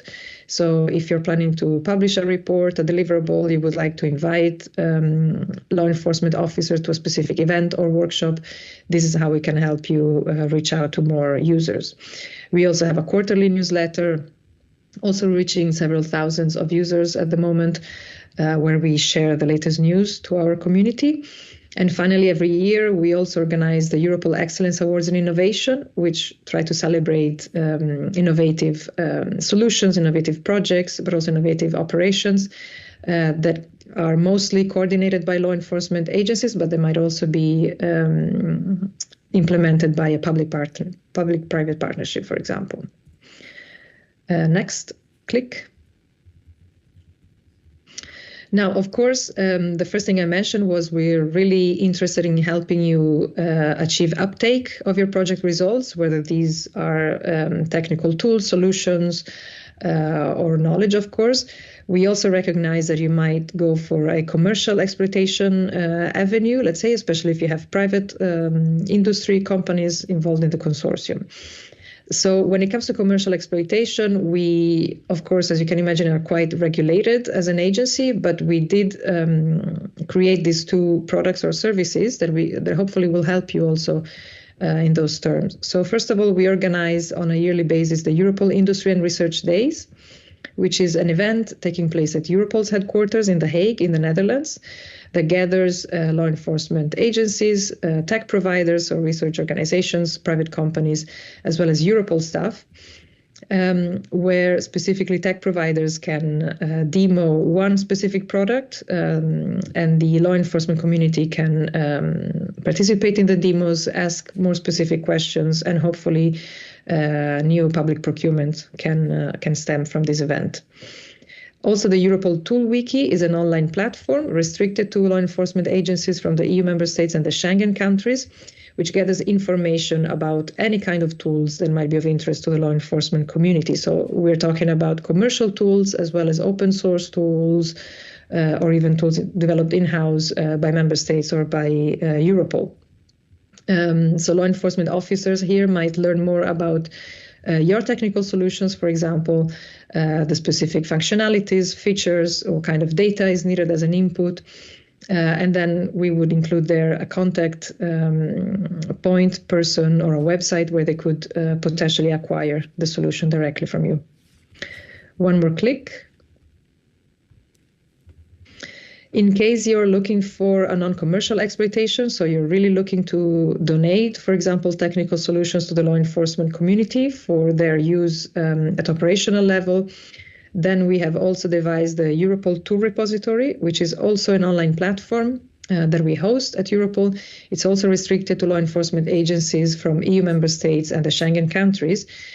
So similar to the Europol Tool Wiki, but in this case, the tools can be directly downloaded by the law enforcement agencies, and they can start using them right ahead for their own operations. So in this case, of course, we're talking about tools that are cost-free, license-free.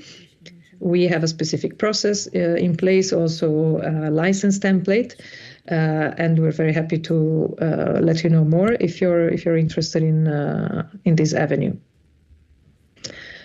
So one more click, but I think this concludes actually my presentation. Yes, one more click, please. So this is just a recap or let's say an overview of how we can engage with you once you have received funding. So for the softer, let's say, actions, so for example, coordination and support actions, our main purpose here is to monitor your research agendas, avoid duplication of work. So, for example, we work closely with the Cyclops project, which is really focusing on cybercrime. So if we know that the Cyclops project is organizing a workshop on a specific topic, then we will avoid organizing a similar one, just to give you an example.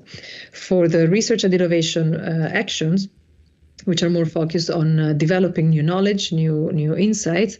We try to help you, especially in the dissemination, communication of your findings, but also in bringing together expertise from different parts of Europe, different law enforcement communities, but also Europol staff, as well as potentially the other agencies from the JHA community. And last but not least, if you're planning an innovation action, then of course, most likely you will be developing new technology, new technical solutions. And then in that case, we can help you reach out to the potential customers or users of the new technology through the Europol Tool Wiki, the Industry and Research Days, or the Tool Repository. And this should be my last slide. If you click once more, though, I have the email address that you can use to contact us. Again, mostly once you have already signed your grant agreement, received funding from the Commission, we will be very happy to get in touch with you and help you to succeed. Thank you very much. Thank you very much, Valentina. Thank you very much again. And so I think I just ask if there is some question from in the room. If someone wants to ask a question to Valentina. No? So otherwise I will close then this morning session. I will invite you to go to lunch, to reconvene here at 2:15. We will have a set of presentation to illustrate the 2025 work program. So there will be speaker from DG Home and DG Connect. So enjoy your lunch and see you then in 1 hour at 2:15 in this room. Yes.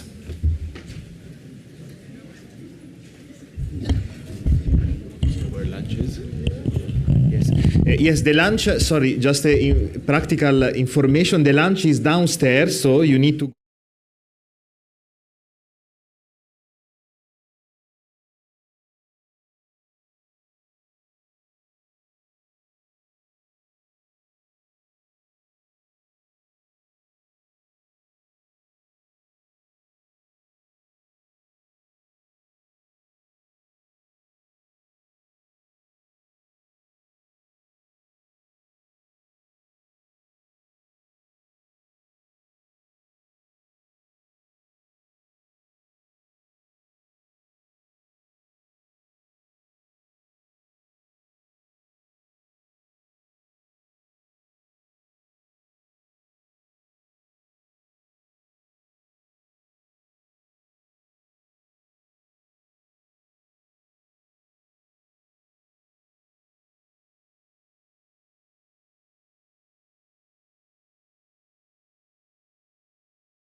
Good afternoon.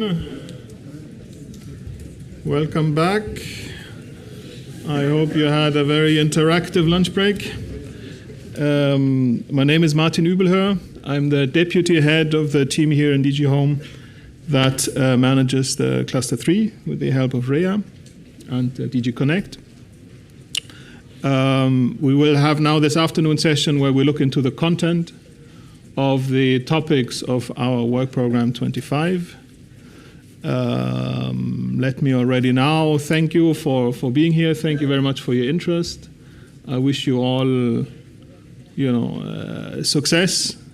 I hope you will be very active in making proposals. I wish you success in doing so. I think in participating in our program or in aiming to participate in our program, it's much more than just getting subsidies for something that you anyways wanted to do. Through the contacts in a consortium, but also through the contacts with the EU agencies that you've seen this morning, through networking opportunities in our CERES community, through links with other EU projects, also opportunities for follow-on funding, linked to procurers, linked to practitioners. It is much more than just a subsidy. It's really also for you an opportunity to build your network, to access additional knowledge, and to access, for the lack of a better word, a market for your knowledge and for your competence. So again, thank you very much for your interest, and I wish you good luck. We will now go destination by destination, and we will start with my colleague Nada Milisavljevic, who is online and who will present Fighting Crime and Terrorism. Yes, good afternoon, everyone. Many thanks, Martin, and many thanks to you all for coming to this event. I don't know what you see, but I don't see the presentation, so I don't know if that's normal. In any case, I would like to thank you all for the interest in our program, for being there either online or physically. And without further delays, I will start with explaining the destination Fighting Crime and Terrorism. As you know, we are quite this year, you must have noticed, we are quite open topic-wise, as you will see also from other destinations. So many things that I might say will be cross-cutting, but in any case, yes, thank you. I see the presentation now, so fine. Sorry, we can see the presentation, but we cannot see you. So just to make sure that your camera is open, and then looking at the colleagues in the back who are managing the logistics, trying to make sure we can see both the slides and the image. Sorry, Nada, please go ahead. Yes, so I just for the sake of the bandwidth, I wanted to exclude my camera, but if you hear me well, then I will continue with the camera. But okay, thank you. So thanks again for joining this session in Fighting Crime and Terrorism and for your interest in the work program. As I said, this is a rather open call this year, apart from one topic in FCT. All others are rather open, and I will come back to that. But what I would really kindly ask you all is to really don't forget to not read only the topic that you are interested in. Because if you look in the participant portal and tenders portal, you will typically see the topic that you're interested in. But there is a whole work program story around it. So there is a work program PDF file that you can also find online with all other topics and what is very important with the introduction to the program and in the introduction to the destination. And why I repeat is because those things that are on this slide are in the introduction of the FCT destination, and they apply in every topic, for every topic. So they are not there just because they are not important. They are there because they apply to any single topic. So and any single proposal should take care of it whenever applicable, as written there. And this is a message that we also pass to the evaluators. So please, I kindly ask you, read the introduction and make sure the things that apply to your proposal are covered in the proposal, because this is what the evaluators will also look in. Now, what are the cross-cutting things that are in this introduction that I would like to also tell you a bit more about? So, what we want to be sure is that you are aware of the policies that apply to the area that you apply, or at the EU level, because we are applied research. We look into two main kinds of outcomes. One is for practitioners, so at the end of the day, that there is something that will be useful to the practitioners of the topic that you cover. And another is policy feedback, so providing also evidence to our policies to support the ongoing policies or the existing policies. So it's very important that you are aware of what's happening in the EU policy domain. That's why it's written here, stay up to date. We do provide in our introduction part all policies that we were aware of at the moment when we were writing the work program, but there is some delay of some months in between. So please make sure that there was nothing that meanwhile that came up that you were not aware of. And that's also important to prove in your proposal, to show that you are aware of the state of the art in the policy domain and how you can contribute to that. What we also expect, whenever applicable, in function of the topic, and that's also indicated sometimes in the topic, is synergies with other proposals or calls that are similar. That is seen as an asset. So if in your topic, in the proposal that you have, it's important to also show that you know which existing projects are there. Now, we often have a question about how do I know? We don't expect you to know all nitty-gritty details of a project, so that you were in that particular project, but that you base the information that you provide in your proposal when you speak about the state of the art on the publicly available information, such as CODIS database, for example, for Horizon Europe and Horizon 2020 projects. Then we also expect from you to see about future. So because this is applied research, so it's in between, it's not a fundamental research, it's not a final product. At the end, if it's technologies, you will come with some prototype. If it's about societal issues, you might come with some awareness raising campaigns, material, and stuff like the methodologies or tools. So we do expect that you see also the moment when you apply, what you see as a follow-up, so how you see the evolution of your project once your project is over, what you see as future, so possibilities of uptake, exploitation, and so on. So whether you also see some complementary instruments, or like internal security fund, or that we suggested here, but it could be national programs or anything else.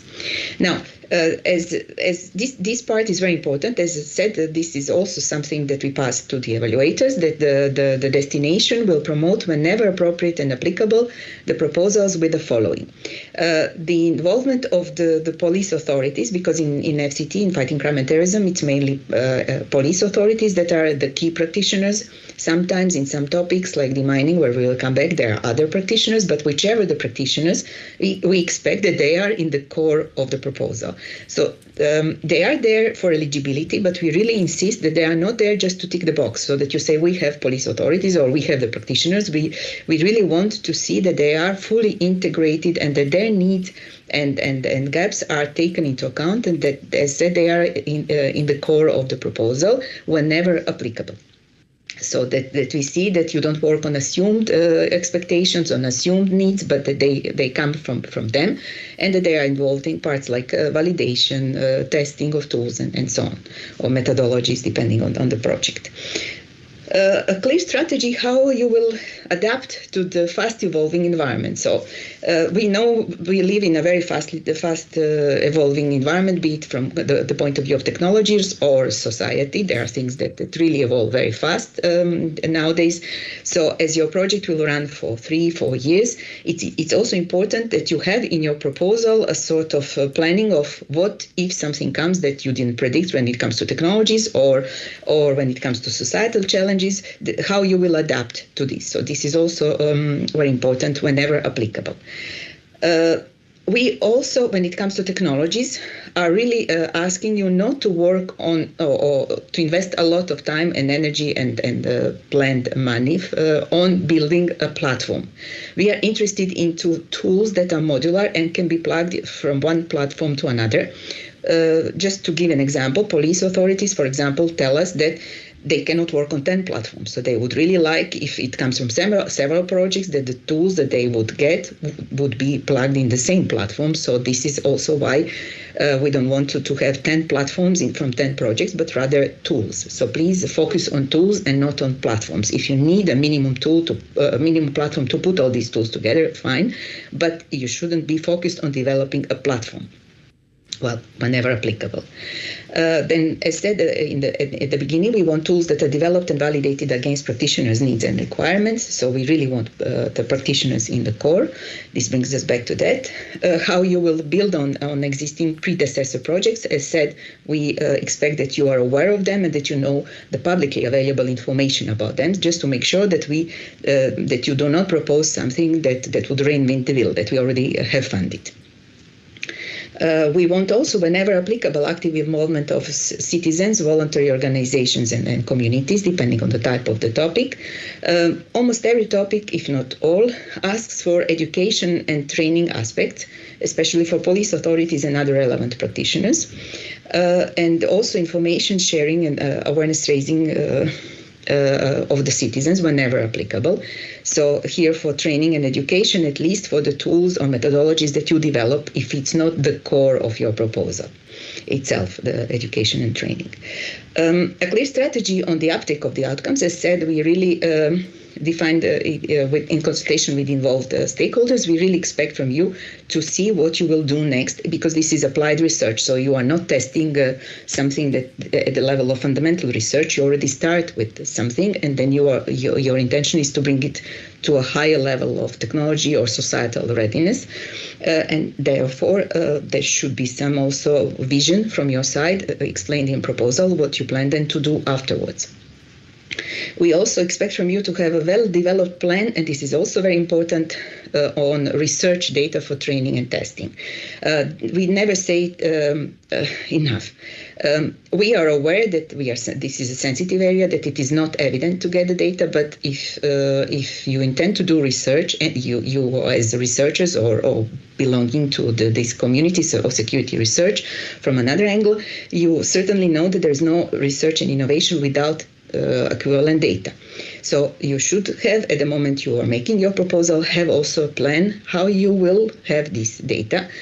One of the ways is, of course, through your practitioners that are then in the core, so they could all provide you with this data. That's, for example, we also have put in place some supporting tools for you, like we have a LAGO project that is now working on supporting you in this exchange of data. There are other ways, so please have a clear strategy on that. Another thing also, if you work working on tools, technological tools, it's very important also to be ready. As I said, we understand that you will not start from really scratch, because you start with some moderate technological readiness level that you want to bring to a higher level through the program, be it a research innovation, so TRL5, or innovation action, so TRL 6-7.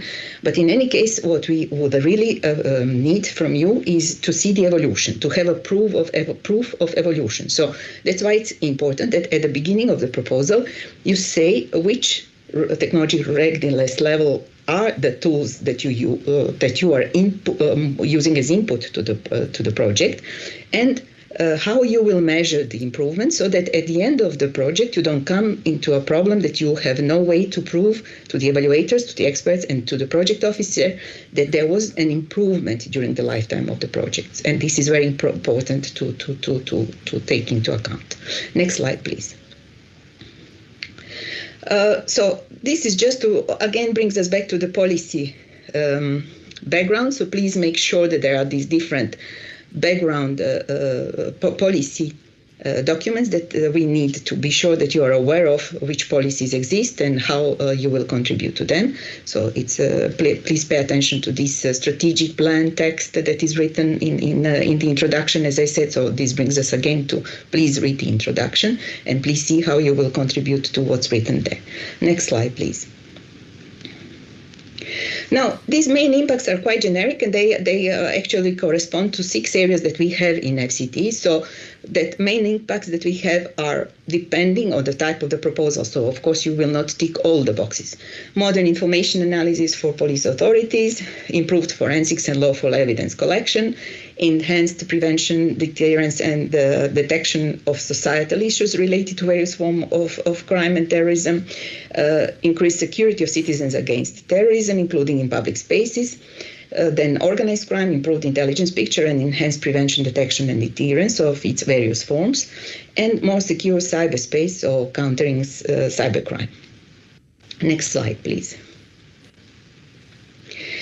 What is very important is that when you look in the topics, you will see that every single topic has this definition of what police authorities are, to make sure that you know what we consider as police authorities, so that there is a clear definition, and especially what we do not consider as police authorities, like, for example, police academies, forensic institutes, training facilities, border and customs authorities. They are also indicated separately, but they are not police authorities. The way, at least in this program, they are not defined as such. If we say in eligibility criteria that you need these or those practitioners, it's mandatory to fill in the information about security practitioners table, whichever the topic. Please make sure that you really carefully fill in this, because this is the first step, as you certainly heard this morning, that this is the first step, so checking the eligibility, if you fulfill the eligibility criteria. If you do not, you will not go to a second stage of the evaluation of the proposal. So make sure that this information is really well filled in regarding which practitioners are indicated in the eligibility criteria for the particular topic that you applied to. Then, you heard already, I will not come back to that. Every FCT project, as you heard this morning, every FCT topic is indicated as having potentially classified and secure sensitive data, so we'll go to security screening. There are also some topics where SSH, so social sciences and humanities are indicated, so please make sure to take into account that aspect whenever indicated. And also now on gender aspect, I would like to warn you on a sort of reverse logic. I'm sure you heard it this morning, but if you missed that in the morning, just to make sure you hear it once again. If gender is not mentioned in a topic, it means that it's mandatory to address it. Otherwise, it's clearly indicated how to address it or not. It depends, so whether it's relevant or not, and whether if you think it's relevant, you should address, and so on. So please be careful about this as well. Another important general thing is that in every topic, there is a list of outcomes. Sometimes we say all outcomes. Sometimes we say contribution to some or all of the following outcomes. What proposals often take badly here or take wrongly is that if it's some or all, if I tick more, then it's better. No, please do not think that the more the better. It's the quality more than the quantity that decides in these cases. So don't think that you need to cover everything if we say some or all, if you are not able to cover it well. So just focus on those that you can cover well. Of course, if there is some proposal that then covers all well, it will have advantage, but it is not in your favor. Well, it doesn't work for you if you just fill in whatever, any bullet covering without focusing on those that you really are good in. So please, I really kindly ask you for your benefit, please focus on those bullets that, in the case when it's written some or all, where you really can contribute and show a difference. About satellite imagery, I think that's quite clear. And about EUCI, I think also it was already discussed. So let's go please to another slide. Now we come to the topics themselves. So again, as these are all open topics, there are some, apart from the final one on humanitarian demining. However, there are some things that are common for all, including that one. So I will first focus on those.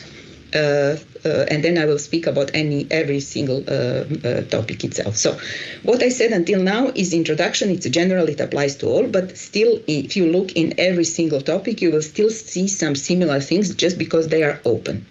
So what you will see in all of them is that we expect that you work with, apart from the fourth one, that we expect that you work with Europol or with EUDA. Now, also we expect from you, including in the fourth one, to cooperate and create synergies with similar topics, similar projects coming from similar topics, and so on. Then we often are asked, well, how do I know, for example, which are the topics, or how do I work with Europol or EUDA? EUDA, the drugs agency, was not presented this morning in the block of the agencies, simply for the sake of time, because it's a similar approach like for the other agencies. So the idea, especially in FCT, we focus on Europol and EUDA. The idea is that based on their mandate, they are providing us the input, or they are helping us when we draft the work program. They work in the evaluations, and then they will step in cooperating with you once your proposal is funded. In this in-between phase, so while you're writing a proposal, please do not contact them. That would be a clear conflict of interest if they would get involved, which they will not, but so you will just waste time trying to find the right person. The reason why we mentioned this also with the synergies with other proposals and everything in the call is simply because we do not have a possibility, once your proposal is selected for funding, to negotiate with you, to then tell you those things. Once you are funded, we expect from you this or that. So it's only for that reason we have a hook there, and we ask you to treat it in the following way. So if it's indicated that you are expected to work with Europol or with EUDA, it would be good that you, in your proposal, indicate how you see this. How, once your proposal is funded, how you see a cooperation with Europol and EUDA. That doesn't have to be very well developed, because, of course, it depends on the agency also where you will develop. You have to find a common ground once your proposal is funded. But you should have some idea on which aspect, and propose already in your proposal how you see this cooperation, in which direction that would go, and propose maybe some joint activities, or have some. So it's important really to have some vision, to show that you have a vision how you could cooperate with them. That's the way to treat it, not to, at this stage, not to reach out to the agencies, but simply express in which activities you think, or how you think you could cooperate with these two agencies in your proposal. Similarly, for proposals that are, for example, from the same topic. So we say that we expect cooperation with other proposals that will be funded under the topic where you will apply. Of course, that at this stage, none of you knows who will be funded. We don't know either. So you cannot really be too precise, but it's important that just to plan some activities, plan some workload for cooperation with sister proposal, whichever that would be. Now, of course, once you are funded, you will then decide together in more detail, but at least to have some idea that you will not work in isolation, and that you have some idea that there will be other proposals and that you are ready to cooperate with them. Because you compete at this stage, but once you are funded, you are not in competition anymore. So it would be good for both sides to cooperate. So this is the idea about that. I hope that was clear. Then another thing also that is there is a midterm deliverable. So please plan in your deliverables a deliverable at the midterm, for your practitioners to evaluate midterm your outcomes. So this is only that in your planning. Please plan that, and I think that's all from the cross-cutting things. Of course, as said, please think about the outcomes and how you will then build on the outcomes. That's also common in every topic, but I already said it at the very beginning. Now let's go topic by topic. Topic 1 is on open topic on modern information and forensic evidence analysis and on frontline policy. This is a sort of umbrella topic, like the second one as well, where you have 3 options, and in the second one you have 2 options. So option A in this topic 1 is modern information analysis.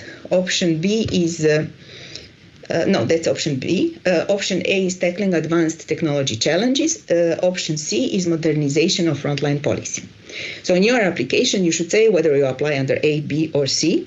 If you apply under modern forensic analysis, then it's indicated it is welcome that you also have forensic institutes on board, or recommended. And now also regarding the vocabulary, and that applies to all the topics of all destinations, if something is written as should, then it's mandatory.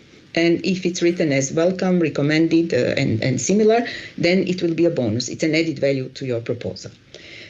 So this is a generic also notion for everything. So what you also can see here is that we plan to fund 6 proposals, but as you can see also at the beginning of the topic, it is written that we, regardless the ranking, intend to fund, if they pass all the thresholds, at least 1 topic per option, so 1 per A, B, and C. This means that in theory we can have 2-2-2 proposals funded. We could have 1 for 1. We could have 3-1 if they all pass, and similar combinations if they pass all the thresholds, depending then on the score. So 1 per option, and then we will see based on the scores for the rest. You see also that as it's a research and innovation action, TRL expected at the end is 5. And we expect 2 police authorities from at least two different EU member states or associated countries in the eligibility criteria. So for them, it's important to fill in the practitioner's security practitioner's file. If you have more than 2, you're welcome. This is minimum. Please fill in for all of them. Like this, you are sure. But you have to have at least 2, as said in this particular case. You have in the introduction some ideas on, in the introduction of the destination, some ideas of which challenges we could think of to cover, but see them as an illustration, not binding. So there are some challenges for each of these options, each open topic that we indicate in introduction, like potential ideas, but as said, they are not binding. It's just to give you an idea of, and well, of course, it's not forbidden to choose either one of these challenges. Nada, it's Martin here. So we have 10 minutes left for the rest of the topics and for the questions and answers. Okay, thank you. I will speed up. So option 2, it's similar like option 1. It's just that it is more on societal issues. However, we do have indicated TRL because, as said in the text, we also see it should be it should be partly technological and partly societal work that we expect from you. So for this, the ones that are technological, we expect this TRL. So just to explain. And here we have 1 police authority and 1 civil society or non-governmental organization in the eligibility criteria from 2 different EU member states or associated countries. It's a research and innovation action again. And we have option A, crime, and option B, terrorism and radicalization. Here, I would just like to underline that we made this radicalization and terrorism in option B, but it doesn't mean you have to cover both radicalization and terrorism. It's just that we separate crime in one box and then these 2 in the other option, and up to you whether you go rather into direction of radicalization, rather into direction of counterterrorism, and you can again see some examples in the introduction. Here we plan to fund 4 proposals because there are 2 options, so 2 per each ideally, but again the same explanation like for the previous topic. And don't forget that here gender is mandatory, on the contrary to the first one where it's up to you. The third one is again more on technologies. It's on organized crime. It's an innovation action. And we planned also 2 proposals to be funded. It's about improved intelligence picture and enhanced prevention, detection, and deterrence of various forms of organized crime. And for all the topics, all these 3, you also have something in common. That is that you shouldn't cover topics that were addressed in 23-24 call. But if you address something that is in 21, 22, that's fine, but you have to just justify that you are aware of what has been doing there, again, based on publicly available information, so that you show that there is some progress, again, that you don't reinvent the wheel. And that is, I think, also, as I said, this is innovation action. And then we go to topic 4, that's humanitarian demining, unexploded ordnance disposal of civil areas and unexploded ordnance risk education. This is also so partly technological, partly societal, in a sense that we have technological developments for demining, humanitarian demining. So we insist here it's about humanitarian demining. And on the other hand, you have societal aspects on unexploded ordnance risk education. This is an innovation action. Expected TRL at the end is 6 to 7. And here, as you can see, we have a bit different eligibility criteria. So we expect one international humanitarian demining organization and 2 local or regional non-governmental organizations active in humanitarian demining from at least 3 different EU member states or associated countries, including Ukraine. Now, this doesn't mean that those need to be from Ukraine. We just say that associated countries, we emphasize they include Ukraine, just to remind you. However, there is a part just after that that is also mandatory and that is not written on this slide. And I would like to draw your attention to that. It is written that the participation of at least one entity from Ukraine in the consortium is mandatory with competencies in humanitarian demining, unexploded ordnance disposal. So please pay attention that also this entity is indicated in your eligibility list. Like this, you are sure you are covered. For the rest, I don't think there is anything special there to emphasize than what was already said. So I will really leave you here, and I'm looking forward to your questions. Very good. Thank you very much, Nada. All very important points to take into account. Help to read actually the topic texts and the introduction. The floor is open for questions both online and in the room, and we start with the room. So I see the gentleman in the front. Do we have a mic?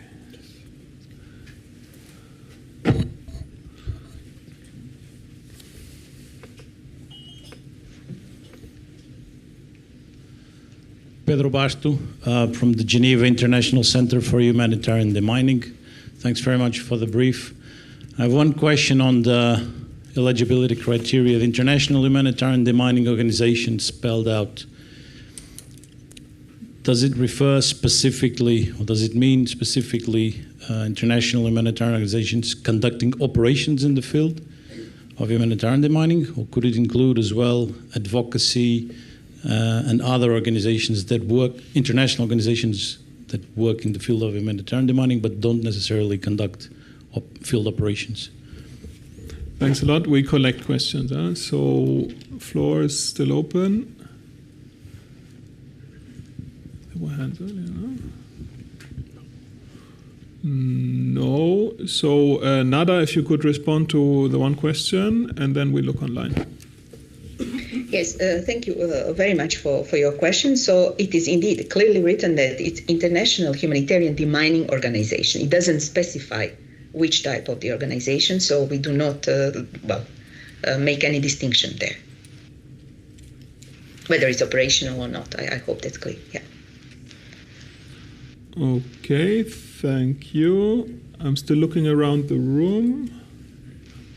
No, so let's see online. Christina?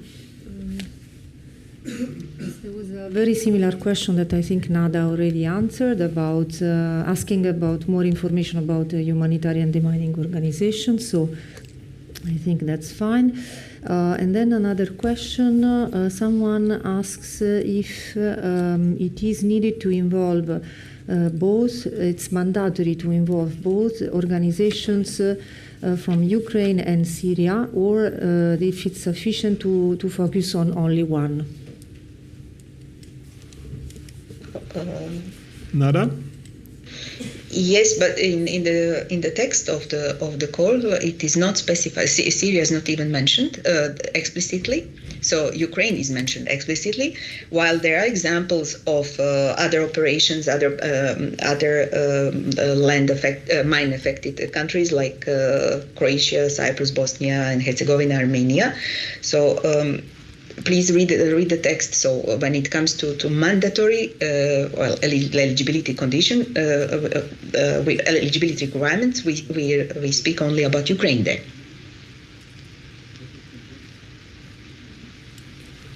Okay. More online? No.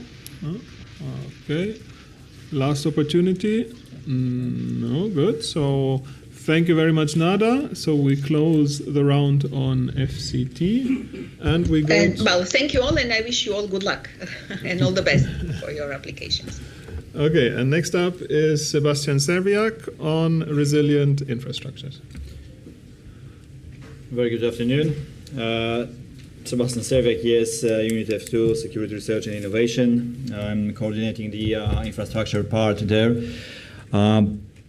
So when you will be approaching preparations for the proposals, just as my colleague just said, please read the introductions, both the introduction to the destination and also the introduction to the entire cluster 3. There are very informations that you may miss while you will be drafting the proposal if you don't read that. In the topic should be read in the context of these introductions, because the crucial information are provided also there. Second thing is reading that introduction and following the policy context is also of importance here. As my colleague also said, when we were drafting and preparing the topics, the situation has evolved since then. In the policy field also there were new developments, new regulations. So when you see, for example, that there is a request in the project to include the security by design, yes, it's true. But in the meantime, recently we have also adopted some new regulations like the EU preparedness strategy, Protect EU, or the EU action plan on cable security, and it has impact on what will be expected in terms of the project outcomes. So it's like a good approach to have the strategy. For example, now not only the security by design, but also the nature-based solutions, security preparedness by design. These are the new features that you have to include in your thinking in constructing the proposal. Now, apart from the policy context, it's also the operational geopolitical context that we are living today. So the hybrid threats were always present there, and we asked for addressing them. So you could see it, for example, in introductions. But then also the urgency of addressing that needs is different than it was 2-3 years ago. Because today we are facing not only not just hybrid threats, we are facing the hybrid attacks, and it's the reality in which we operate. And this is also the request from the stakeholders. This is their expectations that the innovations that will be developed and delivered through the Horizon Europe program, they will also address these menaces that we face today. We have 2 open topics for the 2025. I will not describe them. I will just focus on the main features. One of them is the innovation action, and the other one is research and innovation action. I think that having in mind the constraints under which we operate in financial terms, I think this is a quite fair opportunity with a total of what is expected, a total of 5 grants. That many ideas may find its financing. Now, when you look at okay, I should switch this slide, not only mine. Yeah, sorry. So yes, so these are the topics that I just mentioned, and then when we go forward, yes, when we look at what is expected, what outcomes you should pay attention to. So. These large-scale disruptions of critical infrastructure, this is something that is also the operational conclusion from the stress tests that were performed at the member state level, and very much we try to keep up the pace with the reality when it comes to designing and answering to the threats from the research perspective. So you should pay attention to these outcomes like the risk and threat assessment, the modeling tools, also the developing the capabilities for the infrastructure operators and the authorities for the post-incident investigation, and what was the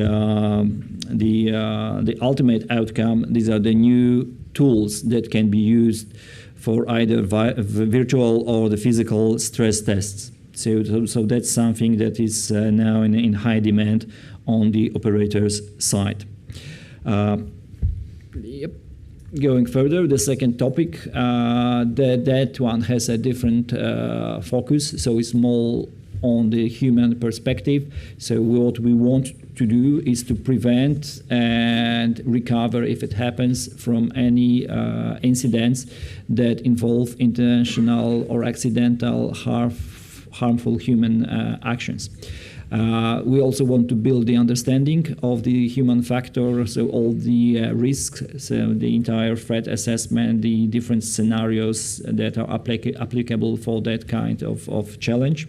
Again, here we would like to see capabilities for the post-incident investigations, operations, of course, having now a special focus on these human aspects. What was not here literally included in the topic, but is now this outcome of the actual context, this operational context that I mentioned, is also, apart from what you can see, is also these hybrid threats, but also the lone wolf scenarios, which are quite relevant for these human actions that may affect the critical entities. Yes, this is for the topics. Now, just a few comments on the specific eligibility conditions. We had that question before, so I will address it preemptively. When you look at the practitioners who are compulsory to be on board, you have to provide 3 of them from any of the profiles that were included in the call. So it's not like everyone, not any other number. It's just any of the 3 profiles, whatever best suits your respective topic, your proposal, that should match with the profiles of the practitioners. And again, as far as the sectors, the critical infrastructure sectors are concerned, the proposals should fill the research gap for the sectors that were invested under research in the past programs, 2023-2024. So that's the preference, but as it's said in the text, it's primary access this. We still, on top of that, have all the interdependencies, all the interconnections between the systems. So what we all want also prevent are the cascading effects, spillover effects resulting from these incidents in critical infrastructure sector. I will stop here, and I'm looking forward to any questions you may have. Great. Thank you, Sebastian. As before, floor is open, both online and in the room, and we have somebody there in the center.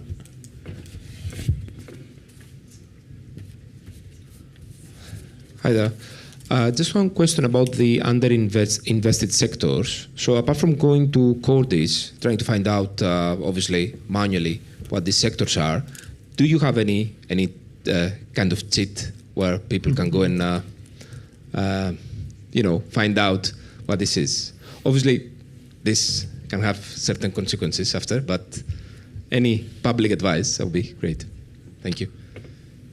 Okay, noted. Any other questions, comments? No, Sebastian? There is a question. Sorry. This is a key question because most questions are key. Cordis is a horrible tool, by the way. If you go to Cordis, you cannot find anything.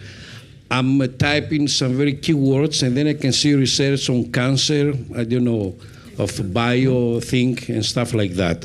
Nothing relevant to security. And when you say areas that were not being investigated, I've been in this area since 2012. We have investigated almost everything. I mean, what are these areas that were not, investigated? We try to understand. This has to do with, niche essential services. This has to do with the new, EU action on the protection of critical infrastructures with SEN directive. I mean, is it possible for us to identify these areas? What we're supposed to do? Okay, ChatGPT is also a solution still with very low resources to investigate. Sebastian, please. That's it? Yeah, okay, for the questions. Okay, so we have these tools that has been mentioned. Now, when we look at the call text, what is said is that proposals should primarily address sectors or interdependencies that are not covered in particular by the past Horizon Europe calls, 2000 Resilient Infrastructure 23 and 24. So basically you look at what was requested at the level of the work program when we designed certain sectors, because these sectors that were there specified, I'm not mentioning, I'm not referring to the open calls. So these sectors are based on the request from the stakeholders, from the policy colleagues, and all member states that are included in the process of shaping the work program. So that's the primary source. You can see which sectors they were named and which were not. Then it's your knowledge and understanding of these research aspects of the critical infrastructure is not, of course, built only on the work program. It's also the interaction with the other stakeholders. And we have these forums to mention, for example, the series. When we meet and discuss, we have the events organized on different destinations, including the infra destination. So you can also meet their colleagues who are actually in ongoing projects, including the 2023, 2024. As a matter of fact, most of our projects is kind of obliged to participate in the series events and constantly disseminate the knowledge and their achievements. Yep. And their achievements on the and the progress of the projects. So this is also a source of information for you if you want to stay up to date. The main source of funding the research projects, but also kind of a validation, is under the Horizon Europe Cluster 3, but you have also some limited opportunities, for example, under the Internal Security Fund. We have also projects like the EU SIP, for example, that is doing the clustering job and is bringing the different players, different projects together, when again you can meet and see what is happening today. So knowing that context and knowing what's going on, it's part of the job of the proposer to demonstrate that he or she is knowledgeable in the respective field. Of course, we are being realistic on our side. We do not expect you to know every single initiative and project dedicated to critical infrastructure, but if you can convince us in the proposal that you have considered the main developments in the research area, and you can convince, well, not only us, but also the independent evaluators, that this is actually one of the sectors that we should invest with choosing this proposal, that's fair enough. Thank you. Let's look online for questions. No specific questions for infra. Okay, are there any additional questions here in the room? No. Then I would briefly like to come back to FCT and NADA because of the question that came earlier on Syria, and I think NADA wants to just kind of repeat and clarify the message she gave earlier. Thank you very much. Thank you very much, Martin. So indeed, I was a bit in a rush, thinking we are late. So it's just to clarify, Syria is not excluded. It's not mentioned among the eligibility criteria partners from Syria, but it's by no means excluded as a possibility to address. Just that what I wanted to insist that you pay attention on what's in the eligibility, and again, what's in the eligibility, it's minimum that you need to satisfy. If you go beyond it, so if you, for example, address Syria, bring Syrian partners, that's not excluded. I just wanted to clarify that just to make sure that I'm not misunderstood. Sure. Thank you very much. Thank you very much. That's now crystal clear. Martin, if I can add something about how to find the information about funded project, do not forget to use also national contact points, because they receive the information precisely of the funded projects and they can help you, and they are there for this reason. So just, you can also take advantage of the network. Perfect. Thank you. I was planning to say that at the very end. In any case, your NCPs are the ambassadors of Horizon Europe in your respective country, and they can help you with all the project admin. With the proposals, administrative aspects, but also they know the project portfolio, they know, the content. So please don't hesitate to reach out to the NCPs. And of course, just to repeat, we have the research inquiry service, which is the way to get in touch with us in the Commission directly. From there, so we close on infra, and the next destination is border management, and that's my colleague Giulio Mancini. Thank you. Thank you very much, Martin. Let's see if I manage not to break something else. And a very, very good afternoon, everyone. Thank you again for your interest in the EU program on research and innovation on civil security and border management, and specifically in this destination on effective management of EU borders. My name is Giulio Mancini. I work with the colleagues in the same unit on DG Home on innovation, coordinating this area and destination. Effective management of EU borders, or border management, or BM, as we also refer to the destination, as some of you may be familiar already with, covers the EU-funded research and innovation investment on the objectives for the security and management of external EU borders.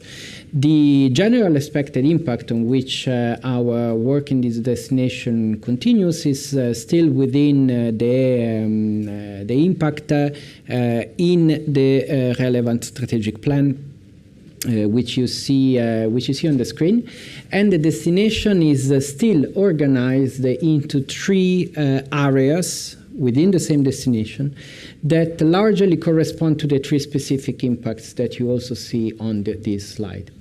A first area largely focusing on developing on addressing and serving the capabilities of border surveillance and maritime security, including but not limiting maritime border surveillance. A second area focusing on the capabilities of border checks and travel facilitation, so control of people passing through border control points, making that secure and facilitated.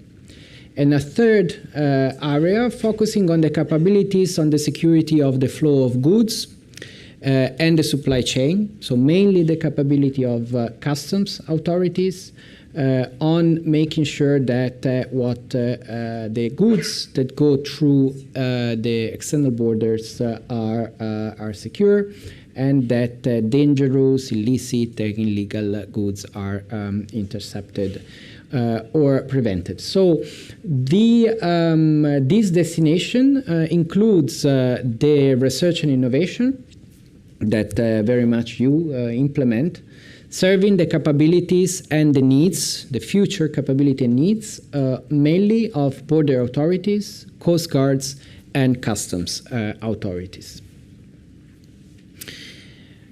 My colleagues from the other destinations mentioned this already, but I can only highlight that again also for the border management destination.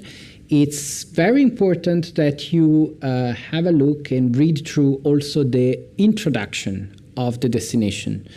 We're very aware that many of you are specialized on some technical or knowledge or engineering aspects, that you know already which area and probably which topic you will be most interested in, but please do not skip the introduction. There are a few pages with very useful and general and relevant information.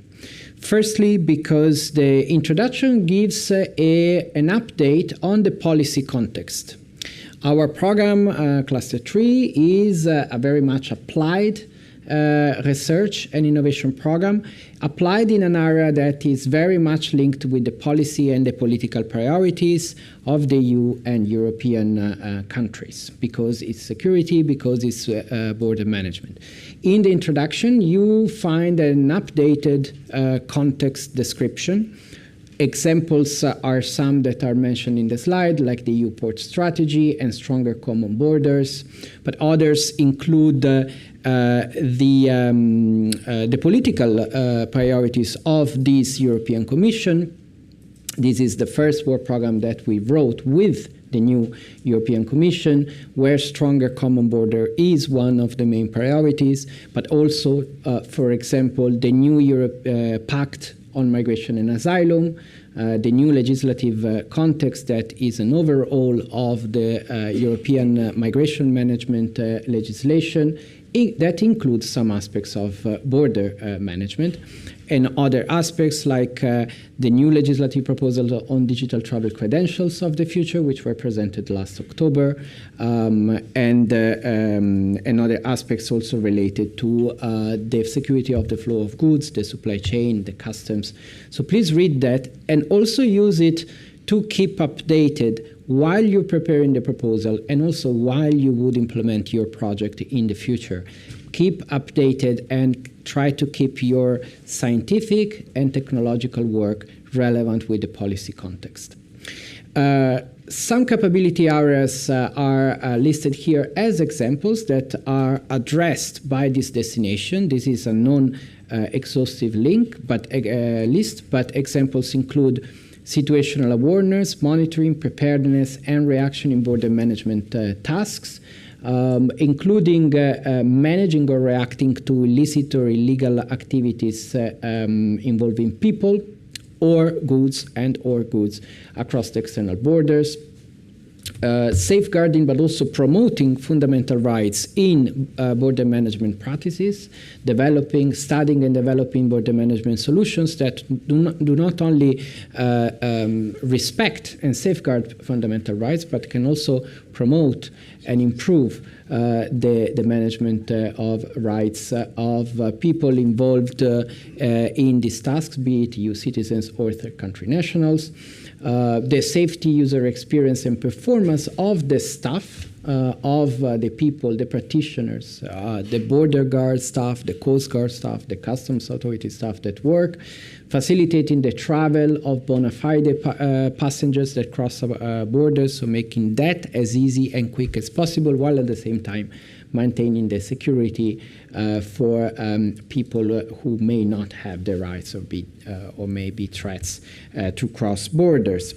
In the destination introduction, a few pages, you also find a few others general points which are useful to keep in mind. For example, the engagement of the EU agencies that are very active in this area, especially Frontex and EULISA. You heard the colleagues before lunch that described how they work very much with us and how they're very interested in keeping monitoring on the funded research projects, because they are not only users themselves, European users, but they can also network with the users at the national level. The agencies, as the colleagues explained, are not and should not be involved at the proposal preparation stage. it's in information. We want to make sure that from the work program you also understand and be prepared should the proposal be successful that that agencies will be interested during the project. Another general point, synergies with other funds. Also, Sebastian just mentioned answering a question a few minutes ago. There are EU funding that can be one of the tools to support innovation uptake, continuing work after research, prototyping, for example, scaling up, validation, etc. When other activities are needed after the research. We do appreciate a clear plan and a credible view on what is going to happen after the research project, should your research project be successful, and should, of course, your proposal for a research project be funded.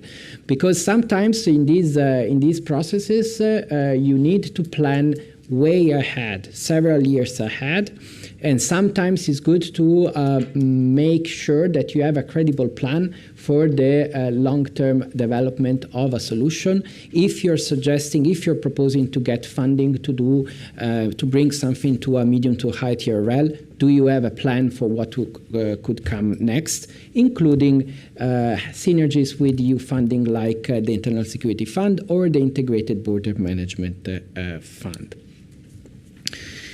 Moving to the overview of the topics for the 25 work program for this destination, we have 3 topics. Each of the 3 topics are open topics, similar to what explained also in the previous 2 destinations. These open topics are based on the thematic areas within the destinations, the 3 thematic areas that I mentioned at the beginning. It means that within that thematic area and within the capabilities that are mainly needed for the community of reference of that thematic area, border and coast guards or customs authorities, mainly for the 3rd area, we are looking for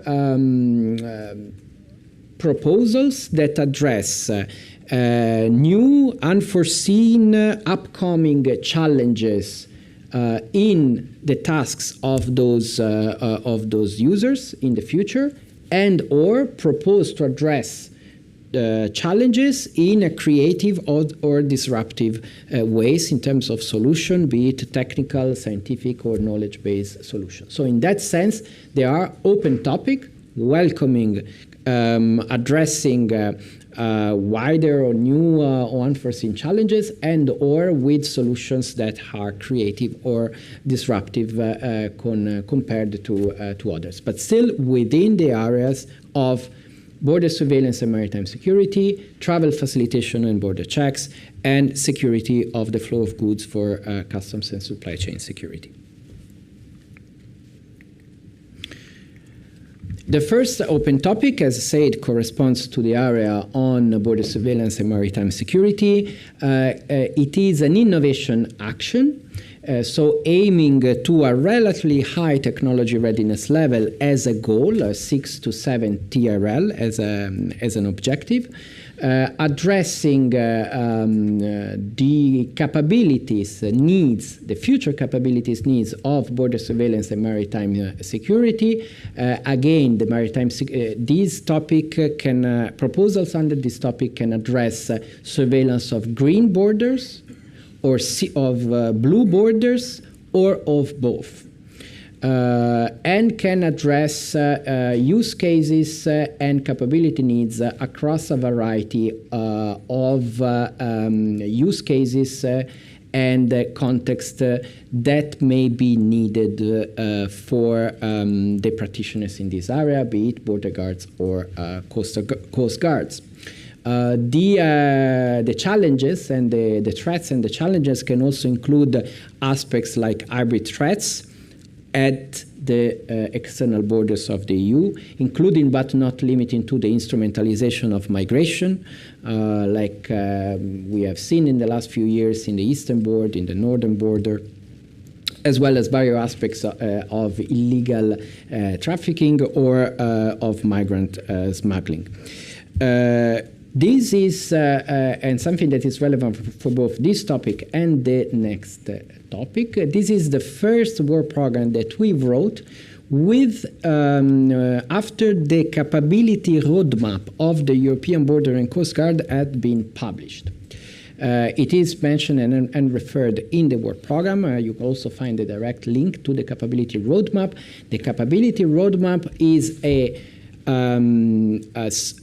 consolidated collection of all the national capability development plans of all EU member states and Schengen associated countries, border and coast guards, plus the capability development plans of the agency, Frontex, consolidated into the capability roadmap of the European Border and Coast Guard for the short, medium, and long term up to 2037. Which means that the EU investment on research and innovation has to contribute and be aligned somehow with the long-term aspects of the capability roadmap, because there we can see where the users, the European users, have identified as potential and probable needs in the 10 to 15 years in the future time frame, and that may need European investment for R&D to develop solutions needed for those capability needs. So we have to be aligned for that, and a strong suggestion is to review and refer to that. In this topic, as for the other two topics, building on something that and some feedback that we also had in the previous years of Horizon Europe in this destination, we demand, as for other topic, the participation, the mandatory participation of border and or coast guards in the research consortium, starting from the proposal definition, because it's very important that it's relevant from the beginning. But we also welcome the participation of other security practitioners in the consortium. In this case, for example, we welcome the participation of police forces and or of customs authorities in research proposals that address border surveillance and maritime security. Because the feedback we had is that it could, in some cases, it's very interesting to have interagency cooperation also for what regards R&D. The second topic is an open topic on the area of secured and facilitated crossing of external borders. In this case, it is a research and innovation action, a RIA, and the targeted TRL for the proposals here is around 5, TRL 5. This is also based on the fact of the research stream that has been funded, and it is funded in this area, also from EU funding. And that we also invite you to review. It's similar to what we were just discussing a few minutes ago on where to find and how to find references on existing research project and existing research. Areas that can and should be addressed in this open topic include, for example, the security of the credentials and documents, broadly speaking, credentials that people need to cross borders and to verify their identity, improved border crossing experience in general for the travelers, but also for the staff in terms of improving and increasing the resource, optimizing the resource allocation also by the authorities, also by the staff. At the same time, this is also relevant to what I was saying at the beginning, safeguarding but also promoting fundamental rights, for example, but not limiting to privacy, for example, by exploring and developing systems that minimize data use or data sharing, and so improve privacy of data management, especially personal data management.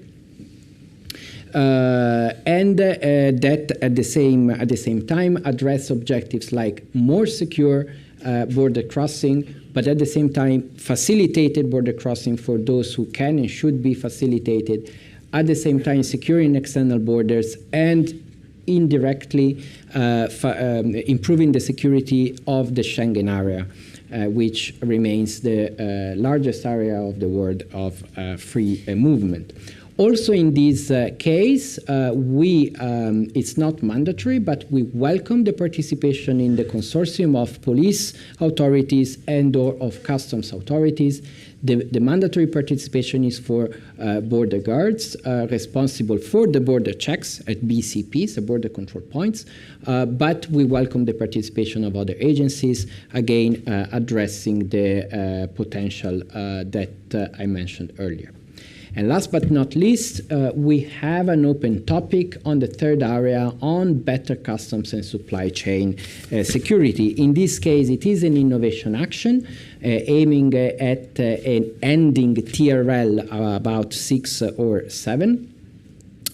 Here we welcome proposals, research proposals addressing prevention, detection, deterrence, anti-tampering, on detecting illegal, illicit, and or dangerous goods or threats in the flow of goods, be it in cargo, containers, the parcel flow, the courier flow, the flow of goods, broadly speaking, while improving interoperability among operators and authorities involved in the security of the flow of goods, while minimizing the disruption to trade flows, which is a key objective in itself.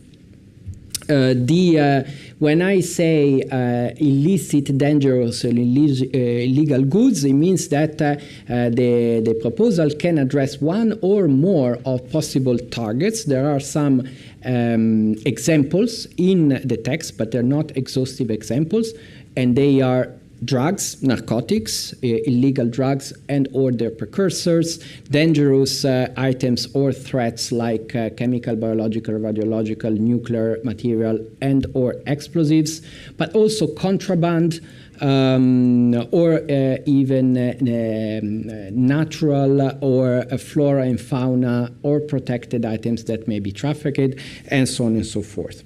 Also in this case, the participation of customs authorities is mandatory, but we welcome the participation of police authorities or of border and or coast guards. This is also the topic, the one topic in this destination where we require, we introduce the possibility of using financial support to third parties, or FSTP. The rationale of having it here is also response to something that was raised by the community of users several times, which is providing a way for the users and also for you as innovators to engage more and better authorities also when the project should be starting and being implemented.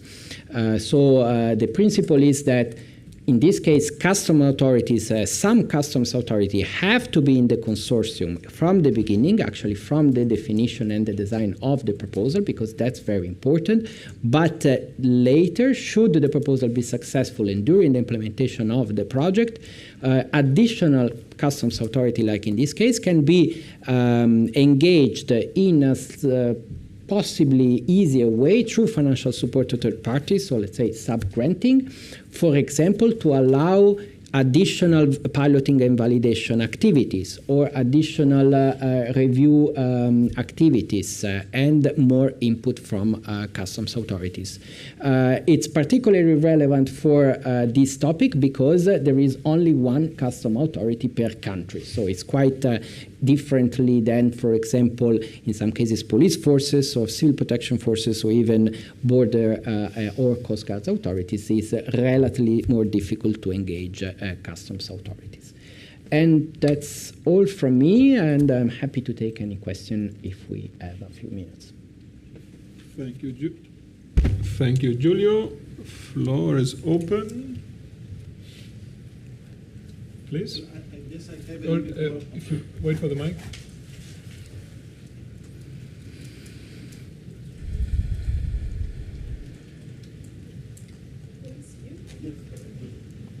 So I guess I have more of a logistics type of question here. As you said, I mean, there is only one customs authority per country, and probably you'll have a lot of proposals from different countries, right?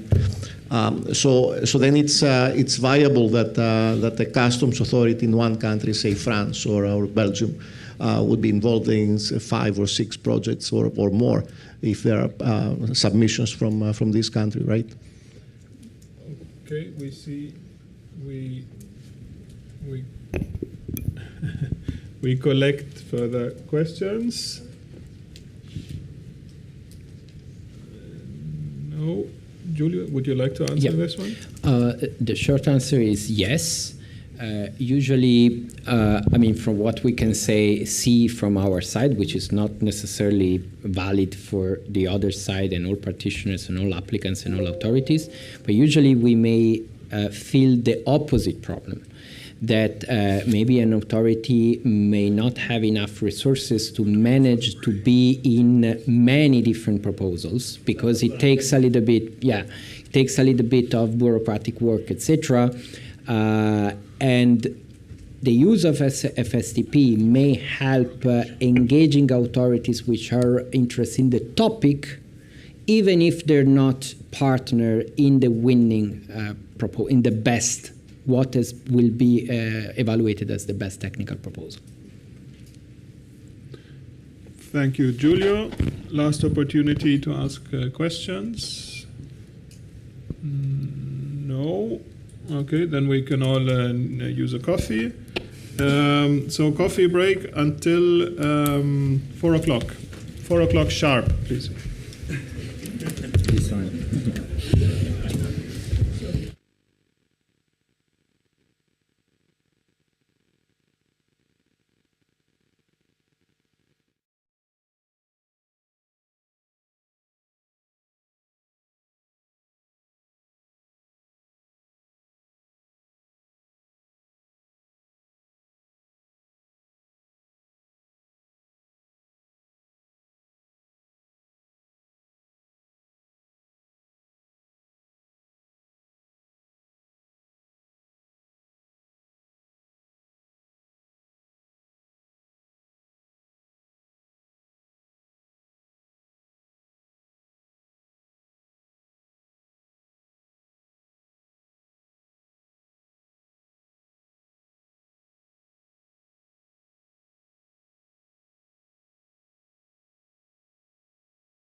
We continue with our next destination, which is DRS, Disaster Resilient Society.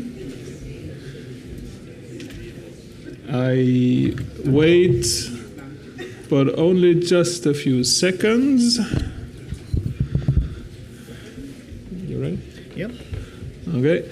So over to my colleague Yanis Skiadaresis. Thank you very much, Martin. Good afternoon from my side as well.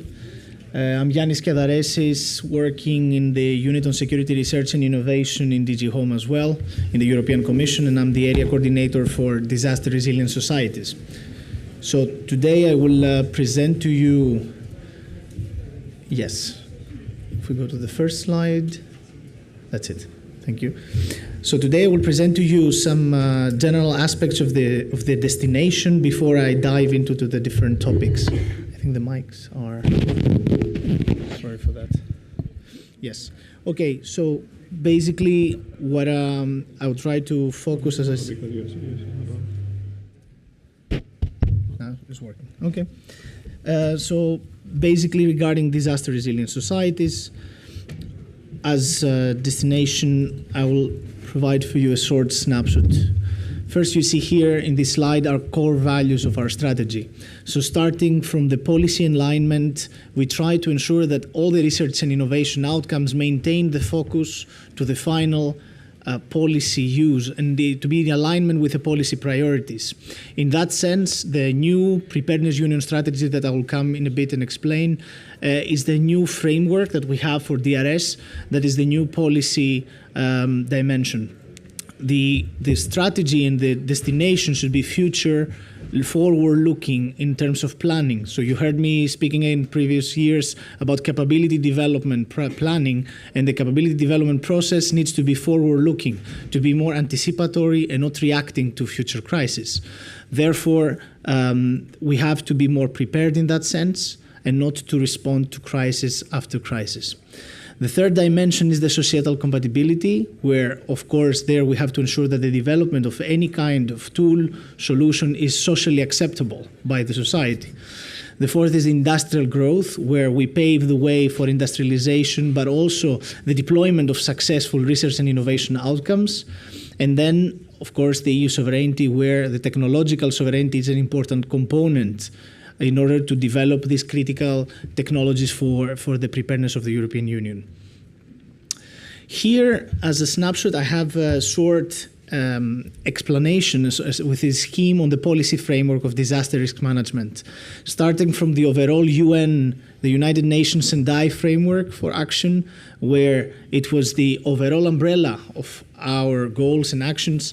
We're moving more to the more European ones, from the Union Civil Protection Mechanism, where you can see that there are natural hazards that are addressed, like earthquakes, storms, floods, wildfires, that inside the Commission they are a bit closer to what DG ECHO is doing, and also the innovation pillar of these natural hazards is DRS. So basically in our work program we have, and this anticipatory policy try to also respond to the natural hazard, but also to the human-induced risks, where you have here industrial accidents, nuclear accidents, acts of terrorism, but also health threats. The overall framework, strategic framework for all these is the Preparedness Union strategy, where the latest document that the Commission presented, it was last March, and it was one of the Commission headlines priorities to be more prepared, and it's based on the Niinisto report, based on the report that the Special Advisor Niinisto produced on how to make the Union more prepared in future crises.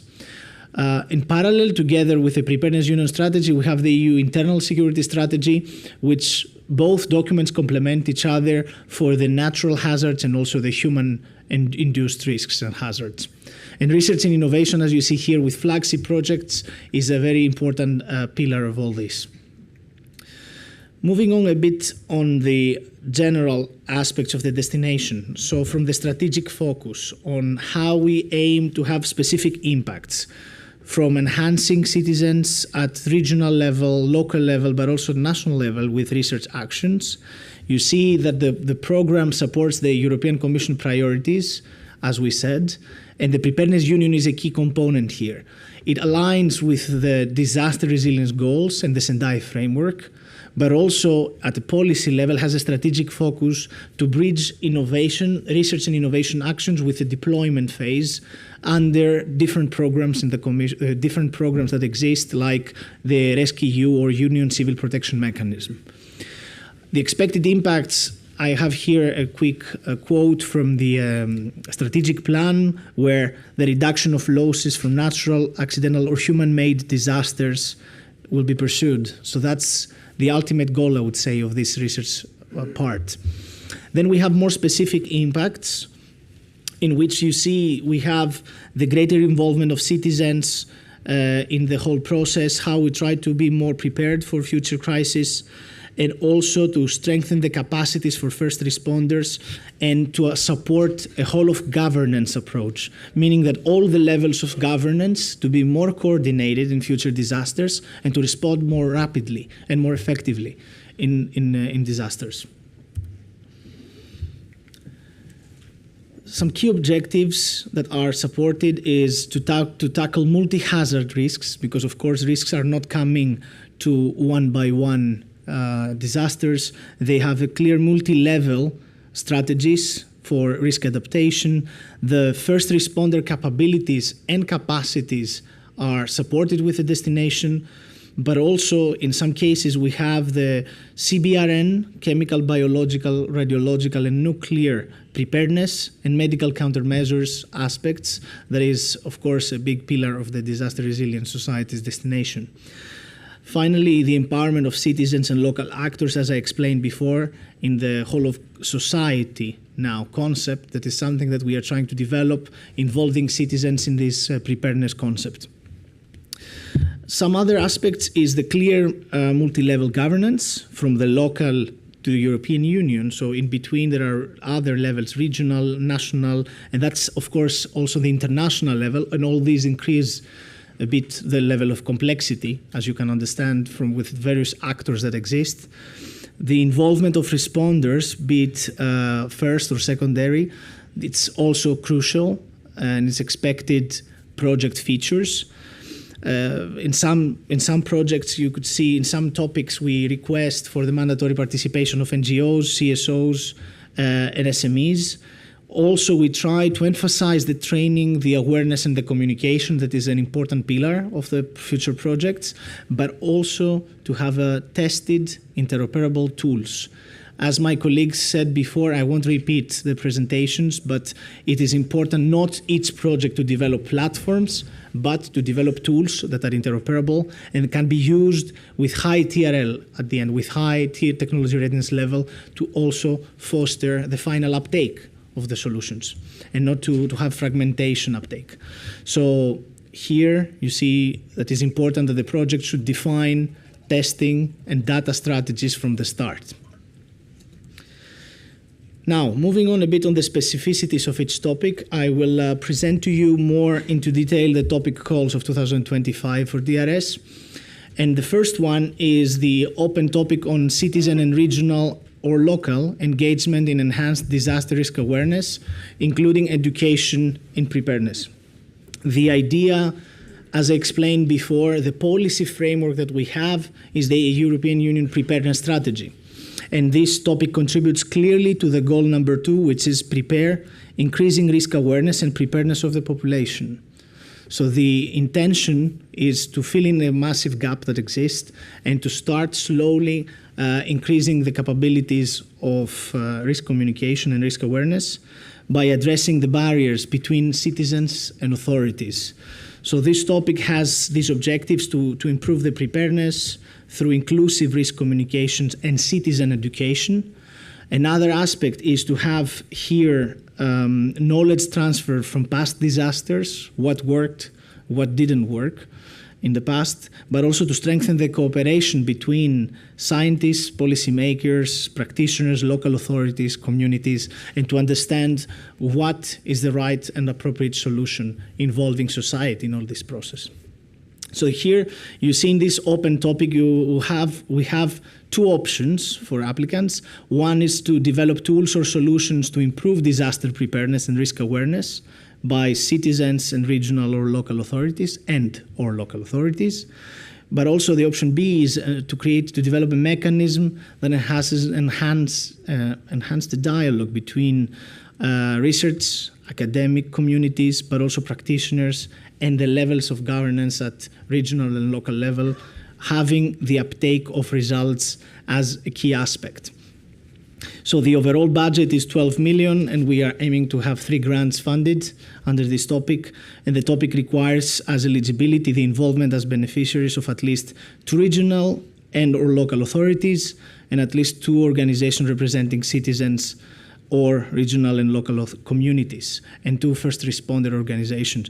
And all these, first responder or disaster management, I will explain a bit later on this, from at least 3 different member states. Moving on the second one, we have the open topic now on improving disaster risk management and governance to ensure that self-sufficiency and sustainability of operations in support of enhanced resilience.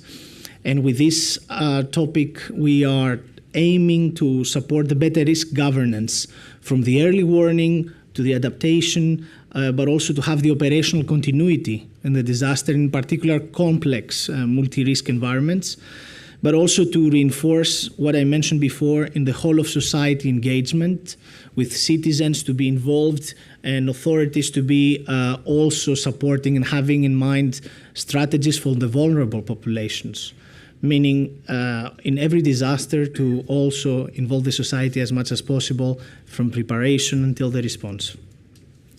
Here, the policy and the operational goals of this topic is to enhance the understanding on the impacts of disasters in terms of either natural or human-made, but also including cascading effects. And why this is mentioned is you'll make the links with the CBRN option, for example, to see what are the cascading effects after the CBRNE threat. Another intention with this topic is to have an improved early warning and forecasting systems, adaptation of sustainability of emergency systems, and also to strengthen local governance in disaster risk reduction. There are 2 options, similar approach as the previous one. The first option is to enhance the impacts of forecasting and early warning systems to understand climate, weather extreme events, and geohazards, and the adaptation of emergency systems. So the topic clearly mentions all the kind of disasters that we face and what we aim to understand in better prevention and preparedness. And the option B is to enhance the impact on forecasting and to understand the chemical, biological, radiological, and nuclear and explosives, so CBRNE threats, and the future adaptation of emergency systems for disaster preparedness and prevention of this kind of threats.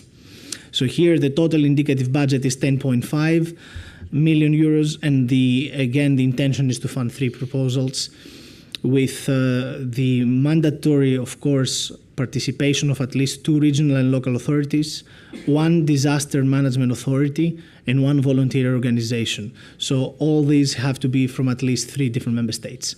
And just here to highlight that all these are minimum requirements, which means that you can have more than that. But this is as a set of the baseline what we expect from the side of the Commission to see in the proposals. In the next topic, you see the topic is titled Open Topic on Testing, Validating Tools, Technologies and Data Used on Cross-Border Prevention, Preparedness and Response to Climate Extreme and Geological Events, and or chemical, biological, radiological and emergency threats. So the aim here is to have interoperability across borders and sectors, because as we usually say, disasters have no borders. So in some cases, we need to have interoperable systems and to also be more prepared for natural human-made disasters by various practitioners that they work in the field. So here the topic expected outcomes is to have a tested and validated technologies ready for deployment at the end, to have improved cross-border coordination between responders, interoperable user-driven tools, in that sense to improve the prevention, but also the preparedness and emergency response to all these different kind of hazards, and to support integration of data almost at real time, as we say, with the decision support and emergency communication systems in place. So here we have 4 options. One is to use artificial intelligence or machine learning tools to support first responder analysis, so to tackle this capability gap that we have identified, planning and decision making of first responders as well. The second option is the miniaturized sensors for threat detection, but also victim identification after the disaster or before. Option 3 is the information exchange, communication among first responders in a reliable, secure, and universal way in the cross-border emergency communications. And option D is to develop alert systems to detect CBRN threats, integrating different systems at national, regional, or European levels. Now, here for this topic, the total indicative budget is 13.5 million with 3 grants, and this topic requires the active involvement as beneficiaries at least 2 first responders or disaster management authorities, and 2 SMEs from at least 3 different member states or associated countries. And last but not least, the topic of DRS 0104 from 2025, where the aim is to have advancing autonomous systems and robotics for high-risk disaster response, strengthening disaster resilience in conflict-afflicted crisis zones.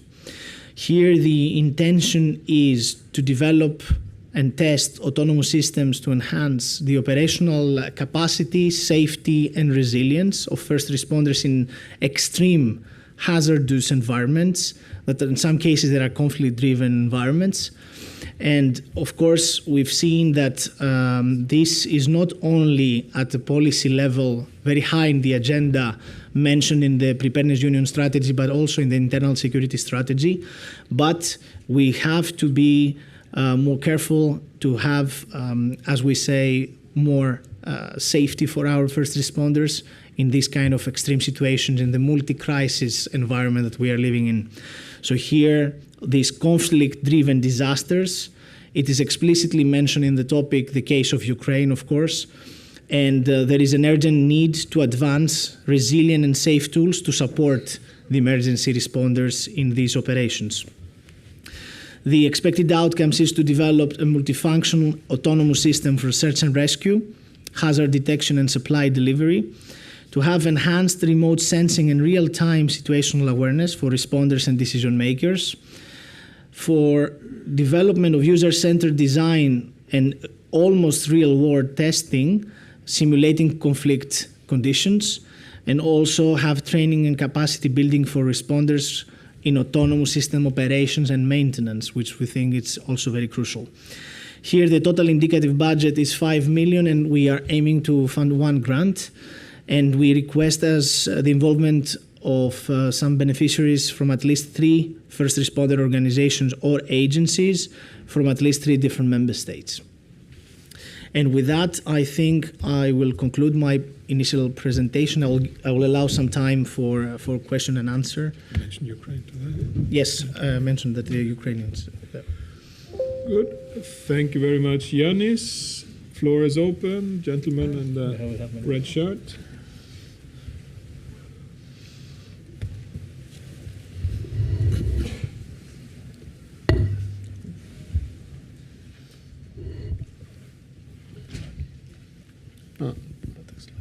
Hello, Antonin Galtier from CEA. I was wondering about the Latin America involvement in DRS02 and 03.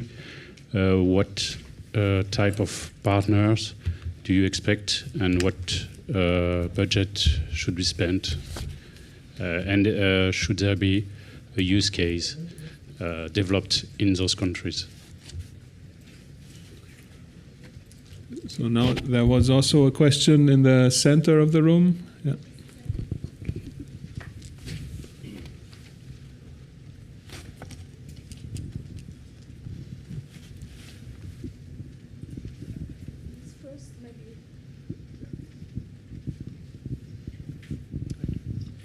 Thanks, Jens. Norman Keller, University of Twente, Netherlands.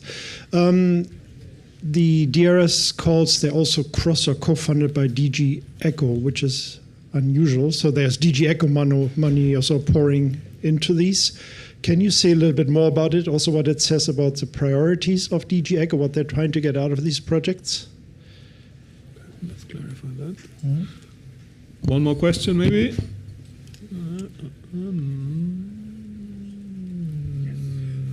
My question is about the fourth one, conflict-affected crisis zones.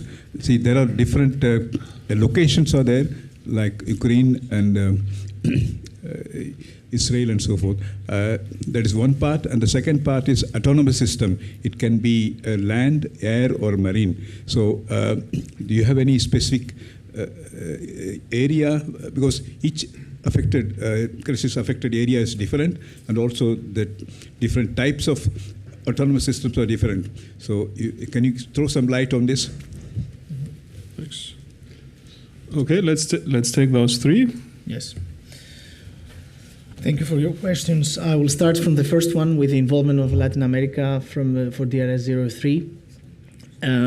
What we have seen is that in the disaster world, basically, there is a lot of international cooperation between different parts of the world, and Latin America is one region, one area that is not covered enough. So that's why we wanted to boost a bit the involvement of Latin America in this kind of global or international cooperation in terms of preparedness and prevention for disasters. Regarding your question, what kind of budget is expected, this is up to the proposal to define. It's up to the specific concept that you are developing, and of course, what is the option out of the four that you are choosing. Because of course, it's different if you choose the development of artificial intelligence or machine learning, or if you choose the CBRN. So in that sense, I will leave it again up to the applicants to decide and agree it in the consortium. And I think the topic is pretty much clear on what we expect from each of the options. I hope I answered this. Regarding the second question on DG ECHO, so basically the European Commission is setting strategic priorities as Commission. So the Preparedness Union strategy is the framework, and is the same for DG Home, for DG ECHO, in the respect of the expected goals. Now, regarding the capability development, because I think that's your question, there is a mismatch between national authorities that they cannot keep up in that sense. And that's why we try to streamline with the disaster response authorities. You have noticed probably in the work program, now we are not only asking for first responders, but in some cases for disaster response, disaster management responsible authorities, that they can come from a national level. So we try to bring closer the two communities and also to involve the national level more to what we do through the Union Civil Protection Mechanism.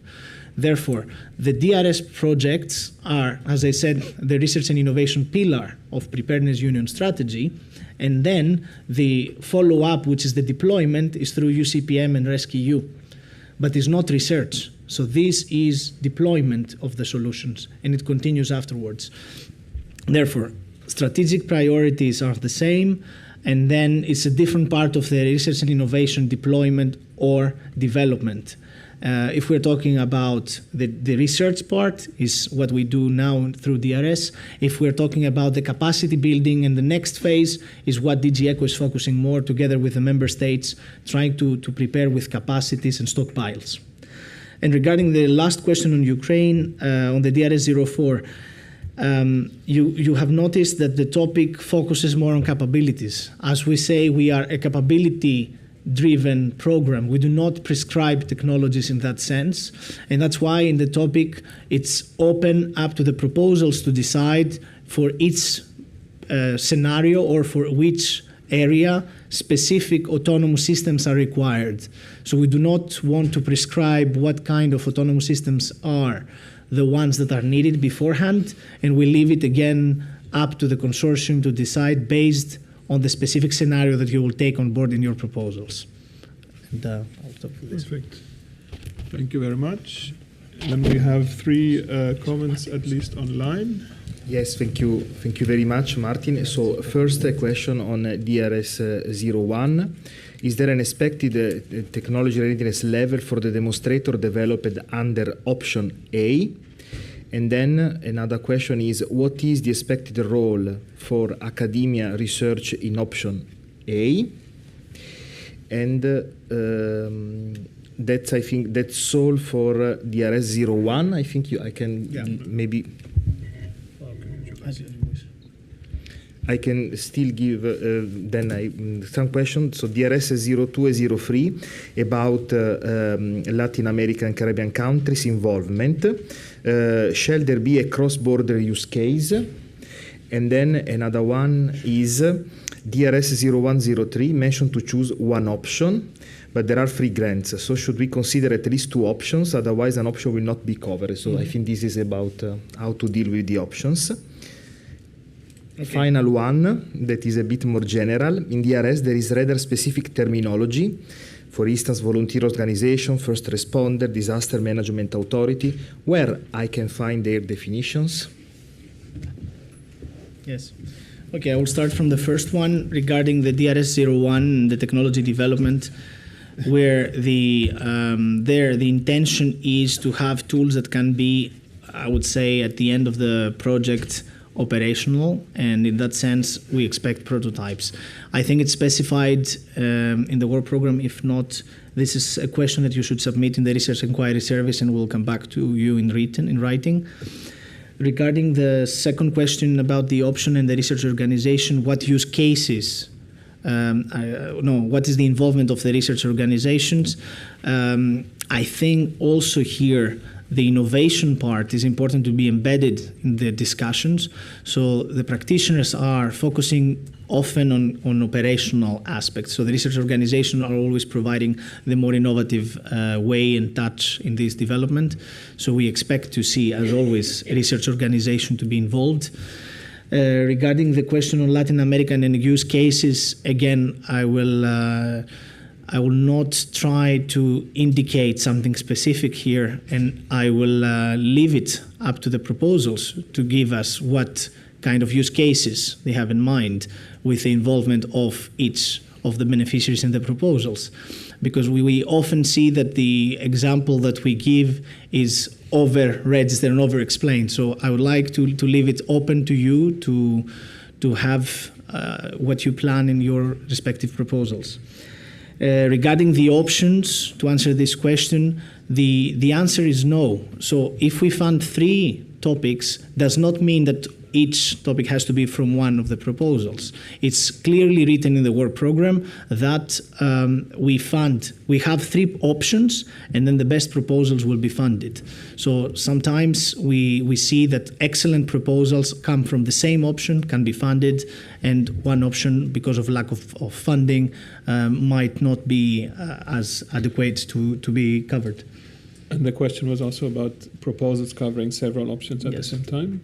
Do we expect? Yeah, no. Here we expect proposals, as is clearly stated in the work program, to focus on one option. So not 2 options at the same time. Try to focus in one option, and then, as I said, the excellent proposal will win no matter which option is covering.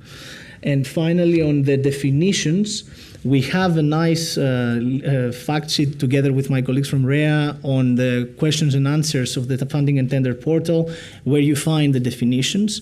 I think it will be useful to send it again after the info day to all of you, so you have it more accessible with clear definition. What is a volunteer organization? What is a disaster response authority, etc. So I think I'll stop here. Right. Yes, please. Yeah. One very quick question. DRS02, is a higher education institute from Chile eligible? The Horizon work program excludes Chile, but the condition mentioned lack exceptionally eligible without exclusion of Chile. Well, again, I think that the work program is explicitly mentioning the region, and I think if you have a specific question regarding a dedicated partner, you have to submit it through the research inquiry service, and we'll come back to you on a case by case. But like this, we do not respond on a specific partner. But entities from Chile in this topic are possibly eligible. Of course, depending on the substance. Exactly.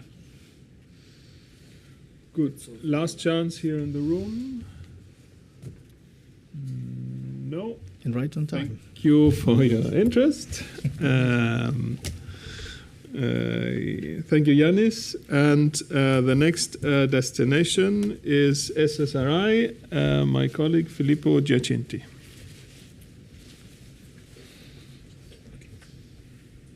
Is it working? No. Microphone. Yes. Is it working? Yes. Very good afternoon. Also from my side, my name is Filippo Giacinti, and I'm the coordinator of the of the SSRI destination Strengthen Security Research and Innovation of Horizon Europe Cluster 3. So in my presentation, I will provide you with an overview of the 6 topics that we have under the SSRI destination for 2025. And I would also like to briefly explain the understanding and the reasoning behind this destination, behind its establishment. So in this slide, you see no need for me to go through it. I think you see the 6 destinations Horizon Europe Cluster 3 is built around, and the 4 points that you see in the dark box are very relevant cross-cutting themes that are extremely crucial, I would say, not only for the SSRI destination, but for Cluster 3 in general. I know that you might already be familiar, you might have already heard about them, but I think it is very important to convey these messages today. So the first central point for Cluster 3 in general is that Cluster 3 is a capability-based cluster. This means that the primary objective of Cluster 3 is not related to technological development. Technological development has certainly a very important role, but it is not the ultimate objective. Technological development is rather a tool in order to cover a capability gap. So this is in line with what also my colleague Yanis was saying before in respect to the preparedness strategy. So we are trying to promote the transition from a reactive to a proactive approach to security. And for this, it is extremely important to try to anticipate security threats in advance, and try to cover the capability gap that exists in order to cover these anticipated threats. The second relevant point is that Cluster 3 is an end-user-oriented cluster. Yeah, I think you know already very well, but let me say that this is not just about ticking the box for the eligibility conditions, because of course end users are included in Cluster 3 funded projects as per eligibility conditions. So here the idea is really to make sure that the solutions, the knowledge that you are producing under your project is aligned with the operational needs of our end users, well, of European end users.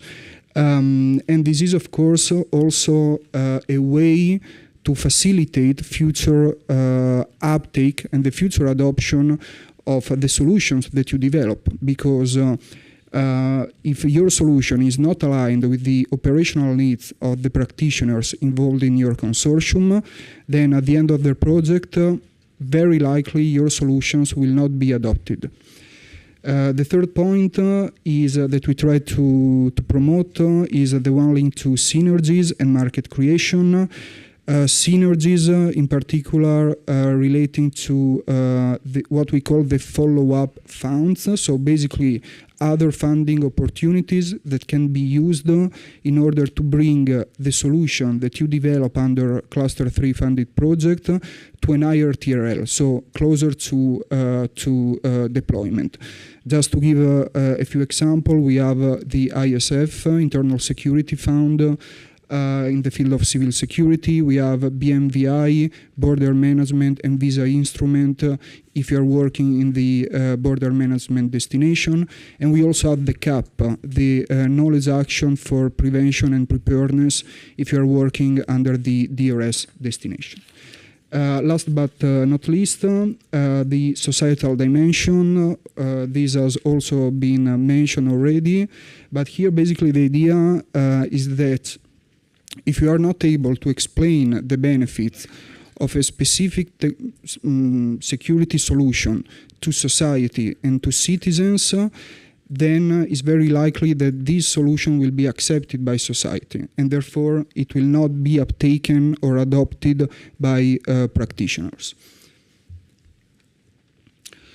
So the SSRI destination is slightly different from the other destinations of Horizon Europe Cluster 3, and the reason is that it doesn't have a thematic focus.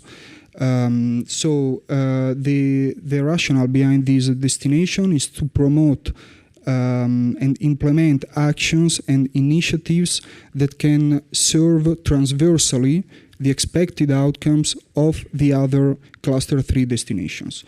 As specific objectives for the SSRI destination, we have the ambition to create a more efficient and effective evidence-based development of EU civil security capability built on a stronger, more systematic and analysis-intensive security research and innovation cycle.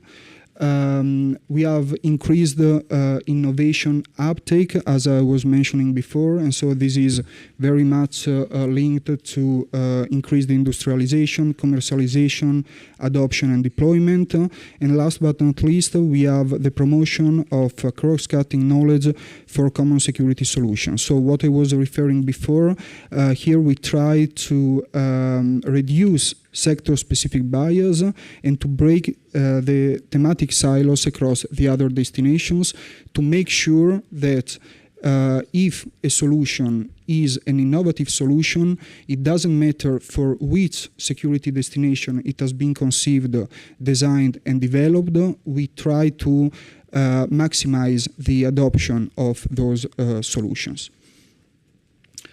So, as I mentioned, one of the main challenge for Cluster 3 is the uptake of innovation. So, what happens once the project is over and you have your tool developed during your project?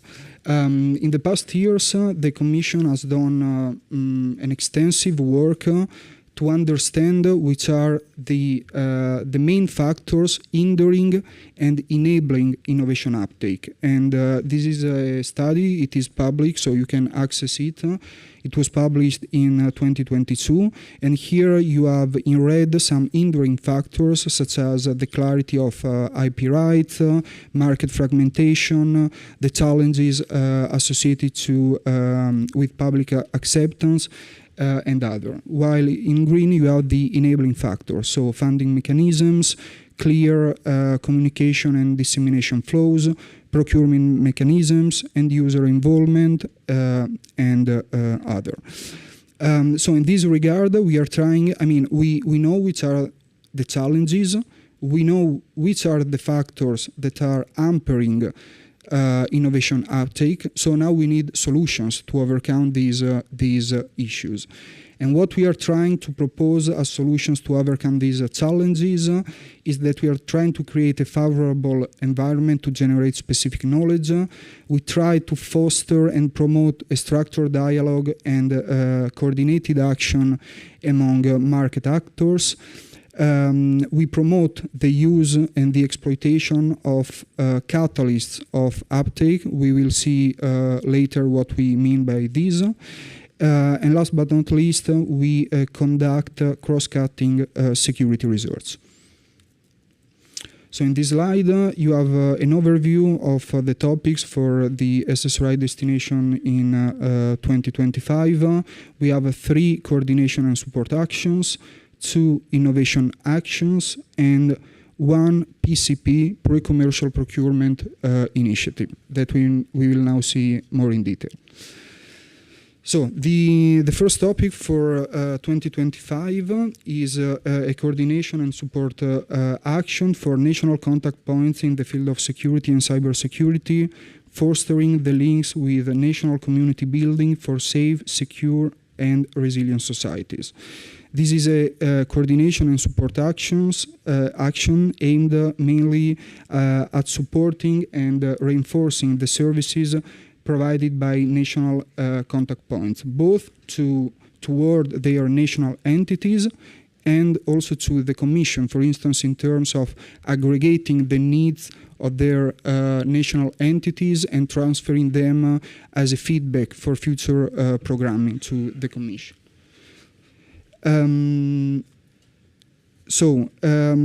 Without need to say, this action is, applicants for this action must be national contact points of Horizon Europe Cluster 3 nominated by their state to the European Commission. I will not go through the expected outcomes because you can see everything in the work program. But one point I would like to highlight here is that besides the expected outcomes that you see in this slide and that you will find in the work program, a very important aspect for the successful project is to support the promotion of innovation uptake. With a special emphasis on the results that have led to the deployment of solutions in the fields of operations or that already show a strong potential for uptake. For instance, because national buyers have expressed interest toward these results.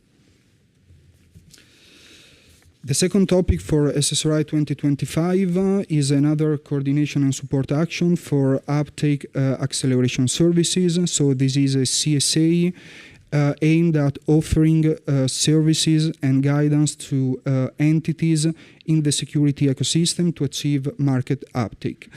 Entities in the security ecosystem means both the demand side, so practitioners, and also the supply side, in particular SMEs and startups. So here the idea is to define and to promote models and methods for transferring research to the market. Among the expected outcomes, we have indeed to offer advanced services on innovation uptake for the security community. We have to provide a self-sustained mechanism for advanced advisory and support services to act as a market catalyst and to accelerate the uptake of innovation in the field of civil security. As I mentioned before, it is very important under this topic to foresee both services to be delivered to supply side, so SMEs, startups, industry in general, but also services to be delivered to the demand side, so to practitioners. In this topic, we require the participation as beneficiaries of at least 2 research and technology organizations. And it is important to, already at the proposal phase, to identify and describe the options to ensure the sustainability of these proposed services beyond the project life cycle. The third topic for SSRI 2025 is another coordination and support action for opening grounds for pre-commercial procurement of innovative security technologies. So in this topic, we require the participation of at least 6 end-user organizations and at least 3 public procurers, knowing that one same entity, one same organization can have the role of both end user and public procurer, both counting towards the number of entities required for eligibility. So the idea of this topic is indeed to invite end users and public procurers from different member states for a preparatory action that should build the grounds for future pre-commercial procurement activity. So a couple of points that I would like to highlight for this topic is that if the successful consortium already knows that after this coordination and support action would like to apply for a future PCP, then there are a number of aspects that need to be taken into account already under this coordination and support action. Just to name a few of them, it is important, for instance, that the identified challenge is justified and clear evidence is provided, for instance, on explaining why a future PCP is pertinent. Regarding the identified challenge of this CSA. Another important aspect, but again, everything is included in the work program. Another aspect for which evidence should be delivered within this coordination and support action is to show that there is actually a consolidated group of potential buyers that have common needs and common requirements, and therefore contribute to de-risking the future PCP initiative. CSA usually have a limited duration compared to other actions, and in this case the project should have a maximum estimated duration of 1 year. The fourth topic for SSRI 2025 is an innovation and support action for accelerating uptake through open proposals for advanced SME innovation. European SMEs are at the backbone of the EU economy, and they can deliver innovation in a wide range of activities, including, of course, civil security, and therefore contributing to enhancing the security of European citizens. But we know that these entities very often experience difficulties in accessing the public market. This is due to a number of factors that we are quite aware of, such as difficulties in accessing new customers, access to finance, and so on and so forth.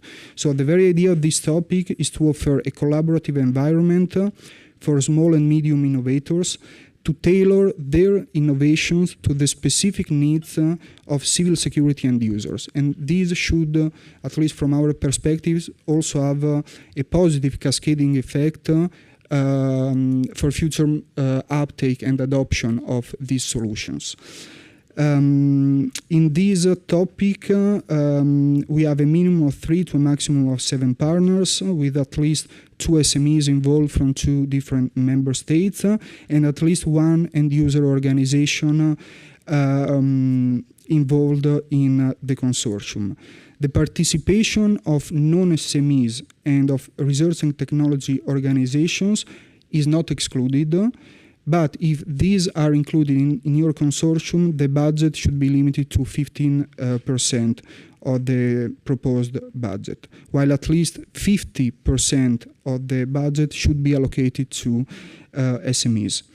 A very important aspect that I would like to highlight here is that the participation of non-SMEs and the activities they will implement during the project should not focus on their own internal technological development. These should focus on providing services to smaller and medium entities. And we also encourage under this topic for an SME to take the role of coordinator. The fifth topic for SSRI 2025 is an innovation action. For a data repository for security research and innovation. So the underlying concept behind this topic is that we want to make sure that past research data are not completely lost once the project is over. So we try also to overcome the issue of data availability in the field of research. And for this, we propose a topic that is a follow-up of the outcomes of the LAGO project. I don't know how many of you have ever heard about the LAGO project, but basically LAGO is an ongoing initiative that was funded under a topic on fighting crime and terrorism back in 2021. And the LAGO project is currently developing, building a skeleton for such a data repository. So the proposed topic here should build on the outcomes of the LAGO project, and this can be done, for instance, by accessing the public deliverables of the LAGO project. I'm running out of time. I will be very quick with the last one. So the last topic for 2025 is a pre-commercial procurement initiative. So the idea behind pre-commercial procurement is to open up the procurement market for innovative entities, in particular startups and SMEs. And also to enable the public sector to address more effectively societal challenges.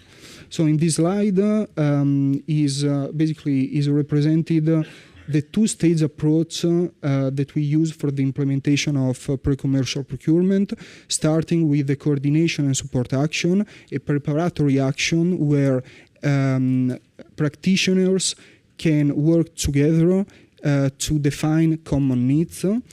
And then, if there is no on the market an existing solution that is able to cover their common needs, they can go for PCP. So in PCP, basically, the concept is based on a competitive, on an antagonistic selection procedure, where the group of practitioners and the group of buyers select an initial set of suppliers.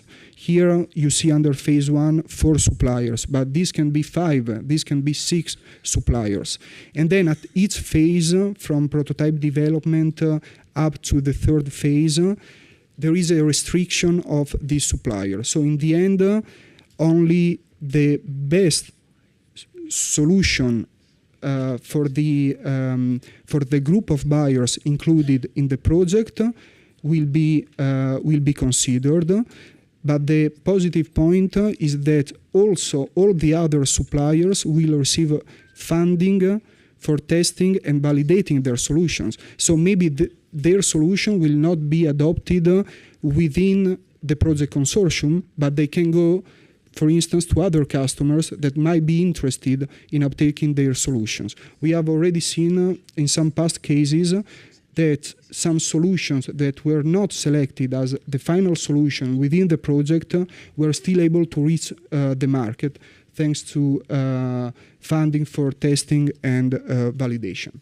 So with this, I close my presentation, and I'm open to take your questions, if any. Thank you very much. Thank you. Thank you, Filippo. The floor is open.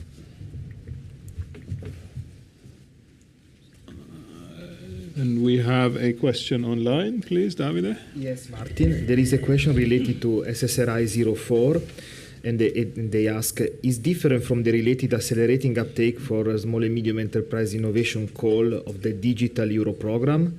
Is it related to the target technology readiness level? So I would say this is not primarily related to this initiative. Here we in this innovation action we expect to have a TRL, technology readiness level, between 6 and 8 by the end of the project. So this is really a topic thought in order to accelerate innovation uptake for advanced SME innovation. And also this is not on cybersecurity. Thank you very much. No further question online. No question in the room. Thank you very much, Filippo. And with that, we reach, last but not least, by no means, the last destination with my colleague Ioannis Askoxilakis from DG Connect about cybersecurity. Thank you, Martin. I don't know if we have the... All right.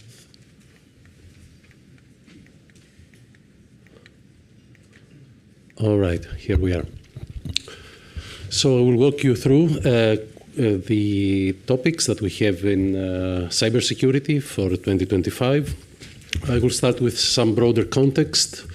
The cybersecurity topics address and would like to support the EU technological capabilities, of course, in cybersecurity, in particular research and innovation, and strengthen the leadership and the strategic autonomy of Europe in this particular domain. We address all aspects of cybersecurity: protect, detect, respond, and recover. So the entire cycle, and while the focus is on cyber, we also address hybrid threats, and also this becomes particularly important in the current geopolitical context. We want to support, of course, the European competitiveness, and as we said, the strategic autonomy, and there is particular focus on the security of the supply chain, both the digital but also the physical part, and let's say the robustness and business continuity in case of severe incidents and disruptions. Another aspect is the promotion of the European cybersecurity community, the one that is also built with the European Cybersecurity Competence Center, which, by the way, will have an important role in this process and the respective evaluations. And there is particular attention, as usual, in the participation of SMEs, in particular innovative cybersecurity SMEs that play an important role in the overall cybersecurity ecosystem and what we call European cybersecurity community. So the topics are these 6 topics, 5 research and innovation actions and 1 innovation action. I will go through each one of them. But I will just, let's say, go through them very quickly here. So we have the generative AI for cybersecurity application topic, which is about research and innovation actions and a total budget of 40 million. And we expect up to 3 proposals, up to 3 projects to be funded, which means that we expect big projects. The second topic is on new advanced tools and processes for operational cybersecurity. And here, this is an innovation action, and the budget is around 24 million euros. And we expect up to 4 projects. Privacy-enhancing technologies, a research and innovation action with a total budget of 11 million and expected funded projects up to 3.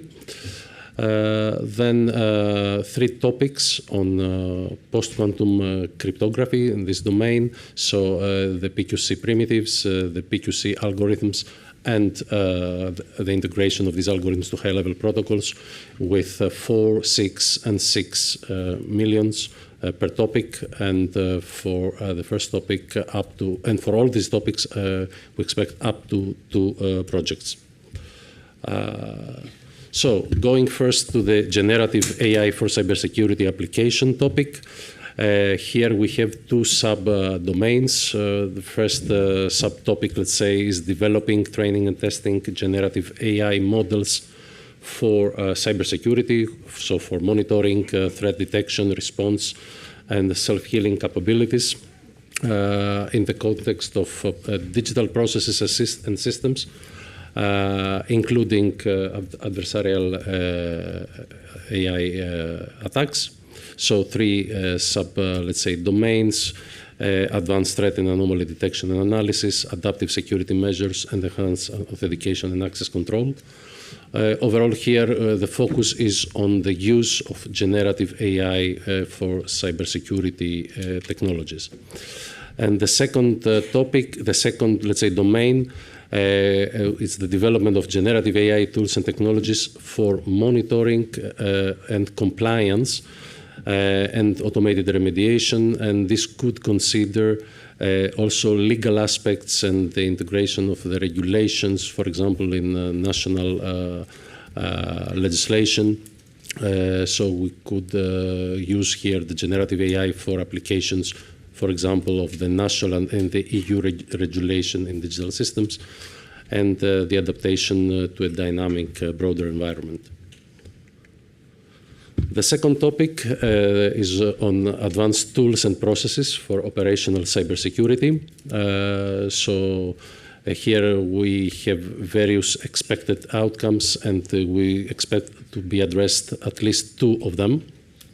So enhance situational awareness and through cyber threat intelligence frameworks and tools and services, and also cybersecurity risk assessments for critical supply chains, frameworks, tools, and services for preparedness against cyber and hybrid threats, both in information technology and operational technology systems. Expanded security operation center technologies, so tools for CSERT networks, and functionality and respecting functionality, and the focus here is on detection, analysis, and incident handling, in particular for SOCs or CSERT teams. Development and testing and experimentation facilities in this particular domain of operational cybersecurity, with particular focus on critical infrastructures. Development and pilot implementation of cross-sector and cross-border cyber crisis management frameworks. And here we would like to stress the importance of the CSERT network and the EU Cyclone, the European Cyber Crisis Liaison Organization network. So in the end of the day, operational cybersecurity is about also enhancing the capabilities of these entities, of the public sector entities. But also for this particular topic, an important aspect is the participation of SMEs, and it is written very clearly in the call text. So we would expect innovative cybersecurity SMEs that are actually working in this particular domain of operational cybersecurity to have an important role in these consortia, of course, together with relevant national authorities. The third topic, privacy enhancing technologies. Here we have again various expected outcomes. So the projects are expected to contribute to some or all of them. So for example, development of robust, scalable and reliable technologies for privacy within also federated and secure data sharing frameworks. As well, the processing of personal data is an important aspect, and industrial data. Development of privacy-preserving approaches for data sharing solutions, including privacy-preserving technologies for cyber threat intelligence, and this could include also sensitive data. Integration of privacy by design at the core of software development, also with the attention on specific cryptographic building blocks, and implementation of privacy-enhancing digital signatures and user authentication schemes, and development of privacy-enhancing technologies for the uses for example, in IoT devices, in constrained devices. Also, as I said, there are several let's say, expected outcomes here. Contribution towards the GDPR compliance, with particular attention in sensitive domains such as health. Also alignment with data topics of the Horizon Europe Cluster 4 could be relevant. Development of privacy-enhancing technologies and solutions to benefit the citizens, including, of course, small and medium enterprises. Development of blockchain-based and decentralized privacy-enhancing technologies, of course, for the key security properties, confidentiality, integrity, and authenticity. And investigating the usability, so the development of usable privacy-enhancing technologies that are easy to use by the end users. The other three topics on the quantum, I would say they follow a layered approach. So we start with the post-quantum cryptography primitives, so the mathematical foundations of post-quantum cryptography. Since the issue with crypto, we all know we are going towards the quantum era, which means that we will have a higher computational capacity, and that's why we would like to see solutions that are resistant to the cryptographic solutions that are resistant to the new, let's say, quantum era and the higher computational capacity. So this topic addresses, let's say, the mathematical foundations. The second topic, topic 5, is on the security of implementation of post-quantum cryptography algorithms. So the development of new cryptographic algorithms able to resist to this, let's say, quantum era. And the last topic is the integration of post-quantum crypto algorithms into high-level protocols. How we integrate novel post-quantum crypto algorithms in existing security protocols and systems. And I think, yeah, this is it. The detailed information is, of course, in the work program 2025, and I'm at your disposal for any questions. Thank you. Thank you very much, Ioannis. And the floor is open. Yes, please. Hello. Can you hear me? I'm Elisa Grigoriou from Ibos Technologies, and I checked the work program, and it mentions that in eligibility conditions that entities that are controlled from third countries or from non-eligible countries or entities they're not allowed to participate. In this case, should we provide the ownership control declaration during the proposal preparation? Let's see if there are... How we can check it. Thank you. We note the question. Let's see if there's another one. Please, also here in the front.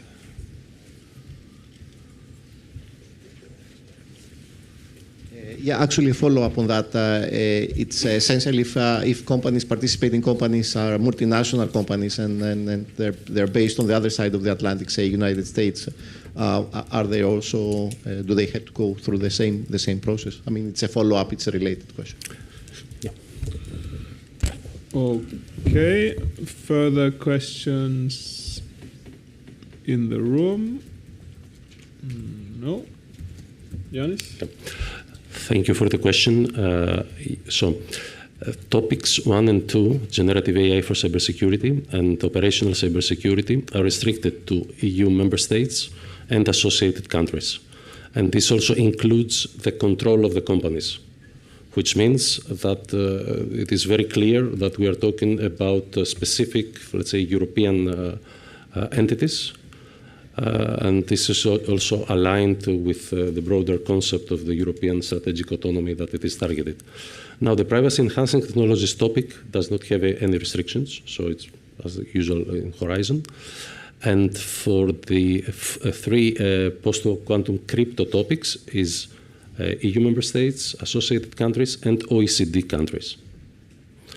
All this information is very clear in the call text, and also there are annexes that are describing, what are, let's say, the associated countries or the OECD countries, etc. So all the information is there. Thank you. Questions online? Yes, Martin, there are many questions online, so I will start reading them. First of all, one very general. Which is the role of ECCC, drafting the topics or only the evaluation of proposals? Then, I can answer immediately. I continue and then you will answer. So if you can note, because there are many. So in cluster... So for call 02 ECCC 01 awards grant to the two best proposal addressing outcome and the first best proposal addressing outcome. So addressing both makes no sense. Then there is, given the large budget for the ECCC 01 call, what are the expectations regarding consortium size and the proportion of the budget allocated to demonstrations? Maybe we take those and then we do another round. Oh, yeah, let's do that. Yeah. So regarding the ECCC, the role is exactly this one. So the Commission is drafting here the work program, and this is, let's say, our activity also for the future calls. But now the Competence Center will have a more active role in the evaluation, similar to REA and HOME. That's the. So for the second question, it was about topic 1. Right? Yes, what are the expectations regarding consortium size and the proportion of the budget allocated to demonstration? So if somebody divides the budget, he can have a rough estimate what could be the budget. Now, how a consortium will focus and develop its proposal, it's up to that, to the consortium, taking into consideration, of course, that we are talking about generative AI. So there is a specific, let's say, domain here and infrastructure requirements, but we don't have any, let's say, prescription here. So we're open to receive proposals that will have the critical mass to address this domain and deliver some results that, the solutions that will be, let's say, important for Europe. There was also another question about one topic that had two subtopics. Yes, there are grants to addressing outcome A or outcome B. So addressing both outcome makes sense or no? When we say, usually we say either one or the other or both, so we don't exclude. So it's up to the proposers to define whether they would like to address one, the other, or both. Yeah. Most likely they are talking about the first topic again. Well, as always, read the topic text and the work program text very, very carefully. Then there are another question for the generative artificial intelligence call. Is it reasonable to address both outcomes, or it would be more effective to focus on a single outcome? Could you provide some hints? That I think it was mentioned. And then another one, ECC01 asks for developing, training, and testing of generative artificial intelligence models. Does adaptation of other models, open source LMMs, meet these? I mean, it's up to the proposers. I mean, they can have, of course, open source LLMs if they want. Then there is, which is the reason why now the CS topic are included into an annex? I think it was just an administrative issue of the process. But the text is there. And the course in the funding attendance course. So I think we address all the questions online. Good. Thank you. Last chance to ask a question on cybersecurity.